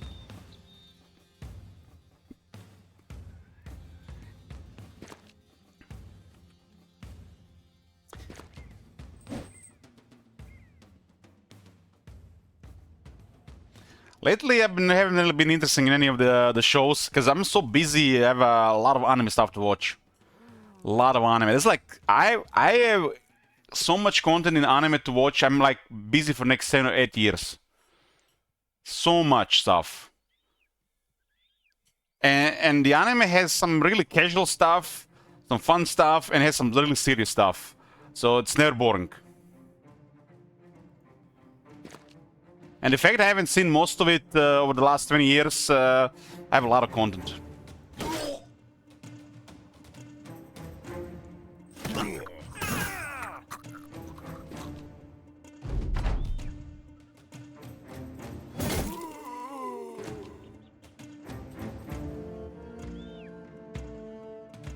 You know what was the most bizarre anime I watched so far? It was recommended to me by We Have Cookies.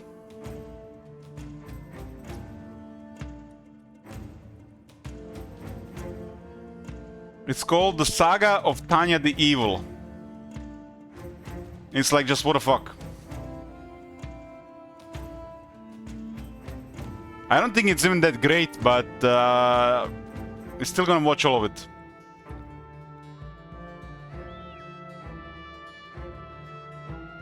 It's definitely the most bizarre one I've seen.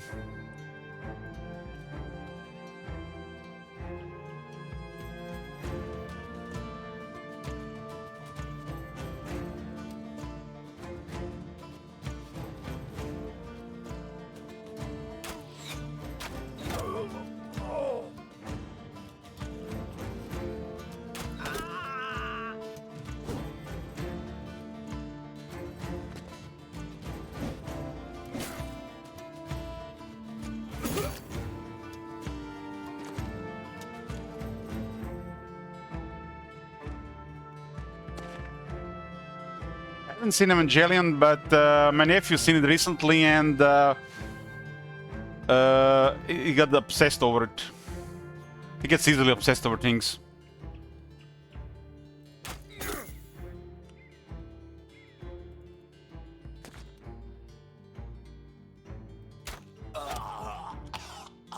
I try to watch the ones that might damage me emotionally and psychologically every couple of months. You can't watch that shit all the time.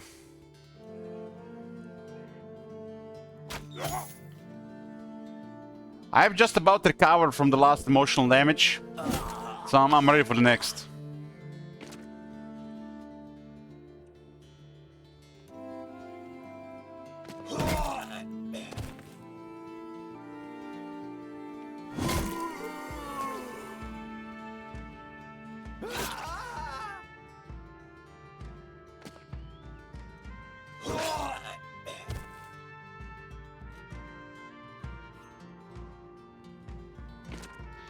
But all these Evangelion talks makes me wanna rewatch it, watch it earlier.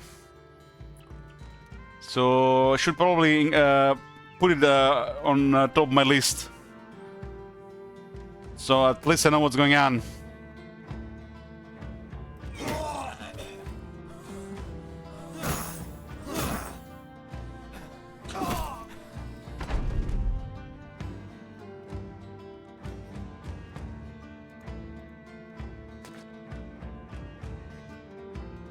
Sometimes you have to watch something silly and fun, Rebus. If I might recommend you something, if you wanna have a lot of fun, and then you're going to love it, I recommend Love is War. It is just so much fun to watch, and you might, you know, change your tune about these things again.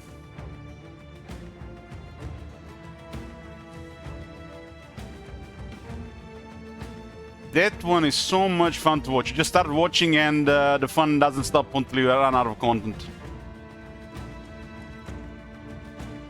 It's kind of strange, like the most fun ones are usually not what you think. Like, I've been surprised several times.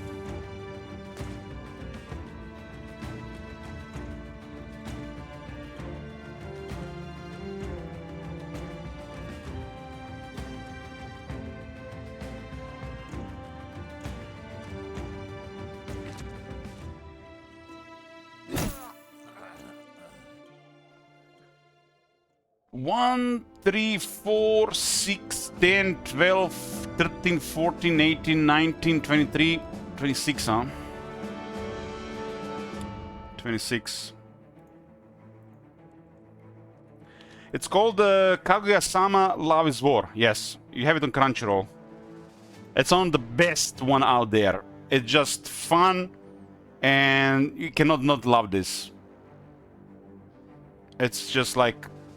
I would probably recommend this to anybody who wants to, you know, get into anime. It's just top stuff. It's just so amazing. If I had to put one of the animes on the top with just like fun and exciting to watch, it would be that one. A lot of anime, the good ones have some dark stuff. This one doesn't have any dark stuff, so you're not going to get emotionally mutilated.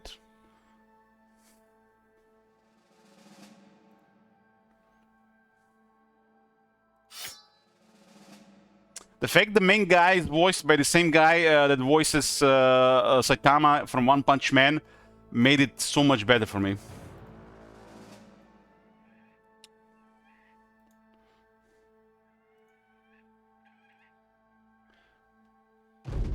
Yeah, I've recognized some of the memes while I was watching the show. It's kind of funny, like, and I kind of like, so that's where that meme is from.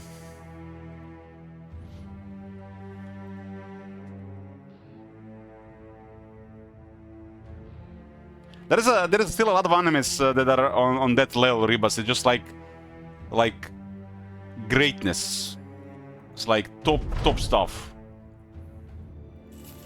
There's a lot of crap. There's a lot of stuff that just like gets... they basically just make more of it. Just different names, change story a bit.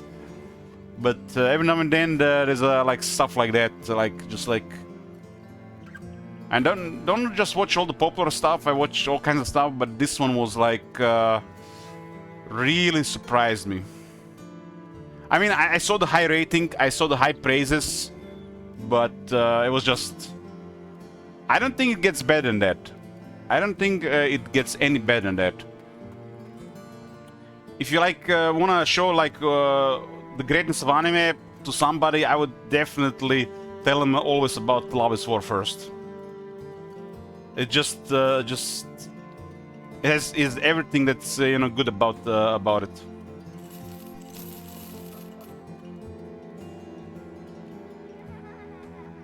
The fact it's not like serious or dark or violent or something like that, like some other animes are, just makes it perfect, right? Because you can't always just watch stuff like that, right?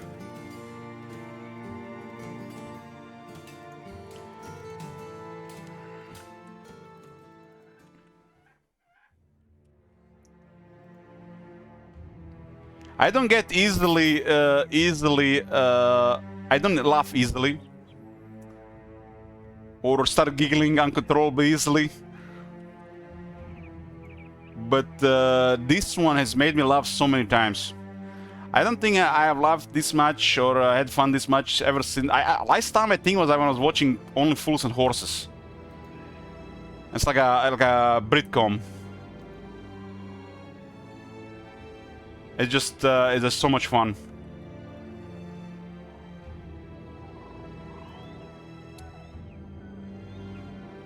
Once you get to know the characters and when they put him in those situations, like awkward romance situations, it's just the fun factor goes to 11.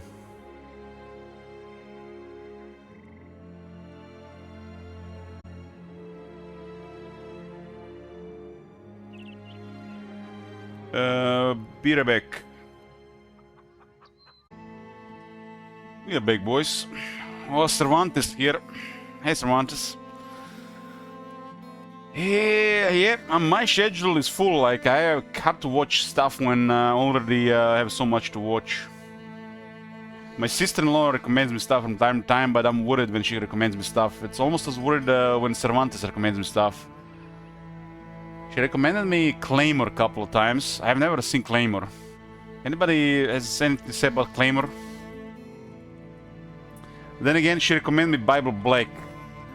I'm not sure whether it was a troll or something, because I knew what Bible Black was.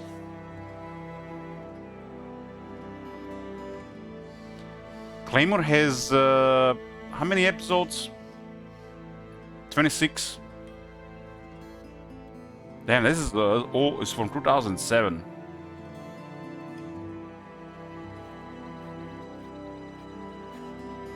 I mean, I'm trying to explain to her the difference between ecchi hentai, but she just like can't help herself. Because when I started watching anime, I was looking for fan service ecchi anime. That's what I started with, the loot stuff. But she started recommending me hentai stuff instead. Like. Then I have also tricked her with one. I have recommended her Quasar of Stigmata, but she's hopeless. She watched both of seasons, and I'm still in season 1. That one is so hard to watch, man. It's like it's porn. It's not even a story, man.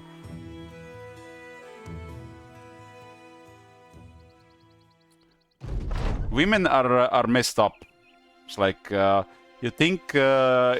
Something going on in their heads, like you think men are perverted. No, women are more perverted than men.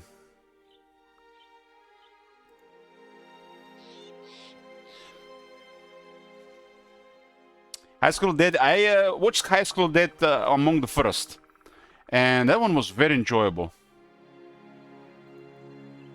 Recommend Euphoria. Get fuck out of this one. That's like not even to throw somebody. I would recommend Euphoria. I tried to watch the first episode twice.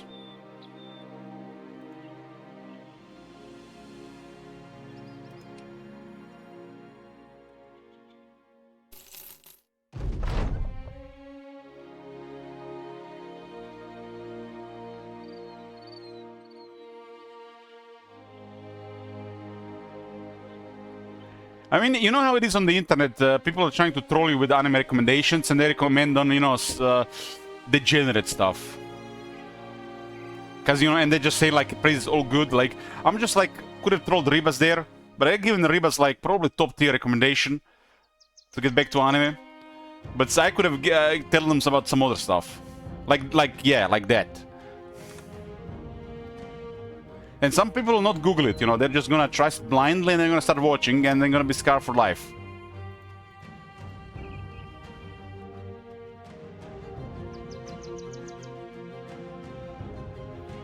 I haven't even thought about this stuff, but hentai is just is a type of anime, right? I always, thought this was something else. That's why I've fallen victim to it as well.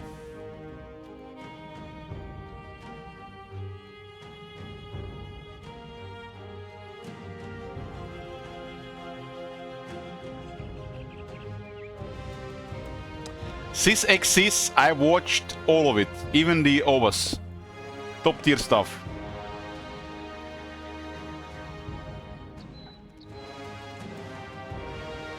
That is like one of the top ecchi animes. Victor, Victor, you know any other ecchi ones? That one is the like borderline hentai. Like it's an ecchi on like just like this almost hentai, right?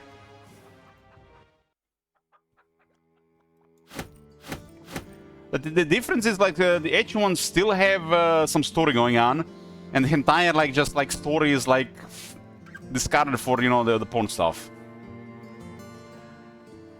Isekai reviewers, I haven't seen most of it. I've seen most of it.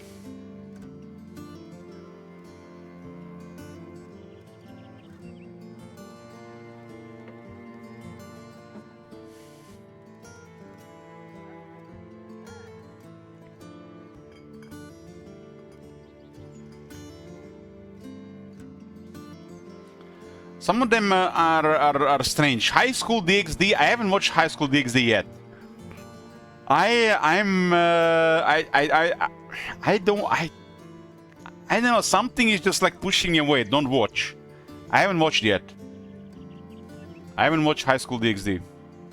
Kill la Kill is silly over the top. It is on the edgy stuff, but Kill la Kill is one of the only animes I have stopped watching because it's just silly over the top. I didn't like it. I watched like, I don't know, 7-8 episodes. I think the best ecchi anime, like the best, #1, undisputed champion of ecchi anime is Prison School. From what I've seen so far.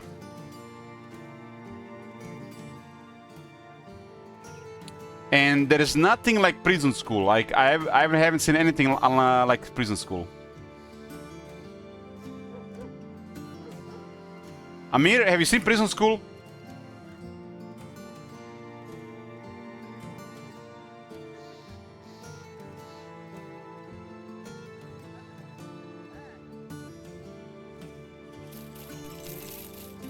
Well, it's a more grown-up ecchi anime. I recommend.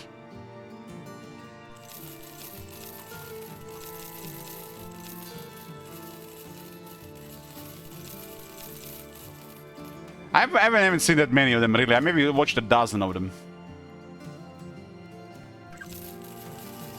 It's kind of, you start watching ecchi and you're hoping like it's gonna be a good story, but it's more of the same stuff with a occasionally good one. Occasionally good one.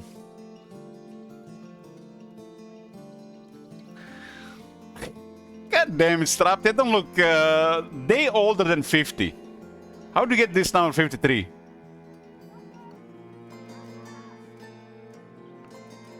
I'm going to be 38 years old in 5 days. 38, not even 40 yet. Not even 40. In 5 days, I'm 38.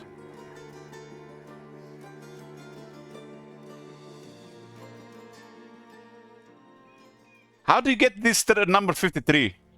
Is it because I have gray hair in my beard?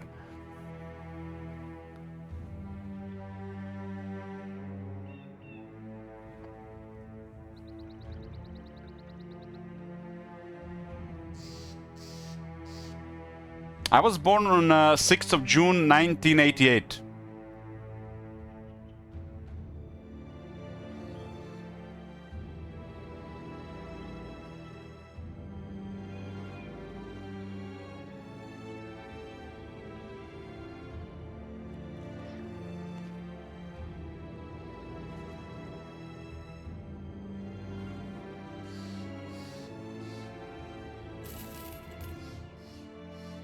Cervantes, have you seen any good anime recently? Like any of the newer ones?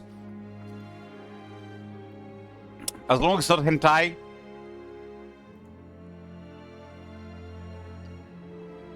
I shouldn't be asking for this because I only have like 7 years of content.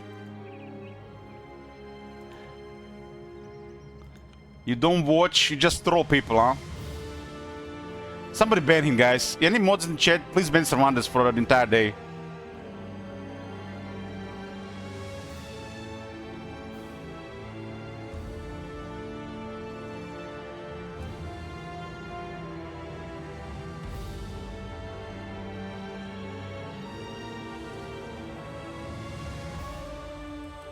Tom Ching says, my right side of the head is all gray hair, but I'm 30 and I have been in a relationship for 10 years or so. My father was had a full gray head in his 30s.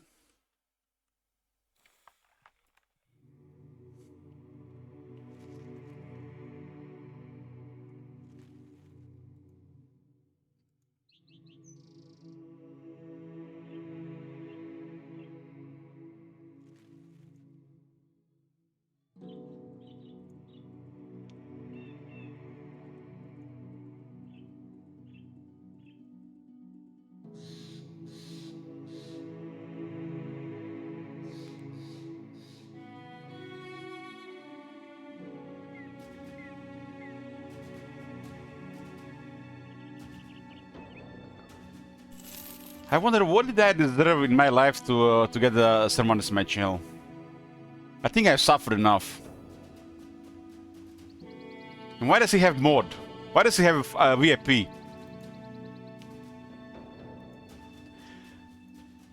We lost Oki, we lost some other great people, but Cervantes is still here. Unbelievable, unbelievable. I'm gonna be down to like 10 viewers and Cervantes is gonna be one of them.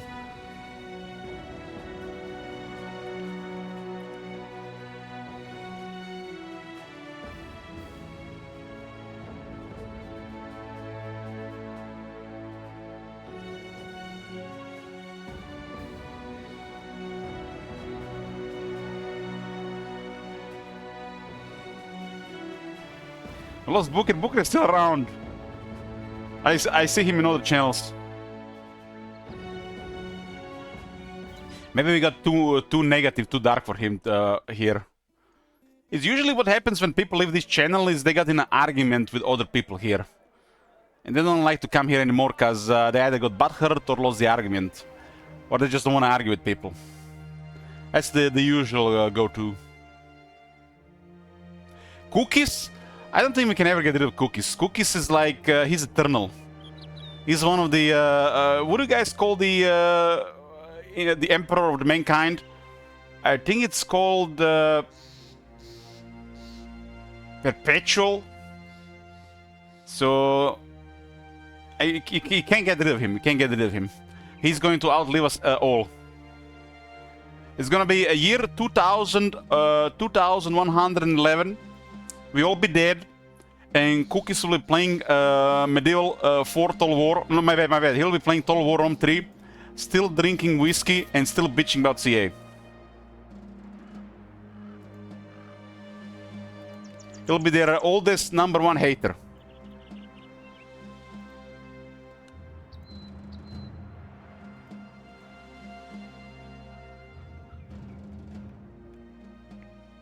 I think Cookies drinks brandy and stuff like that. Brandy, whiskey.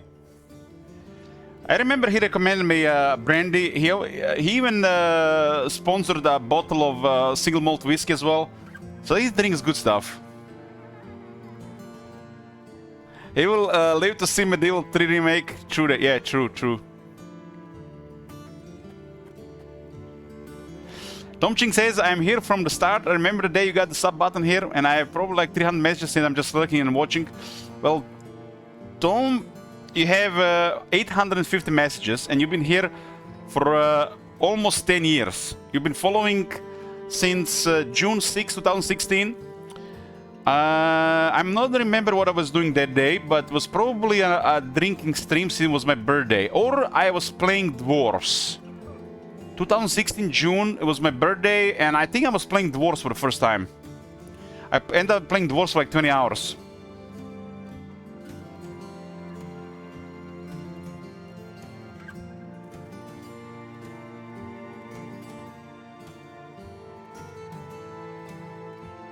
I mean, it's still better than a bottle of Jack Daniels or Four Roses, right? My favorite is the Four Roses bourbon. I drink that over anything.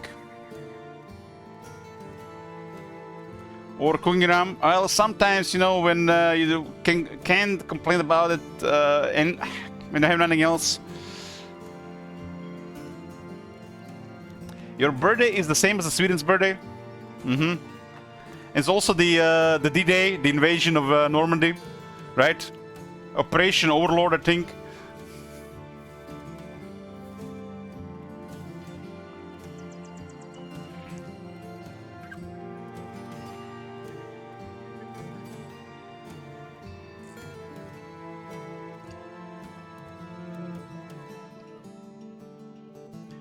The one I had was Lagavulin, 16 years, and I think it was on the one of the best whiskeys I've drank. It was so rich. It was amazing. I don't think it was even that expensive.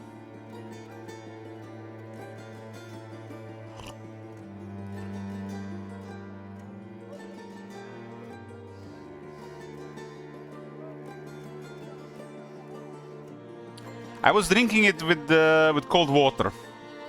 And I think it tasted amazing. So I had that thing in one glass, and I had cold water in another glass, and it was I think a really good combo.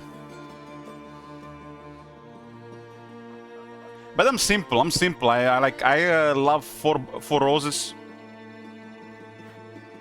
I like bourbon the most of all of alcohol.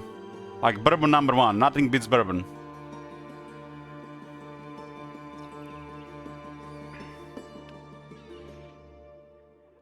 Just give me 4 roses or Jim Beam, and I'm a happy camper.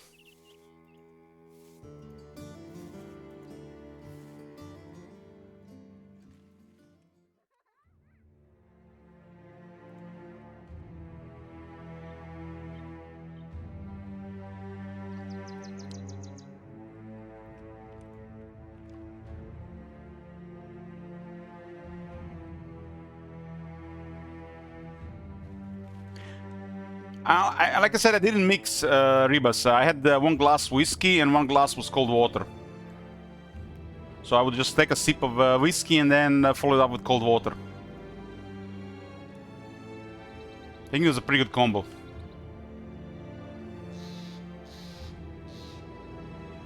How long sober now? 6 months. 6 months. Mom says Jim Beam is also my favorite. I mean, it's cheap, it's simple, it does the job.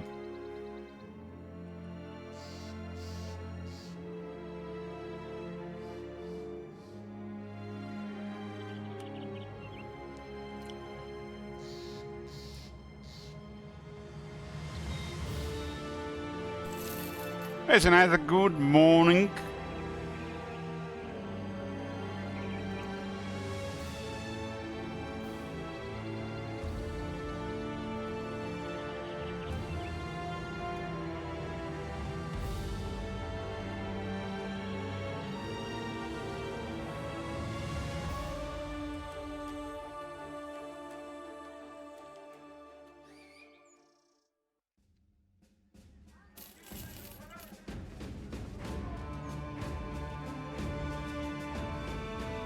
I miss bourbon, but I like being sober more. Eventually, at some point, I'll probably drink again, but I'm gonna get my streak to a new record.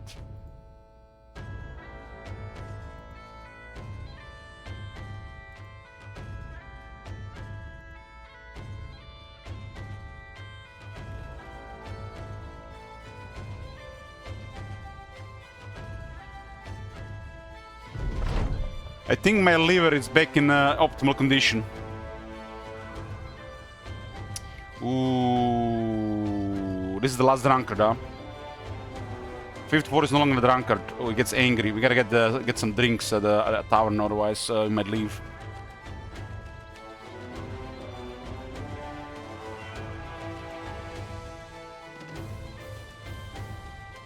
Last time I was drinking, I was binge drinking for over 3 months.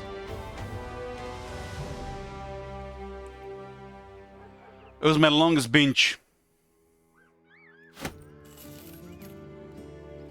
I usually would drink for 3 weeks and then several weeks off, but this time was 3 months.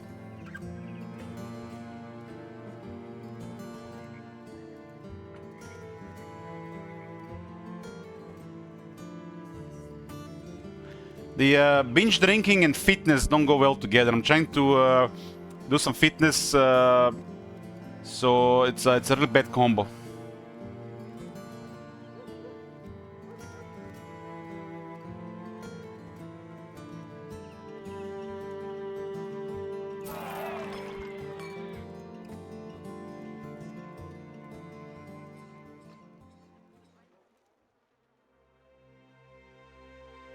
%, huh? Another event could make him desert.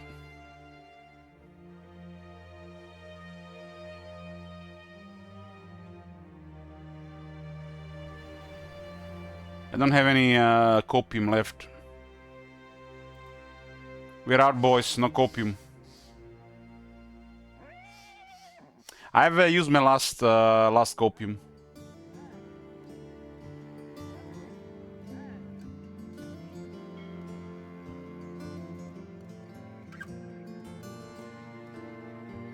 For me, the alcohol just making the days go easier.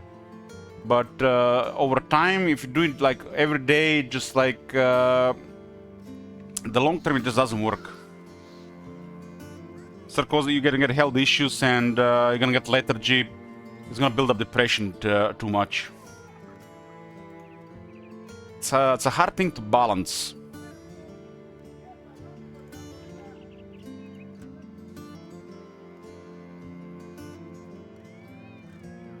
I would drink a lot just to pass the time easier. Then I would drink after that to just lower some social anxiety. But it ends up fueling depression. And you just keep drinking just to avoid it. Which just makes it worse when you stop drinking.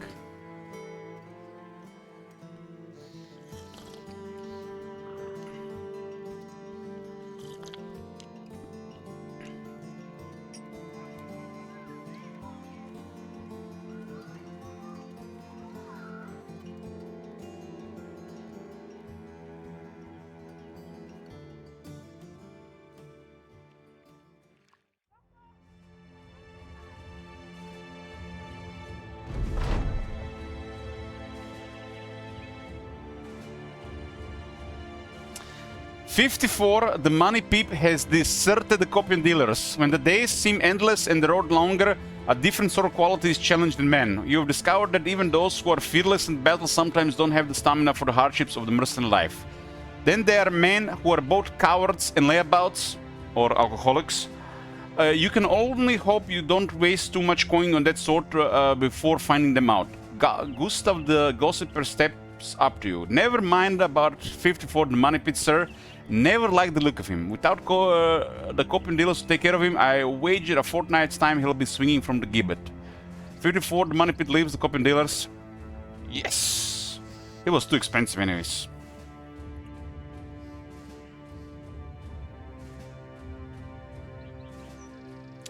He's taking the gear with him, huh? Well, it's time for somebody to fill the spot, huh? Put one of the tanks. Who is the better tank, Saint Isaac or Ogrelum? Saint Isaac is a little bit better. They're both shit, but Saint Isaac is less shit.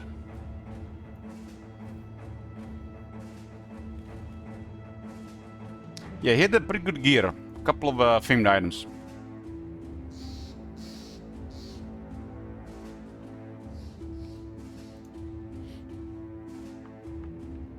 I mean, this is what happens if you try to whip them with no drugs to make them happy. Usually, when that happens, you have to give them drugs immediately, otherwise, there's a decent chance they leave. No drunkards right now in the company, though.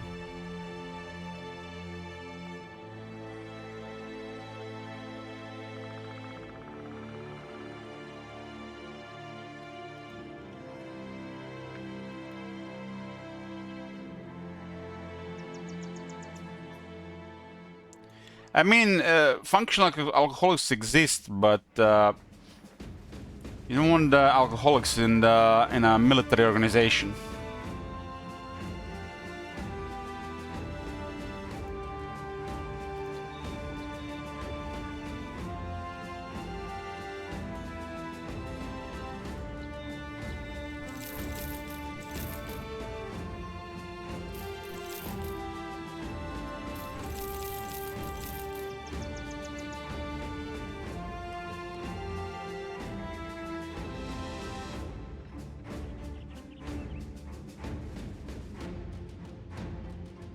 Civil War has ended, so might be gonna be more brigands again.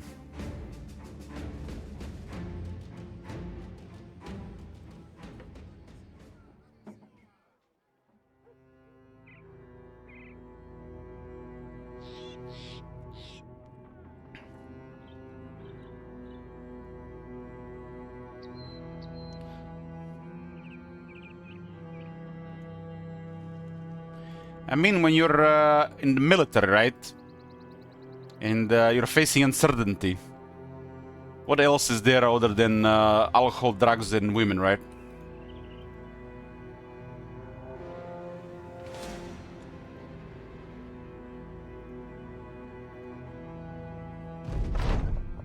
And gambling, yeah. Gotta hit those, you know, centers in the brain so you can keep functioning.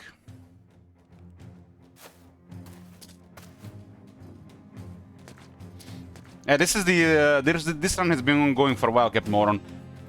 I have 2 days left, and then I'm retiring from this game.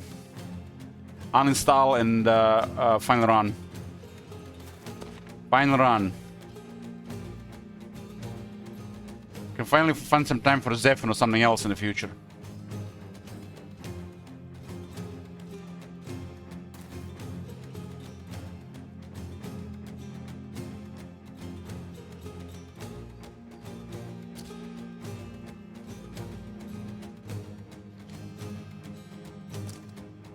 What do you mean final run? I'm not gonna have to. I'm not gonna be playing it after this. It's I owe 2 more days, and I'm moving on. I've played almost 1,200 hours. It's plenty. Yes, yes. I've decided. There are other things to do.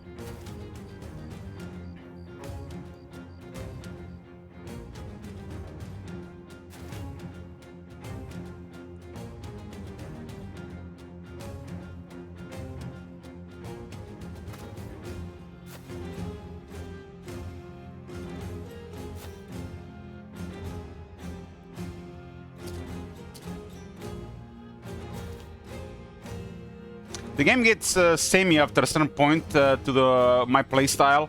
They haven't really improved the simulation part of the game, so I already played enough for I've seen enough for I want to play. There's other things to play as well.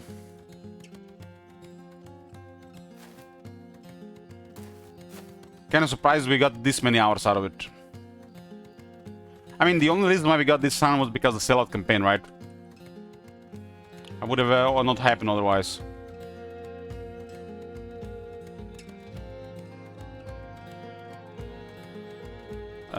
You should at least try doing Kraken Library. Why? I mean, I like to play this game in a certain way. The other ways don't interest me. So the game has limits regarding that.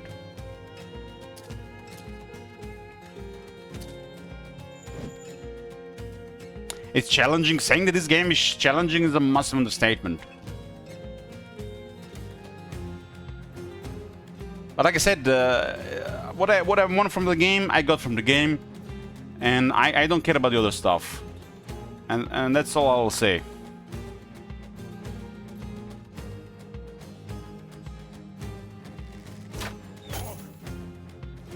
I really do not care about these things. Like, I'm not even sure I like the part of the game.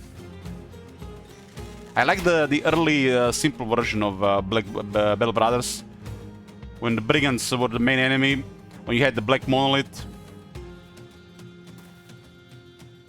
This is the part of the game I enjoy the most. I hope they would have been adding simulation stuff to that part of the game, but they added more of the just slate game stuff, which I've never really cared about.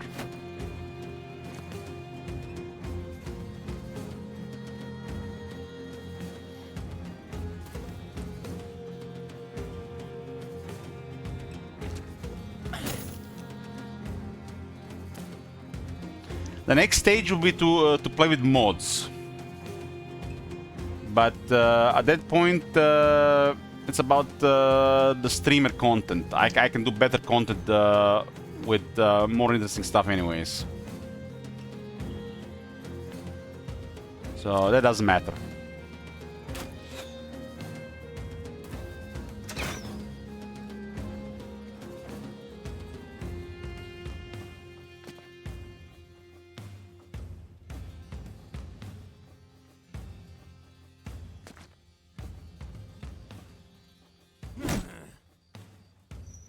I mean, I'm not sure if I should just talk to guys about these things, how I feel about this stuff. But, you know, I can just be silent and just move on in silence as well. Sometimes it's not the right move to speak up your mind out loud.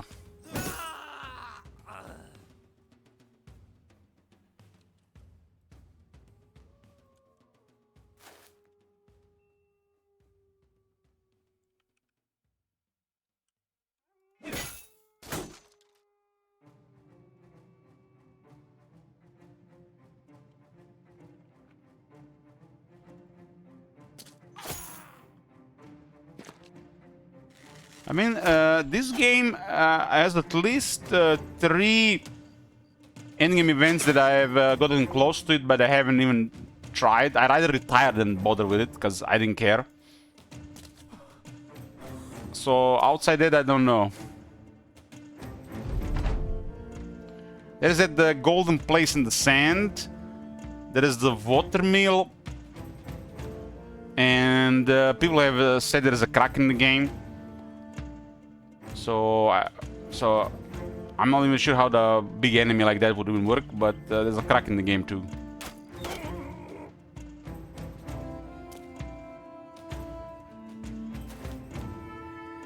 How does the Kraken even work on the land?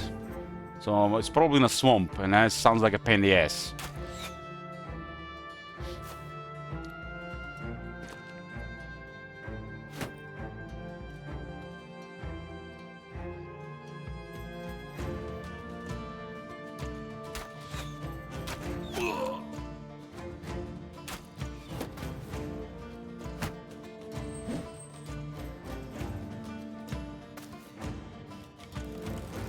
Do you play Iron Man Gauntlet as well?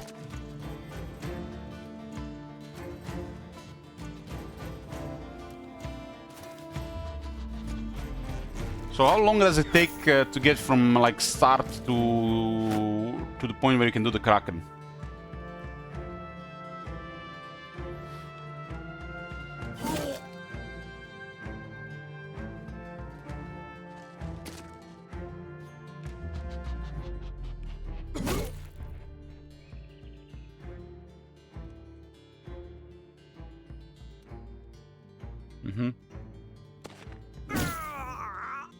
I mean, this run I could do several, still do several of these events, but like I said, I feel like zero desire to do any of this.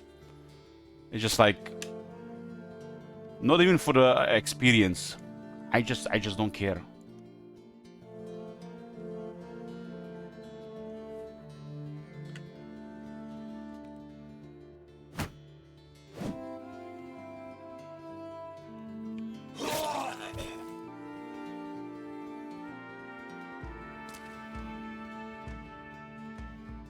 It's a very liberating.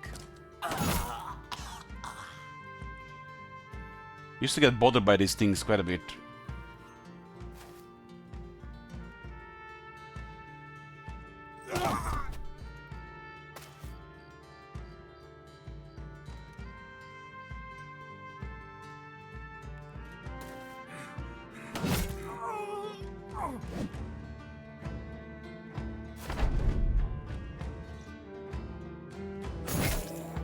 The thing I like enjoying the most in this game is just the atmosphere of the game.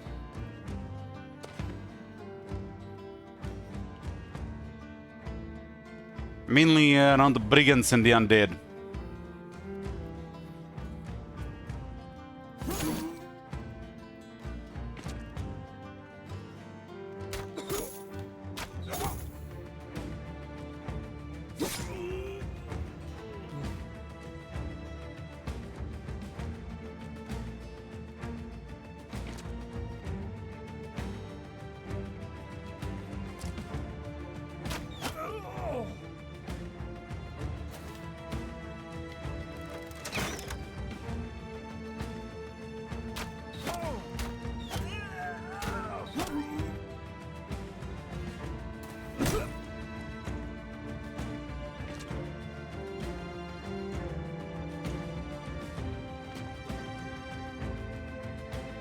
I've been thinking about Outer Worlds recently.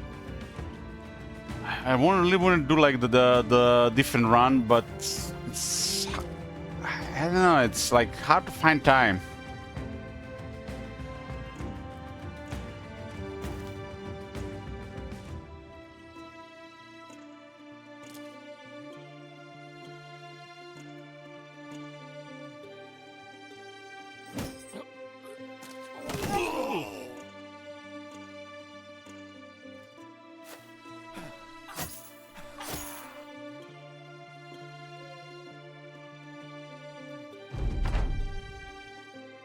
Yeah, I need to hurry the seal, bring out the new DLC soon.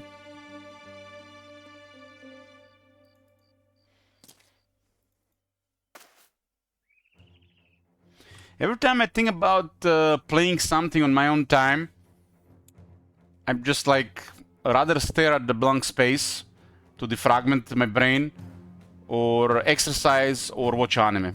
It's hard to do anything else.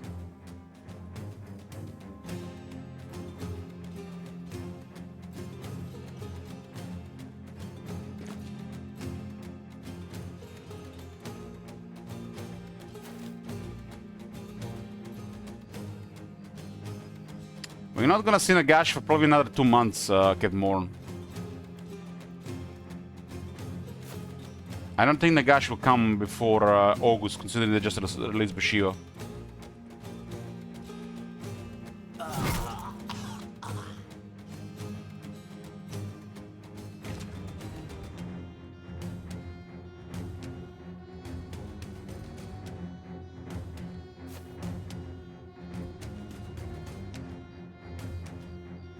How is Bushido anyways? She has the white fur.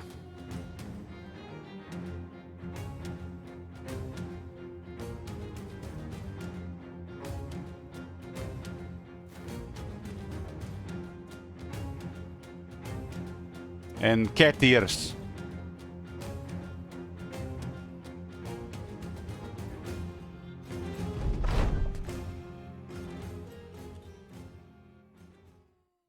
One, 3, 5, 7, 8, 12, 15.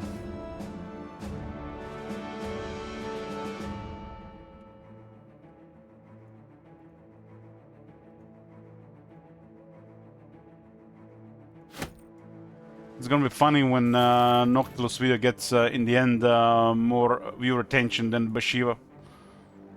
Tells you what people care more about.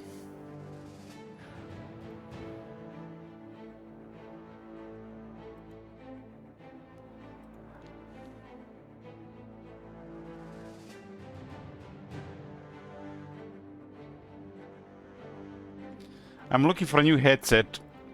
Has to be white with some pink stuff on it and has to have cat ears. So I can just trigger Top Manager all the time. It's gonna look silly, but Top Manager getting triggered is gonna be priceless. You guys any recommendations? But get one of those Uwu cat ears headsets.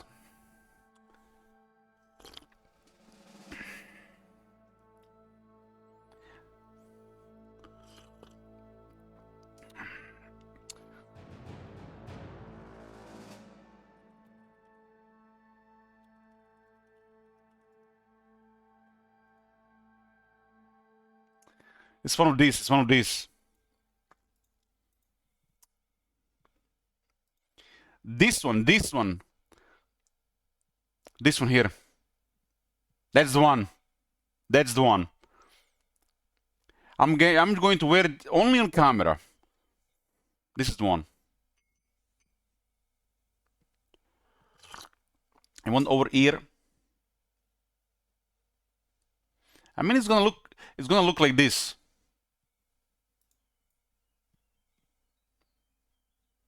Not on ear. I mean, it's supposed to show like these things on top, right? Like you know, on top. Over ear, not on ear. What do you mean?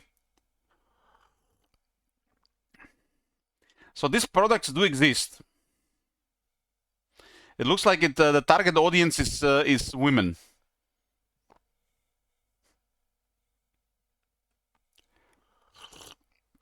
Does the Eagle come with a headset too? I mean, I wish.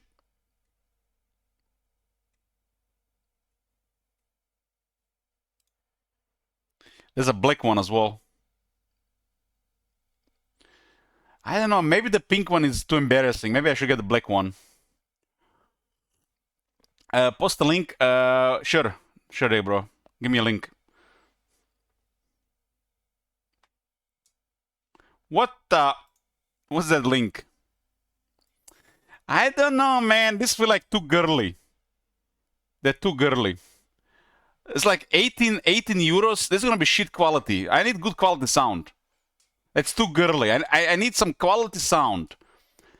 And when I buy this shit, I have to buy one of them standing microphones, because I'm gonna have to retire this headset. Now, I can't put this on my head. This looks too girly. No. This is too much. Too much. Look at all this rainbow stuff. People gonna think I'm one of them gays. I need something just for the memes.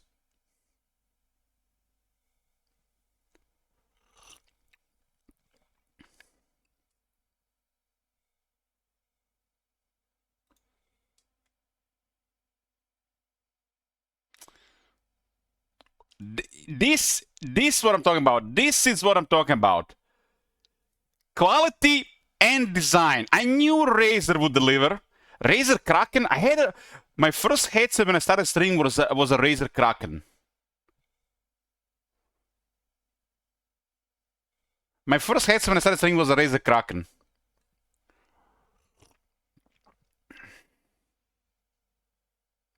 Reactive Chroma RGB kitty ears with 16.8 M colors and endless lighting effects. Display colorful personality with kitty ears and ear cups that dynamically react to live events and sync with 300 plus games and 500 devices across 50 plus partners.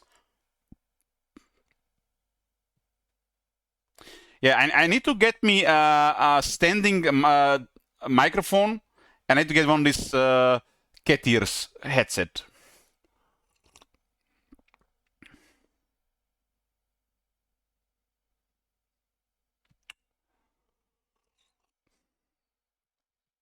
Oh, look at this. They got a combo.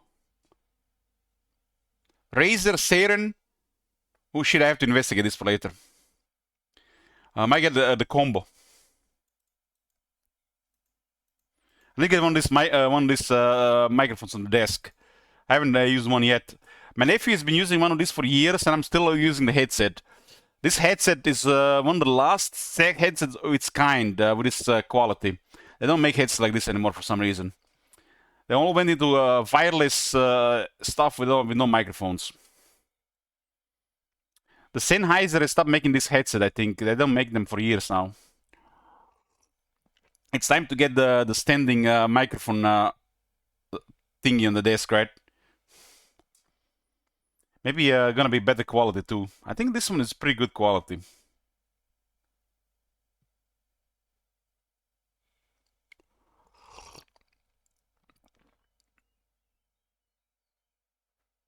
We'll see. I'm planning to get a new microphone at some point. I'm just always lazy about these things.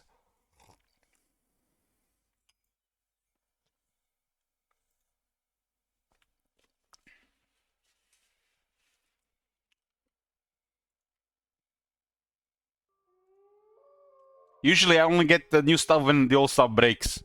I guess you've seen my old headset. I had this headset in my closet for a couple of years, and I've been using the headset with duct tape and shit just because I was too lazy to get the other one out the closet.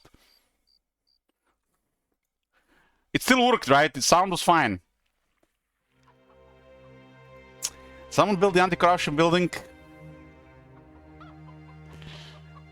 Doki Doki with the ear headset, cat ears headset. As long as there is no cringe reading, because I don't think I can go through that again.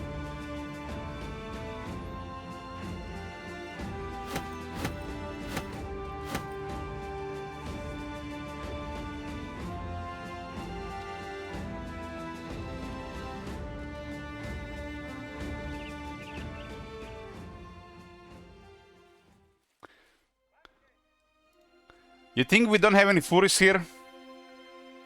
Furis, is this how you pronounce it? I hope we get some, and I hope they trigger a top manager. That's my current life goal. The top manager gets triggered by random viewer. Especially if it's happened off camera, so I can go.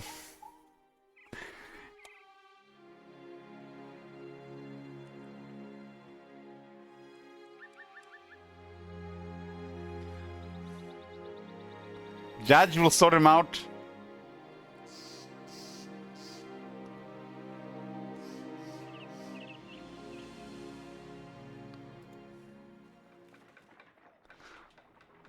I heard they usually tier 3. We don't have many tier 3 people here.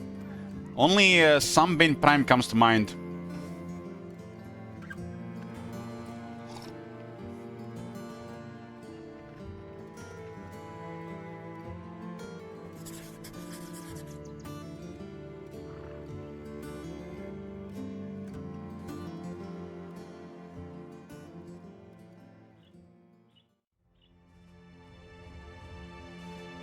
Judge, did I ask you before, how did you find this channel?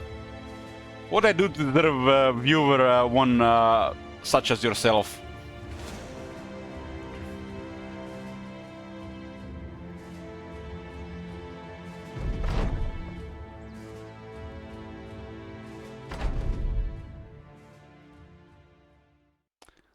Fortune thread, what?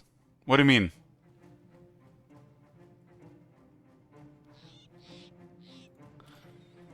What is Fortune?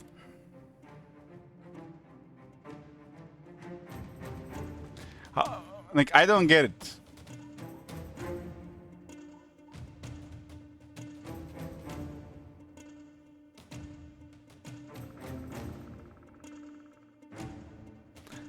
I've heard this been mentioned so many times, but I don't know what that is. 4chan is a simple image-based bulletin board where anyone can post comments and share images. You found me in 4chan? Hold on. Let me search. 4chan LHTV. Your search 4chan LHTV did not match any documents. In response to multiple complaints that we received from under the US Digital Millennium Copyright Act, we have removed 3 results from this page. What? What the fuck? It's almost like some illegal shit.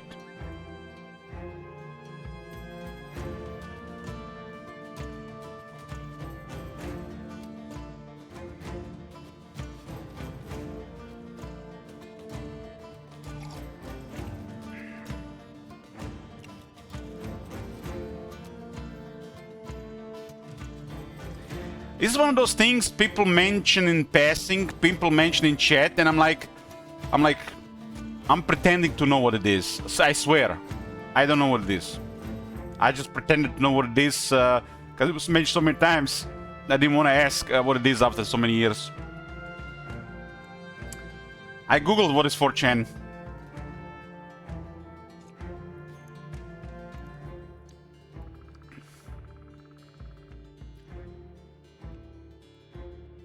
It took me a while to just learn what Reddit was.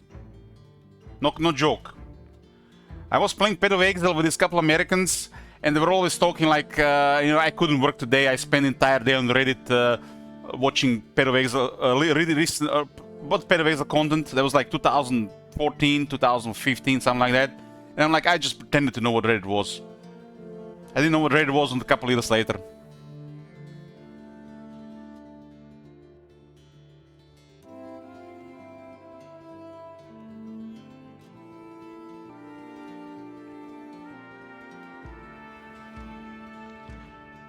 Captain Morgan says a brand new page is now live and it is a massive one. This page covers extensive balance adjustment across move.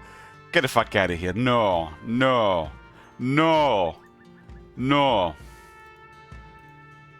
This is the LH patch.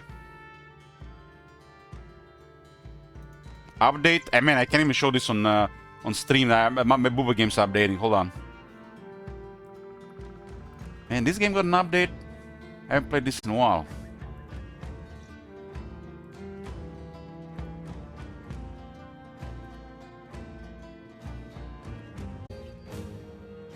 Big boys. The BBC rise continues.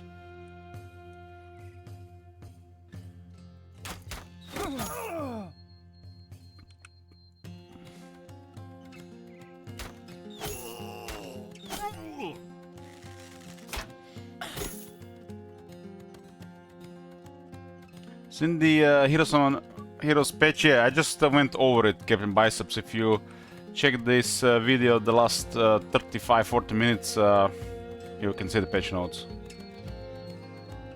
Yeah, it's pretty amazing. The biggest patch yet, right? Ooh, got a big hedge knife with a big Bardiche. Was it Bardiche? How to pronounce Bardiche? How to pronounce Bardiche? It's Bardiche. How I thought.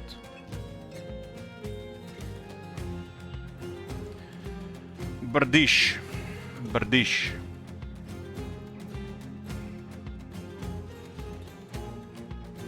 I was saying it like this since the Diablo 2 days. Didn't they increase the damage of that weapon in Diablo 2 because it was like 1 to 27? Let's see. It was 1 to 27, right? I'm curious. I think there was a patch that they actually increased the damage of this. 1 to 27, they haven't changed it, interesting. I thought they did something to the Bardiche.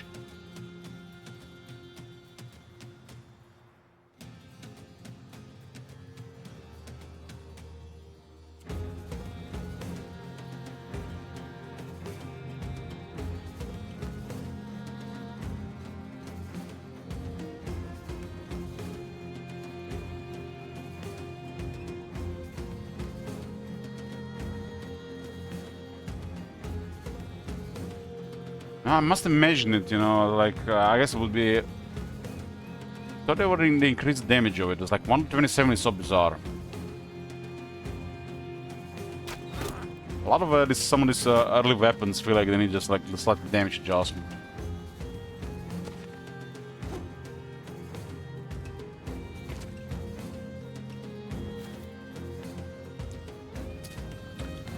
Joy is sweating there.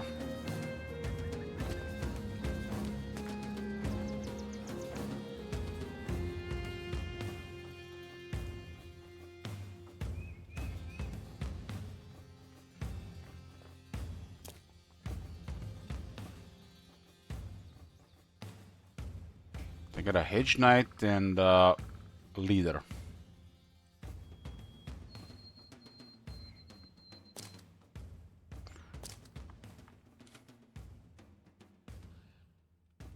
Am I not itching to start a map needless of that patch? No, I've gotta do 2 days of bread bars right now.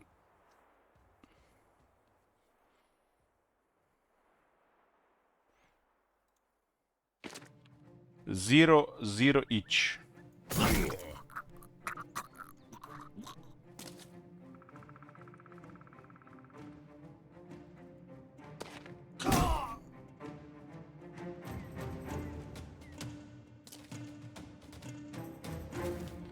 the hell is that guy going? How comes that got Big B? I was still owing 2 days, Heretic.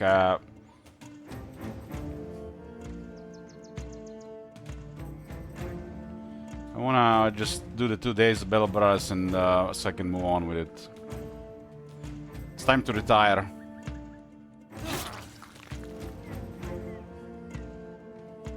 Nice 2 chill days of BB and then we'll see what's next.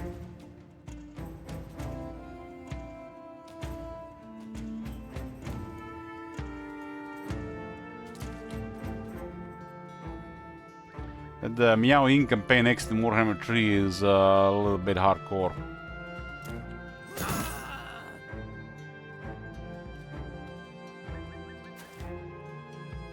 Gotta mentally prepare myself for that.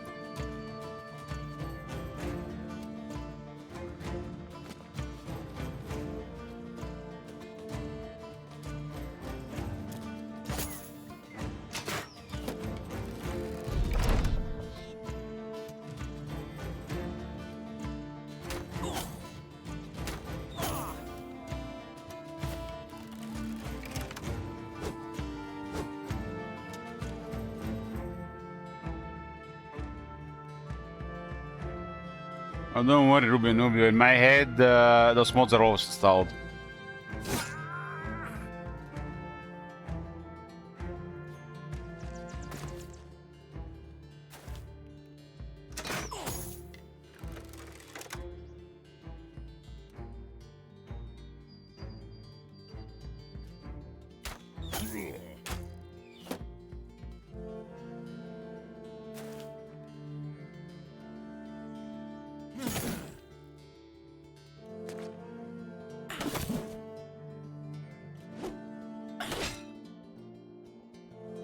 Almost out of joy.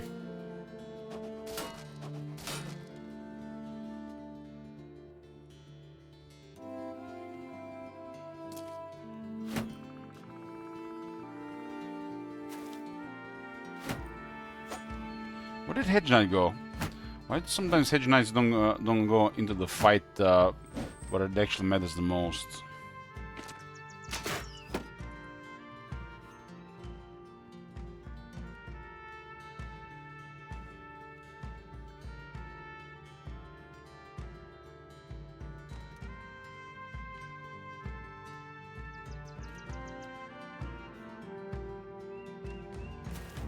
Very strange.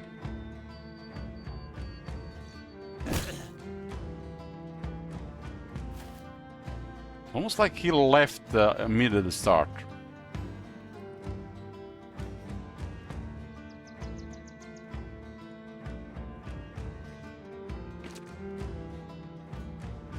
Now he's coming.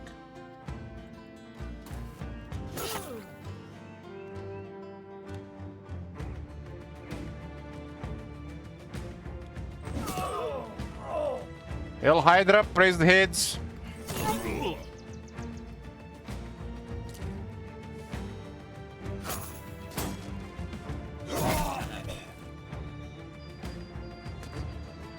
Man, getting hit by the great axe is so satisfying. Or hitting with it, not getting hit.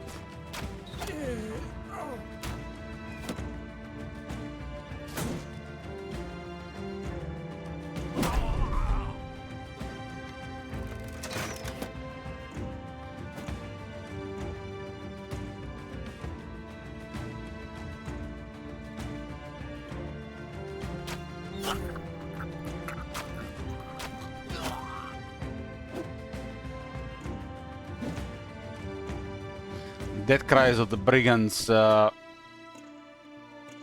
so good.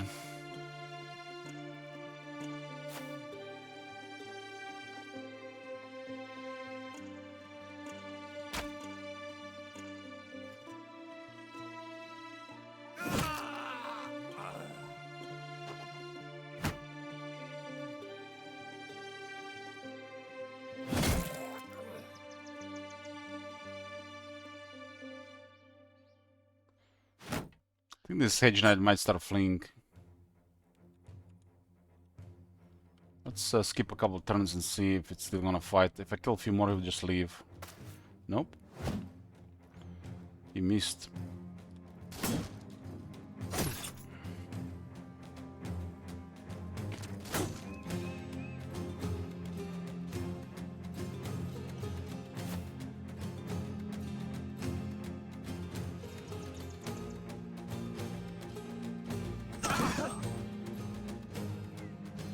I mean, it's Saint Isaac. It just is a known red name. He wants to put Miao Ying in a hard spot when she gets surrounded. Just one of his fantasies.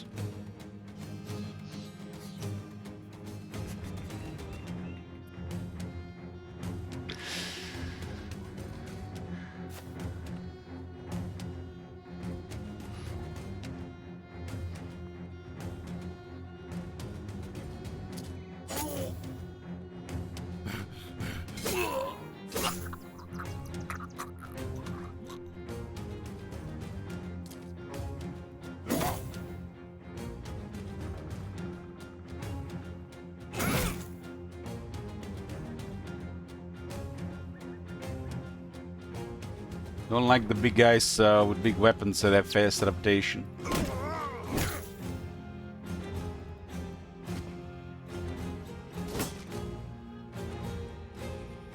Well, that campaign can go really bad in no time.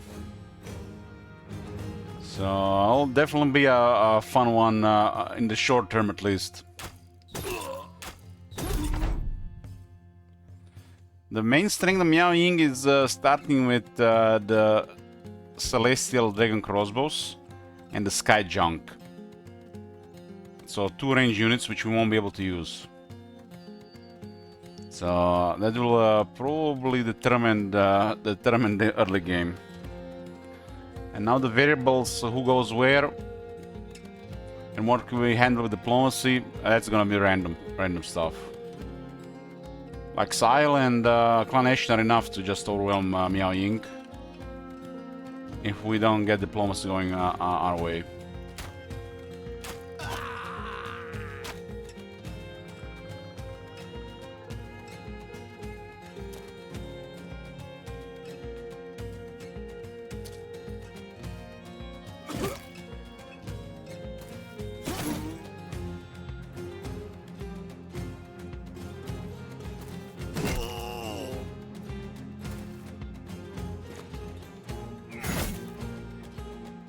They did the 0 health damage, interesting. Decapitated.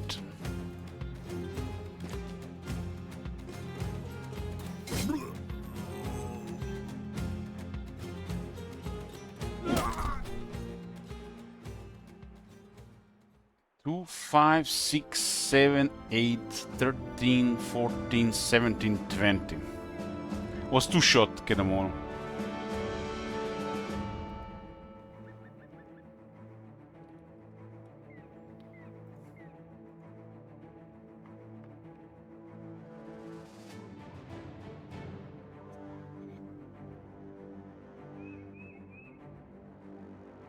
Still get his British.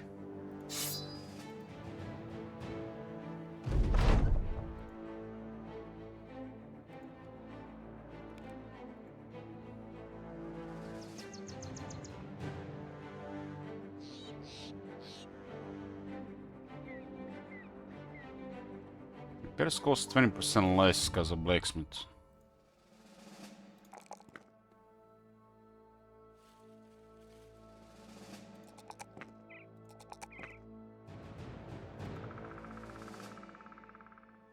Why are these guys mad, dissatisfied?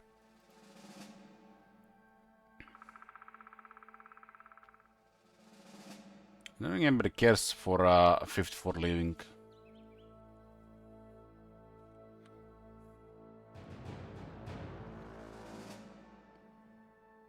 I was hoping for that guy to get killed ever since we got him.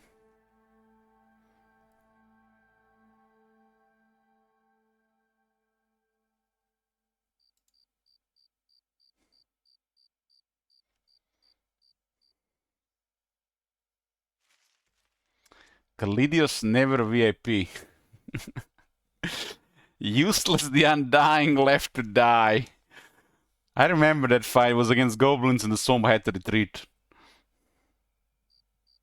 Desunyao impaled by a goblin skirmisher.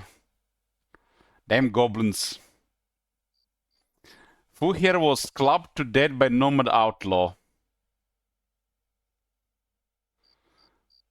Had a couple of royalties killed, huh? Strackland Jr. chopped up by a Widerganger.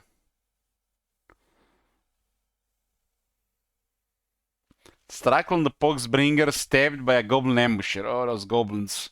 They're nasty.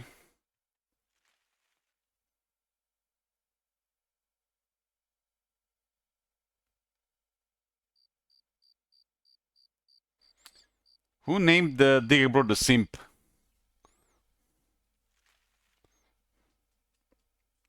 This is the names, guys. It's like a story here.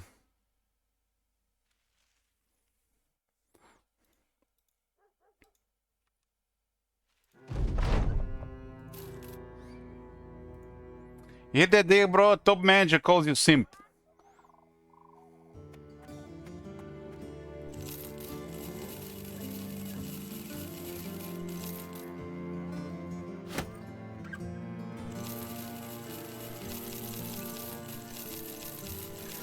What does Google says? Is simp a bad word on Twitch? Yes, simp is restricted on Twitch, but the context is key. The platform does not have a blanket ban on the word in casual banter. I guess we're doing casual banter, but action will be taken if it's used repeatedly to harass, harm, or insult other community members. Using the term to demean someone's sexual activity or morality is a violation of Twitch's hateful conduct and harassment policy. So guys, we can only use the word casually.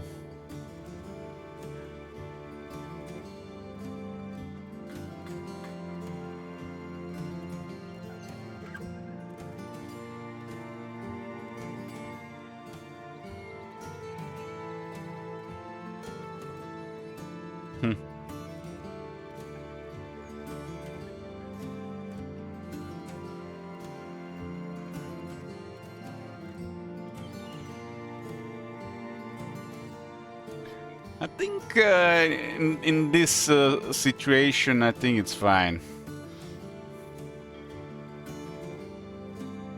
I can't believe today I googled what is a 4chan and now I googled what is a simp.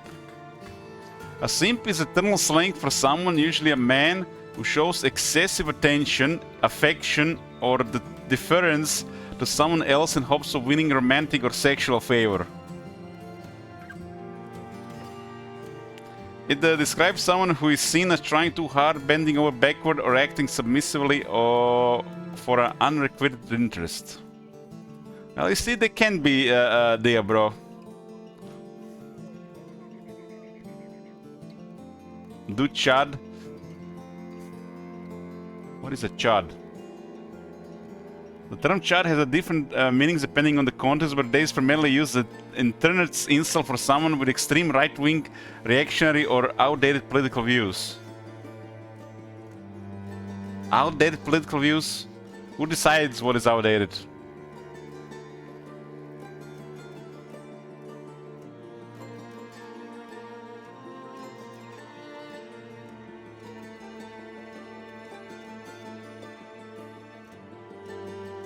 You make it sound top measure like I'm forced him to watch across another country.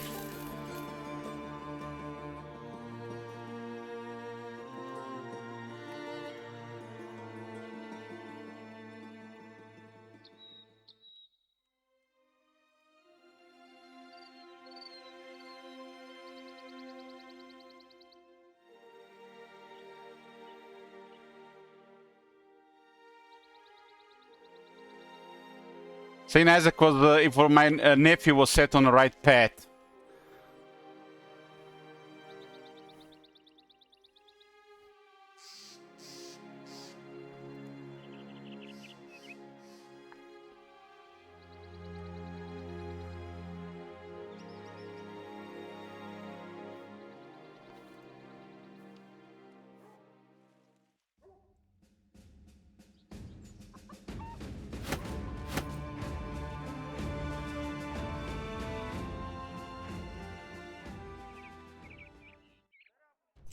It's kind of interesting thing what makes people coming back for more content. I got a choice in matter. I got addicted.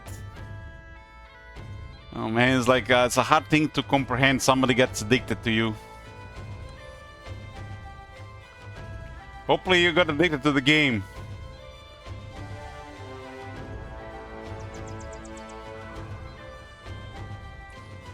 So does this mean if we were living in the same country, you'll be stalking me outside? Good thing we are not living in the same country, right?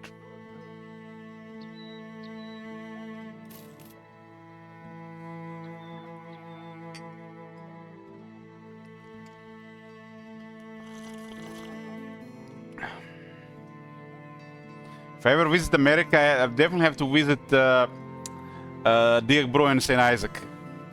Just to see these addicts.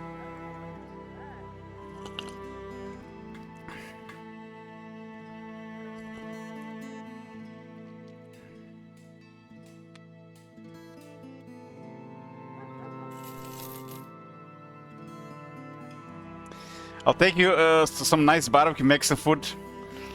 I'm always up for barbecue. St. Isaac says, I have a personal 24-hour LH ASMR playlist. You know, St. Isaac, I know the feeling. I know the feeling, you know. I can go even to bed without, you know, earbuds and some ASMR. I don't think it's an addiction. It's more like a dependency. You got to a habit.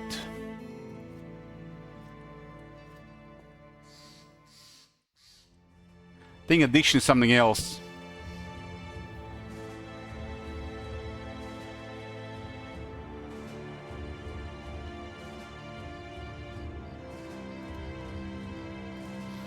Well, I stream content to the internet. I can't control what happens with the consumers. Consumers, they have to take responsibility. It's not like I do harmful content or something. I just provide content, and what people get out of it, you know, it's out of my control.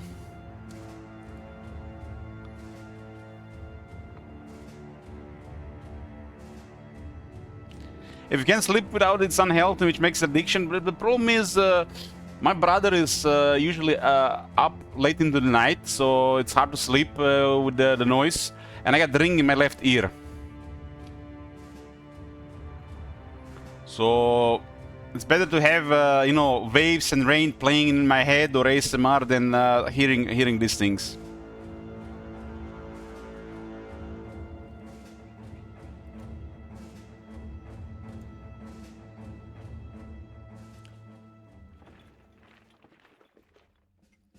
Where is the Aranesa cosplay then? I'm sorry guys, you just get lazy content. There's no quality content here, just lazy content.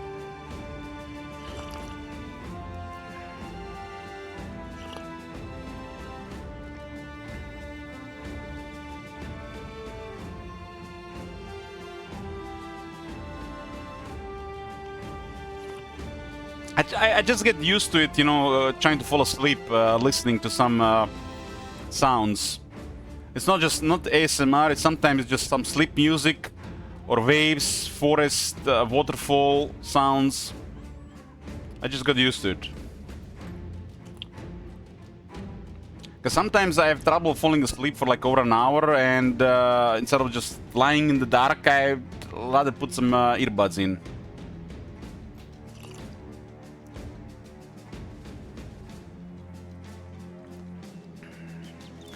I mean, Aranesa cosplay would make Top Manager very happy, but having some ears, cat ears headset, especially pink and white, would trigger Top Manager. That would make me happy.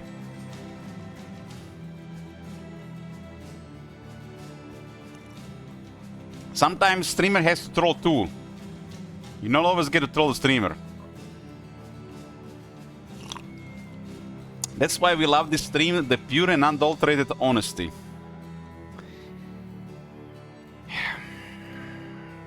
Isn't pure and unadulterated honesty kind of cringe? Or you guys like to hear that? Maybe I should lie a bit.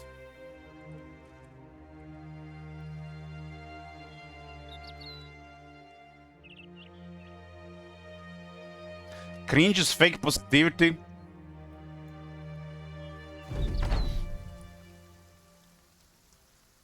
I should definitely lie. In what categories and areas could I lie, I wonder? Cringe don't know what 4chan 2026? I mean... I don't know what to say on that.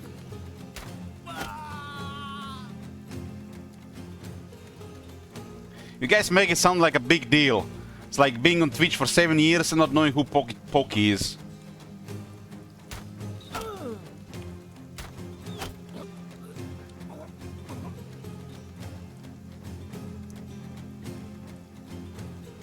Who is Pokey? I was some kind of girl streamer. Pokemon, Pokimane, I don't know, something like that.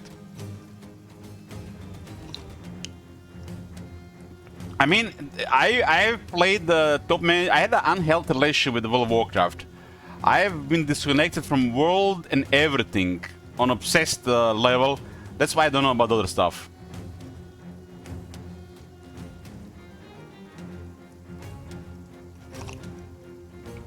Pokimane. It was like about 5-6 years ago. Somebody was mentioning her. I didn't know who that was, and they were like I was lying or something. I never even heard about her before. Like I only watched some people on Twitch at the time. It was like some Diablo 3 streamers, some Hearthstone streamers. What's that bald guy called? Dance Gaming, Creep.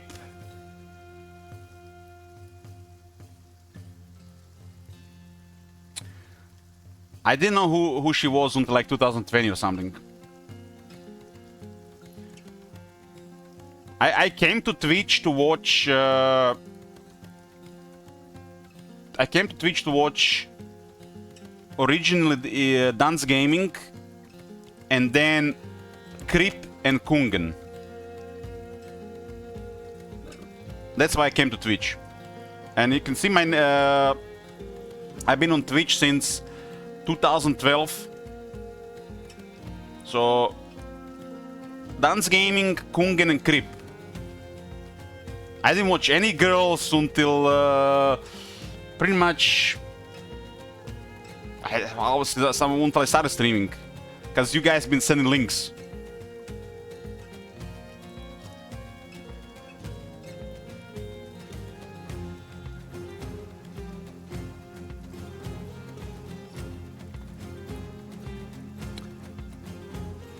The last people I watched were pretty much Life Coach,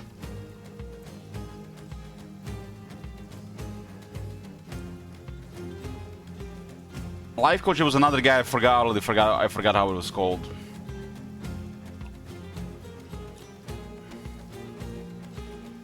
I unfold everybody on Twitch. Unless I have to follow somebody to send a message. But other than checking some, you know, like the Korean ASMR girls, I haven't even checked any of the girls on Twitch. Like, I did obviously heard about Amorant, but outside that, nobody really. I don't believe.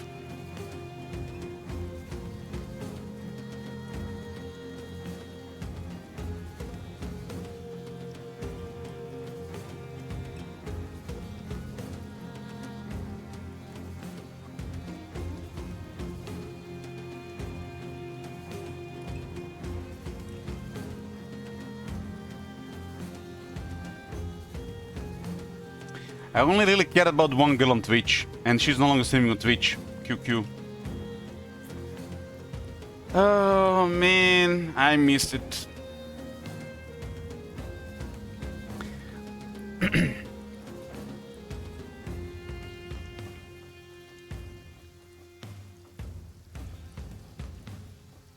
was the first clip I also made on Twitch.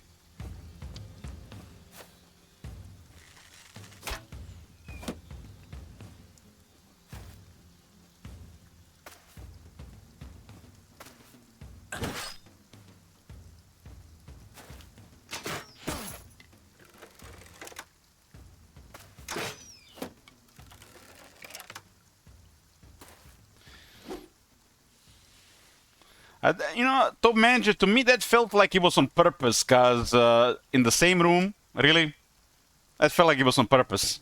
You know, accidental sex tape.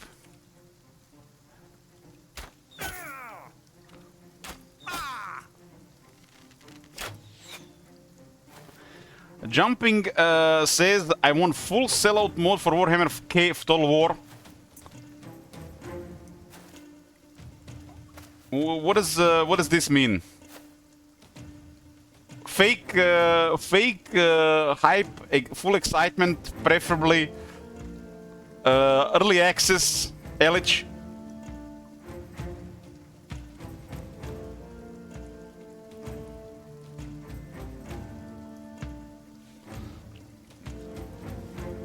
You know, I don't mind if I get the early access and I do early access of 40k, but if I don't get it either, it's fine too.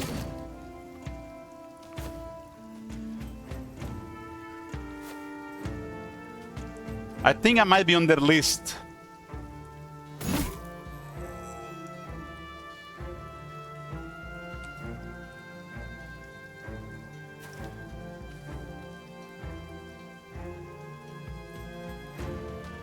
I never done anything absurd as Legends of War, but we've definitely been overly negative over the years.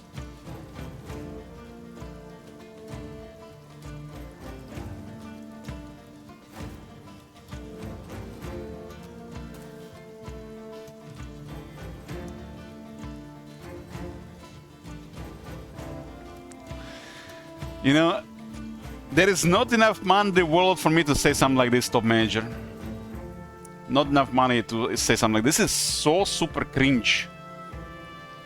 Even I would probably had to practice it for a couple of hours to even, you know, say something like this without dying out from cringe.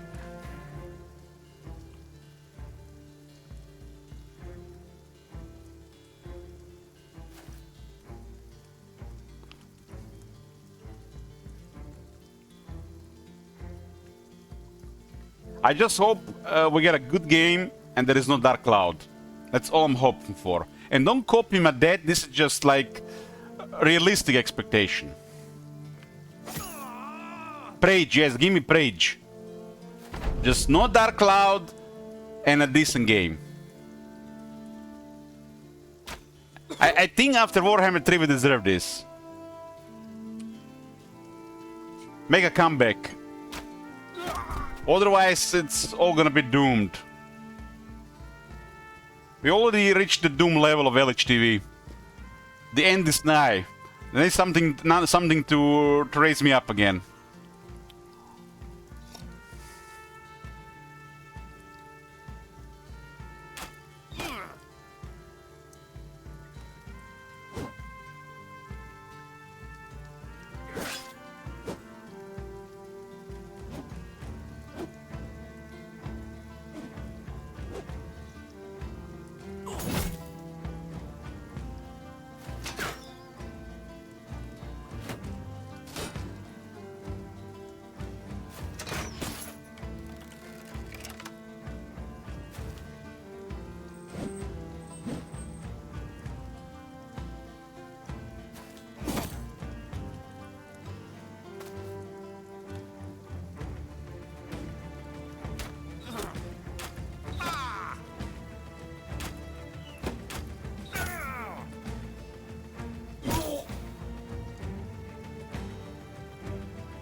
I have a feeling that one of the things in the NDA, if even they, you know, send them to people, is gonna be to not trash talk the consoles.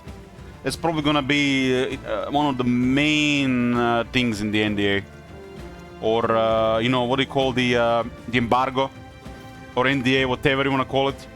Don't be too negative about the consoles. It's probably gonna be like one of the main things.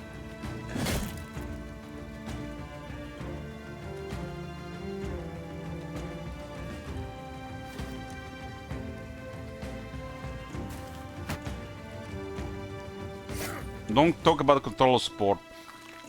I mean, how this NDA usually goes, if you don't have anything good to say about the game, don't say anything. But they're probably going to be, you know, saying like, go easy on the consoles, be supportive, stuff like that. You know, this is when the fakeness starts.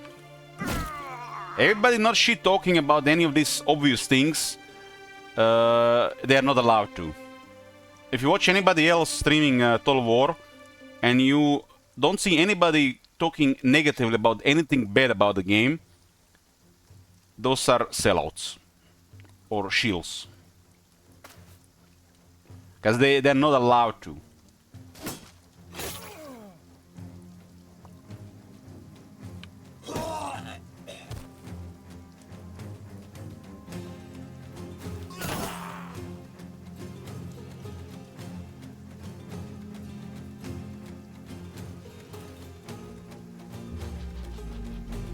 Control? I will not be playing any strategy game on a controller ever.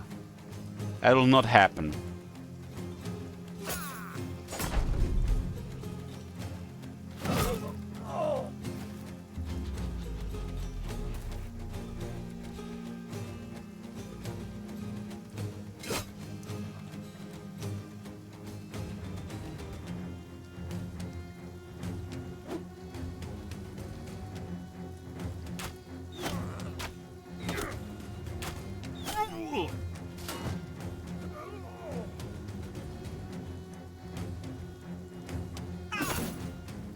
I think Aranesa cosplay would happen sooner than me playing a strategy game with a controller.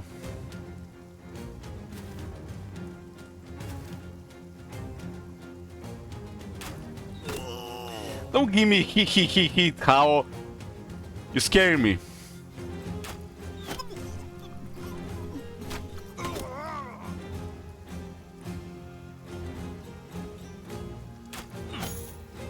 This man's he's are worrying me. This guy has been giving me he's here for ages.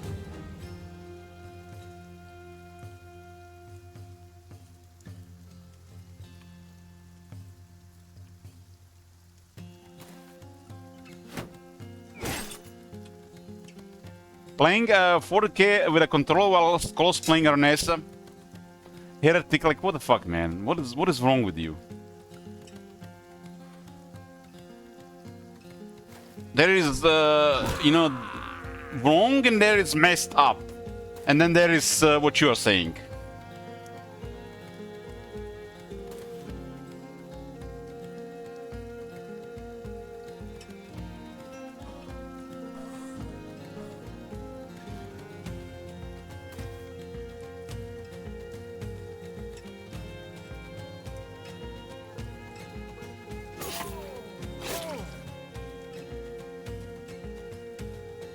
Why can't we just be about, you know, playing the game, enjoying Space Marines or Astroguard? Why have to be all this extra stuff?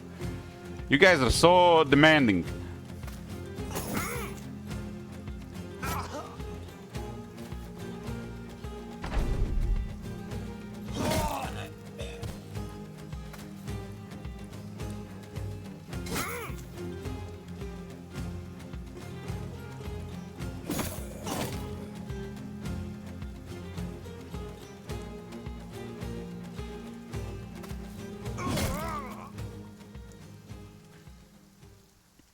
Two, 3, 5, 7, 9, 10, 11, 13, 14, 17.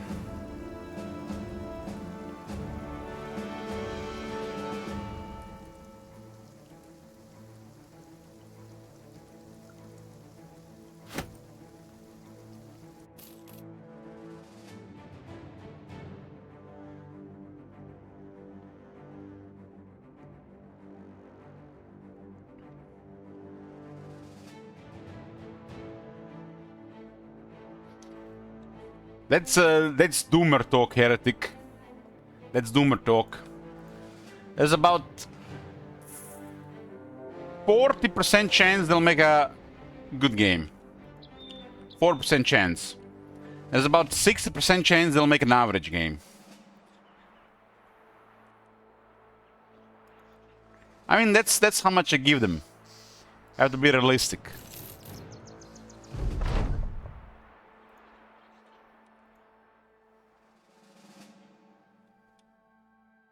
Listen, top manager, man. 40 question mark times question mark, and then he's doing caps lock. Ah, ha, ha, ha. This is why he's a dark cloud in, over a toxic wasteland. So negative.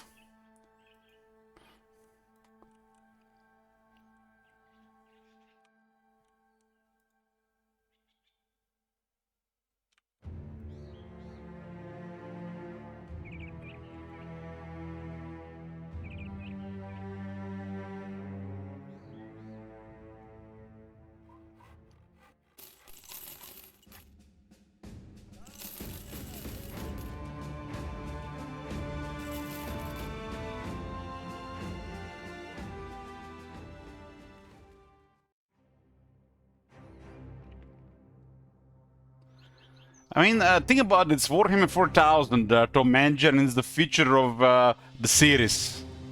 I think 40% makes sense. I mean, they know what's at stake. I mean, Warhammer 3, there was not much at stake, right? They only have Warhammer 1 and Warhammer 2 success carrying it. I have to be realistic about this. There's a lot more hanging on the 40k being received good from the start than the Warhammer 3 ever was. Warhammer 3 was just riding the wave of Warhammer 1 and 2. They didn't even need any effort, really.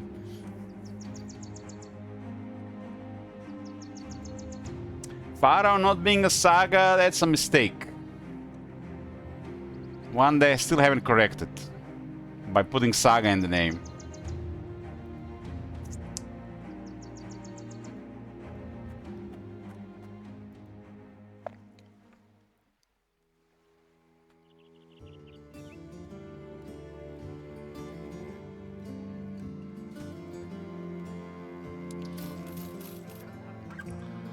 It's a tough crowd to please. No wonder we couldn't sell you Black Helen.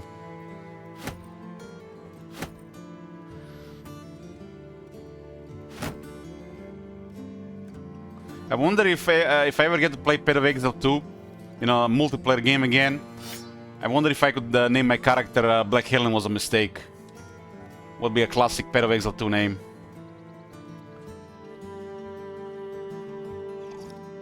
I mean, back in my day of Path of Exile, I've seen crazy names.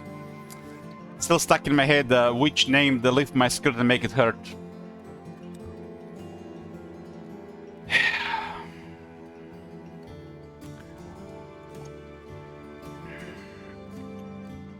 I'm probably at some point gonna try Path of Exile 2.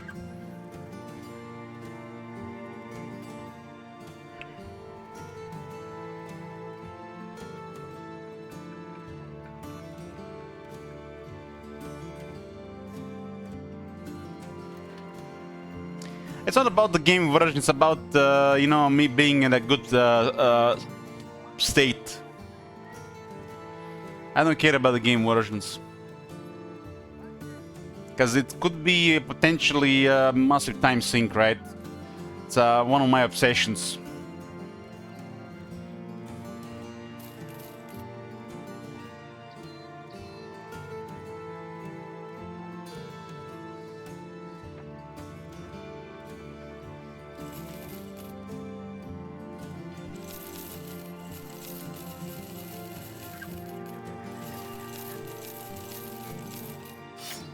Probably would be better to start drinking again than playing Path of Exile 2, to be honest with you guys.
What?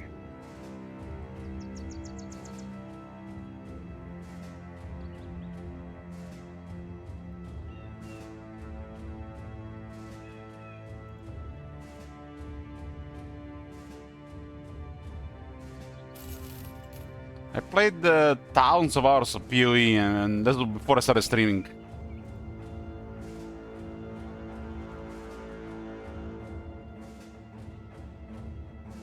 I played over 3,000 hours of that game before 2015.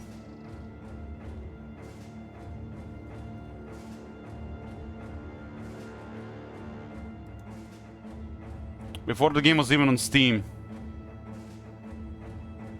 If you combine Steam and before, probably over 3,000 hours.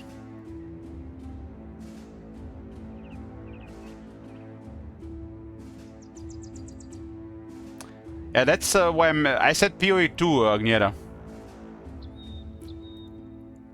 Like I was saying, like I will probably try PoE 2 at some point. But it's probably would be better to just start drinking than playing PoE 2. Would be easier to, you know, sort that out.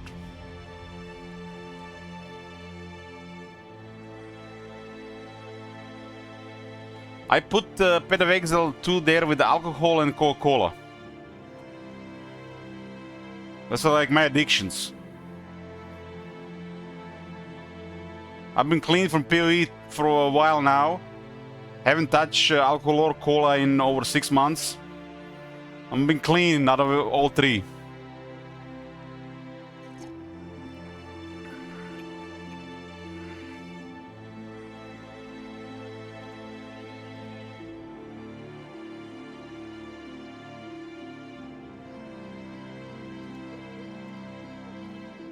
I mean, if stream was doing well, I didn't have any issues financially wise, I've totally seen myself playing some Pet of Exile. But it's currently the opposite of that right now. Is the BB the game you feel you will always return from time? No. This is the last 2 days and I'm uninstalling forever. It's I owed 2 more days from the last time, so I'm finishing these 2 days and I'm retiring.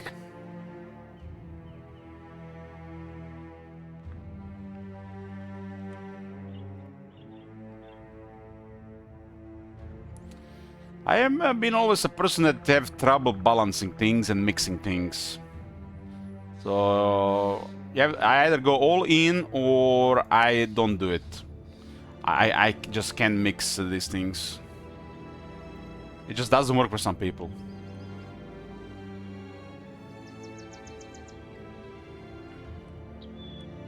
Like, I can't just have 1 or 2 drinks, you know? I can't just play Pet of Exile for 2 hours.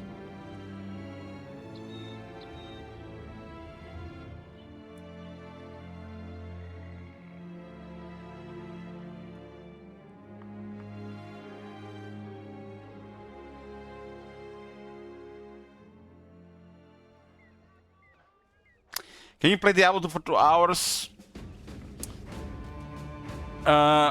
It was... When the Warlock got released, I almost got back into it, but it took me a couple of days of mental anguish to not play it.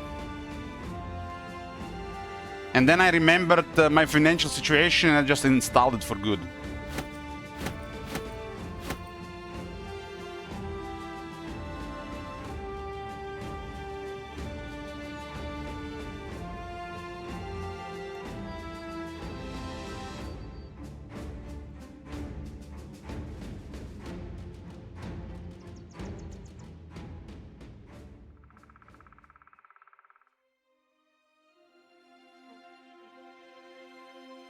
Can you start PoE 2, but every 2 hours you have to do 30 burpees? I would probably die,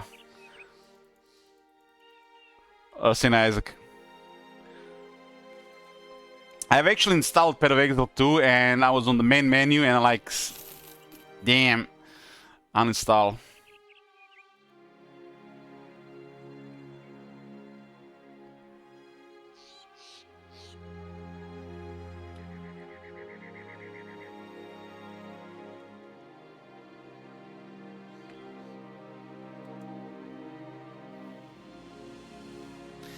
I've been wondering how much of Empire we could play in Warhammer 3 before everybody gets burned out on Empire. What do you guys think? I think we can always play Empire in a way where never anybody gets burned out from it. It's like there's so many people that are obsessed with the Empire. Do you think, guys, this is even possible? 3 campaigns. I can literally just change 1 house rule from campaign. It will always be amazing to watch. But the problem is the Emperor gets the most views, but the Emperor is special to me, and I just don't want to play the Emperor like that, just for views. So it's hard.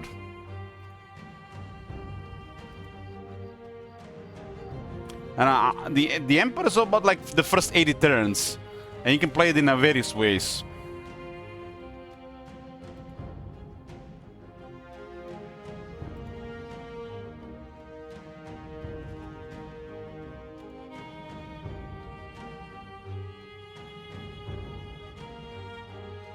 I've been dreaming of Empire for a while, ever since we have been away from Warhammer 3 for like 5 weeks.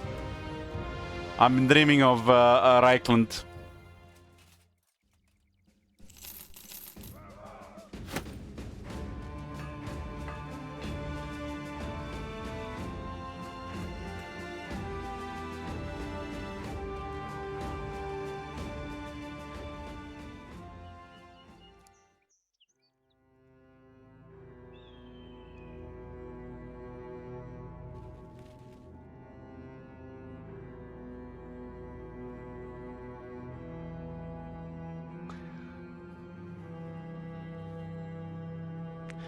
I'm saving Geld for the right moment. I'm waiting for Bloomcoals to watch the channel like every day when he gets in the mood and he's here every day. If I see him in like 4 or 5 days in a row, then I'll surprise him in a Geld campaign.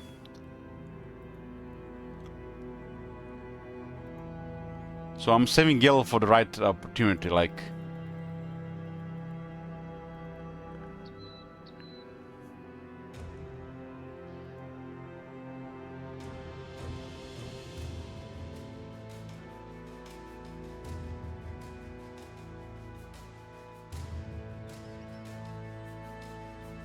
He only watches Warhammer 3, nothing else, hates Warhammer 3, by the way.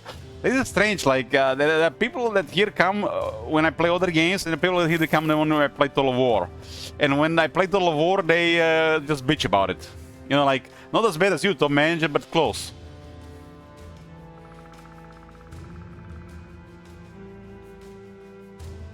It reminds me of those Warhammer 2 days.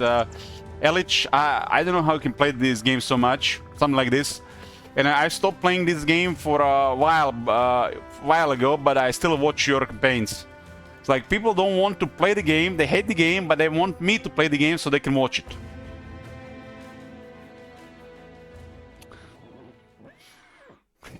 St. Isaac, really?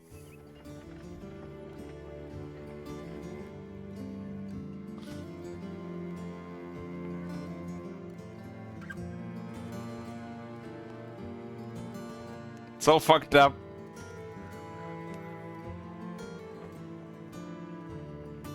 We just need this dark cloud to just shoo away,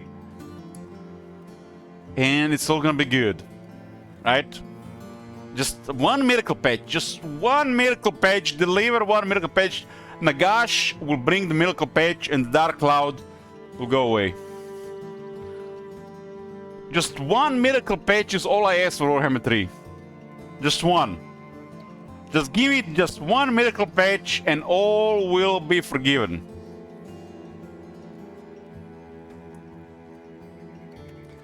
Warhammer 3 is going to get one miracle patch before they end the support. Mark my words, it's coming.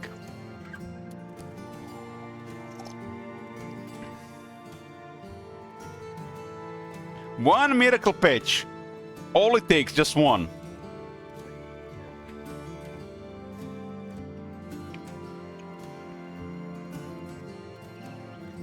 2050 Warhammer 3 remaster. Can you imagine if the remaster in 2050 brings the miracle patch and not before? Markonos will not even be here to see it. It'll be his grandchildren.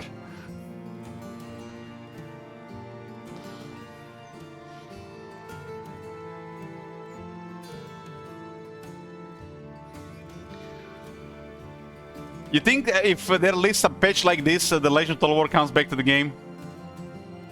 Warhammer 3 Legacy Edition? We just need one miracle patch. Is that so much to ask? One miracle patch. I hate it that the miracle patch is a meme, guys. I hate it. Why is miracle patch a meme?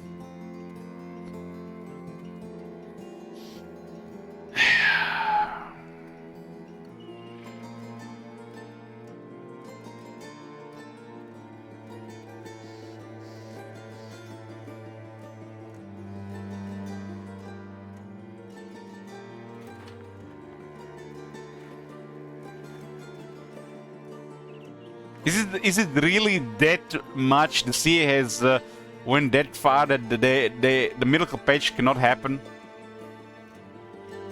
Really?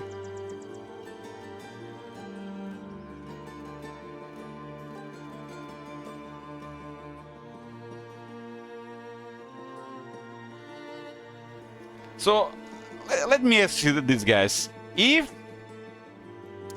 they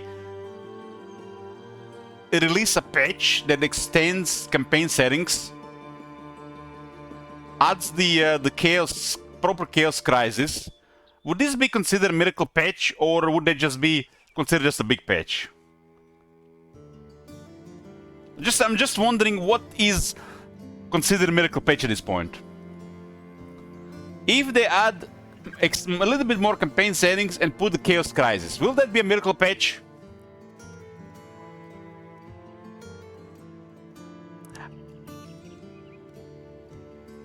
So what is considered miracle patch at this point? That's what I'm wondering. I think we have memed this to beyond. So what is a miracle patch at this point? I mean, hoping they don't mess things up any further with patching, you know, that's like the main hope now, but what would be a miracle patch?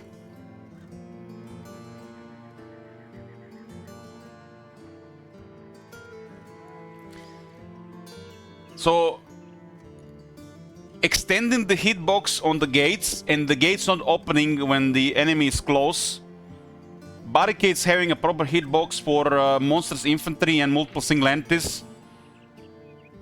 Extending the campaign options so you customize player bias, AI aggressiveness, and further extending the crisis so the chaos is part of it. Would this be a miracle patch?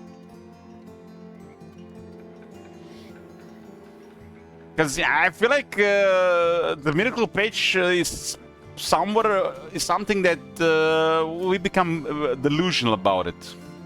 So, what would be a realistic miracle patch? Siege rework would be a good miracle patch. Yeah, I see this. If they actually make sieges decent, that would be a miracle patch. Hava says, for me, miracle patch was a mod that turned Warhammer 3 battle map graphics into Warhammer 2.1 with the original sound effects, and then 5.0 was released, mod stopped working, and I stopped playing.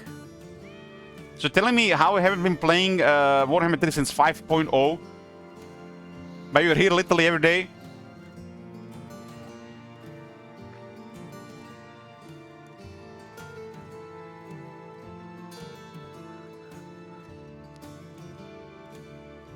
That is sad.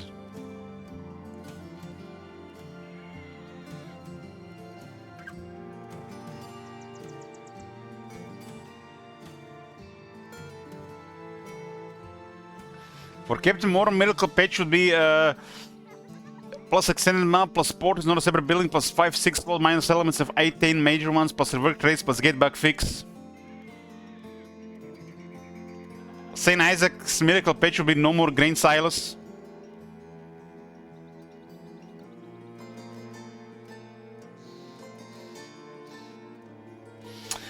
How odds? I tried playing, but then I come here, you start complaining, and I just go play Warhammer 2. So it's the mix of Warhammer 3 and my complaining. So you would come back to Warhammer 3 if I stop complaining?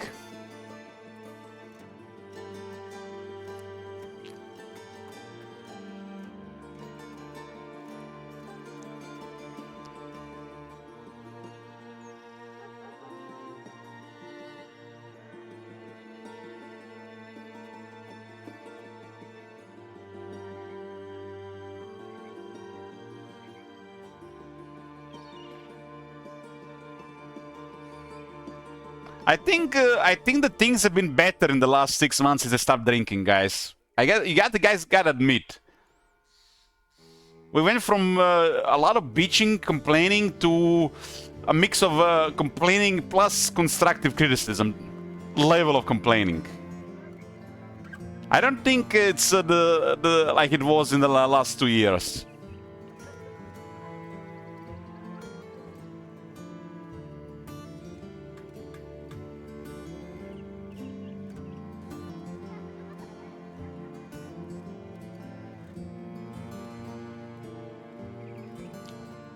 You don't like the Warhammer 3 UI? The biggest drawback that the CS started messing with AI, it was the mess ever since. Yeah, that's true. 2023 December.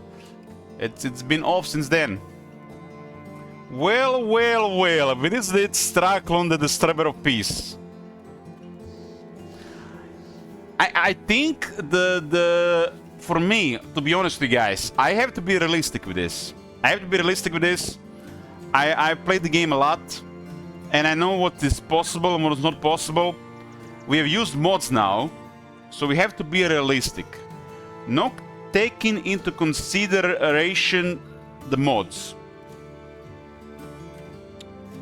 The miracle patch right now, what would it be if they just restore legendary difficulty? I think that will be the most realistic miracle patch. Just restoring legendary difficulty, putting back at least a setting for player focus and aggression. That would be the miracle patch, the most realistic one. They will not do this on the game as the main part of the game as in a patch. They will have to put it in advanced campaign settings, you know, like you know, they have those check marks you have. You have the you know, the AI evaluation of the situation stuff, minor AI potential. It would have to be a check mark there, and the check mark there with maybe a bar which just makes the AI does player focus and high aggressiveness towards player. That is the most realistic miracle patch that we can have at this stage. Anything beyond this is asking too much from the current version of Creative Assembly, since it's so late in Warhammer 3. And I still have hopes for this, and I think the Warhammer 3 will never be complete unless we get more extended campaign settings.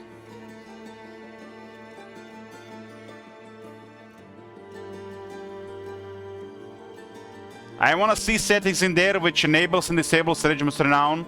I want to see a setting in there that adjusts the replenishment cap. I want to see a setting in there to disable immortality. I want to see a lot of settings there, 100 settings there. But first miracle patch would be to just return player focus and the aggressiveness towards player.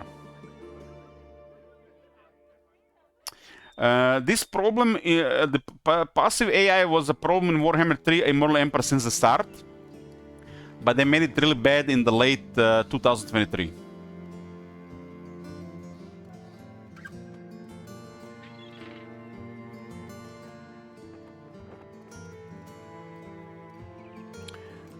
Have they fixed anything since the launch of the game? I mean, they fixed the Winds of Magic. They fixed the Winds of Magic. They fixed the power reserves. They fixed how the arcane items drop. They fixed stealing items. That was probably the biggest thing. The Winds of Magic, power reserves, arcane items, and stealing magic items. Yeah, we went over the patch notes, Straklon. I think all this makes sense. I mean, in a single player you can always adjust, but for multiplayer it makes a lot of sense. The biggest thing in recent times was probably, it doesn't seem like it's big, but what St. Isaac says also, Tradescape. The Tradescape gives you a different way to play the game. But if you watch the Noctilus campaign, you can see the game doesn't work when you play Hordes. It just doesn't work anymore. And the Hordes can only work if there's a player focus. The AI doesn't even know how to play the game if the player has no settlements. This is pretty much broken. It's a different way to play the game, but unfortunately, with the current version of the AI is broken. If the player is Horde, the AI doesn't know how to approach it, because there is no player focus. So right now, a really big issue.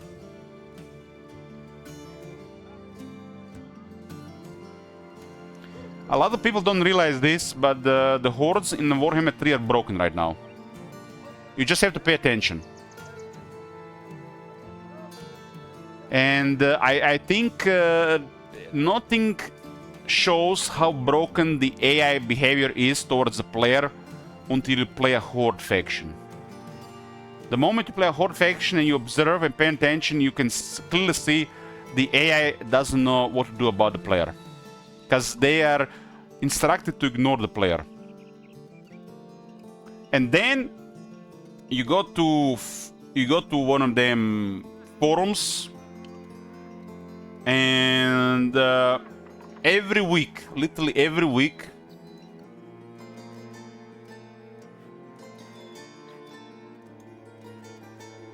you find this.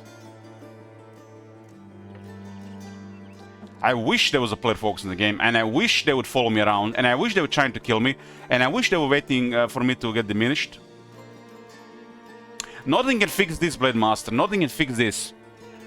This is a code issue. The AI just does not have. They cannot react to hordes. This is currently one of the most broken things in the game. Player going horde mode.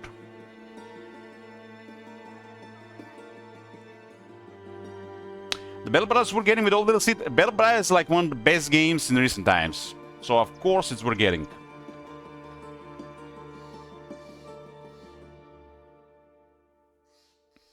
But be warned, this game is hard.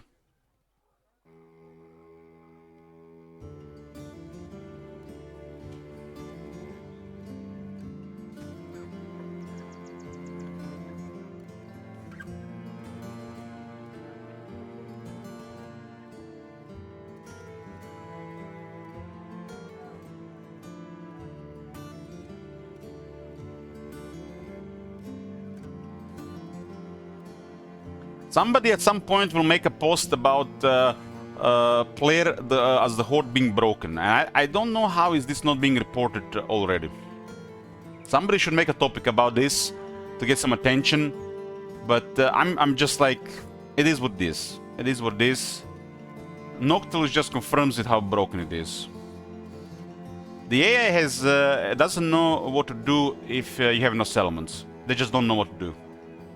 I've started seeing this when we play the sabotage campaigns, but if you play a horde like Malachi or a Vampire Coast, you can totally see this. The AI doesn't know what to do. And guys, I don't use the word broken lightly, this is broken. I miss those days when the AI would follow you around.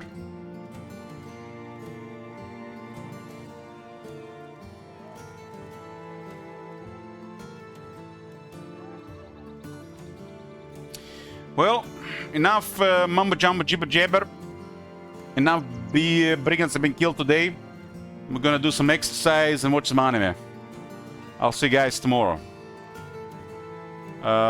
More rambling to come with the last day of Battle Brothers.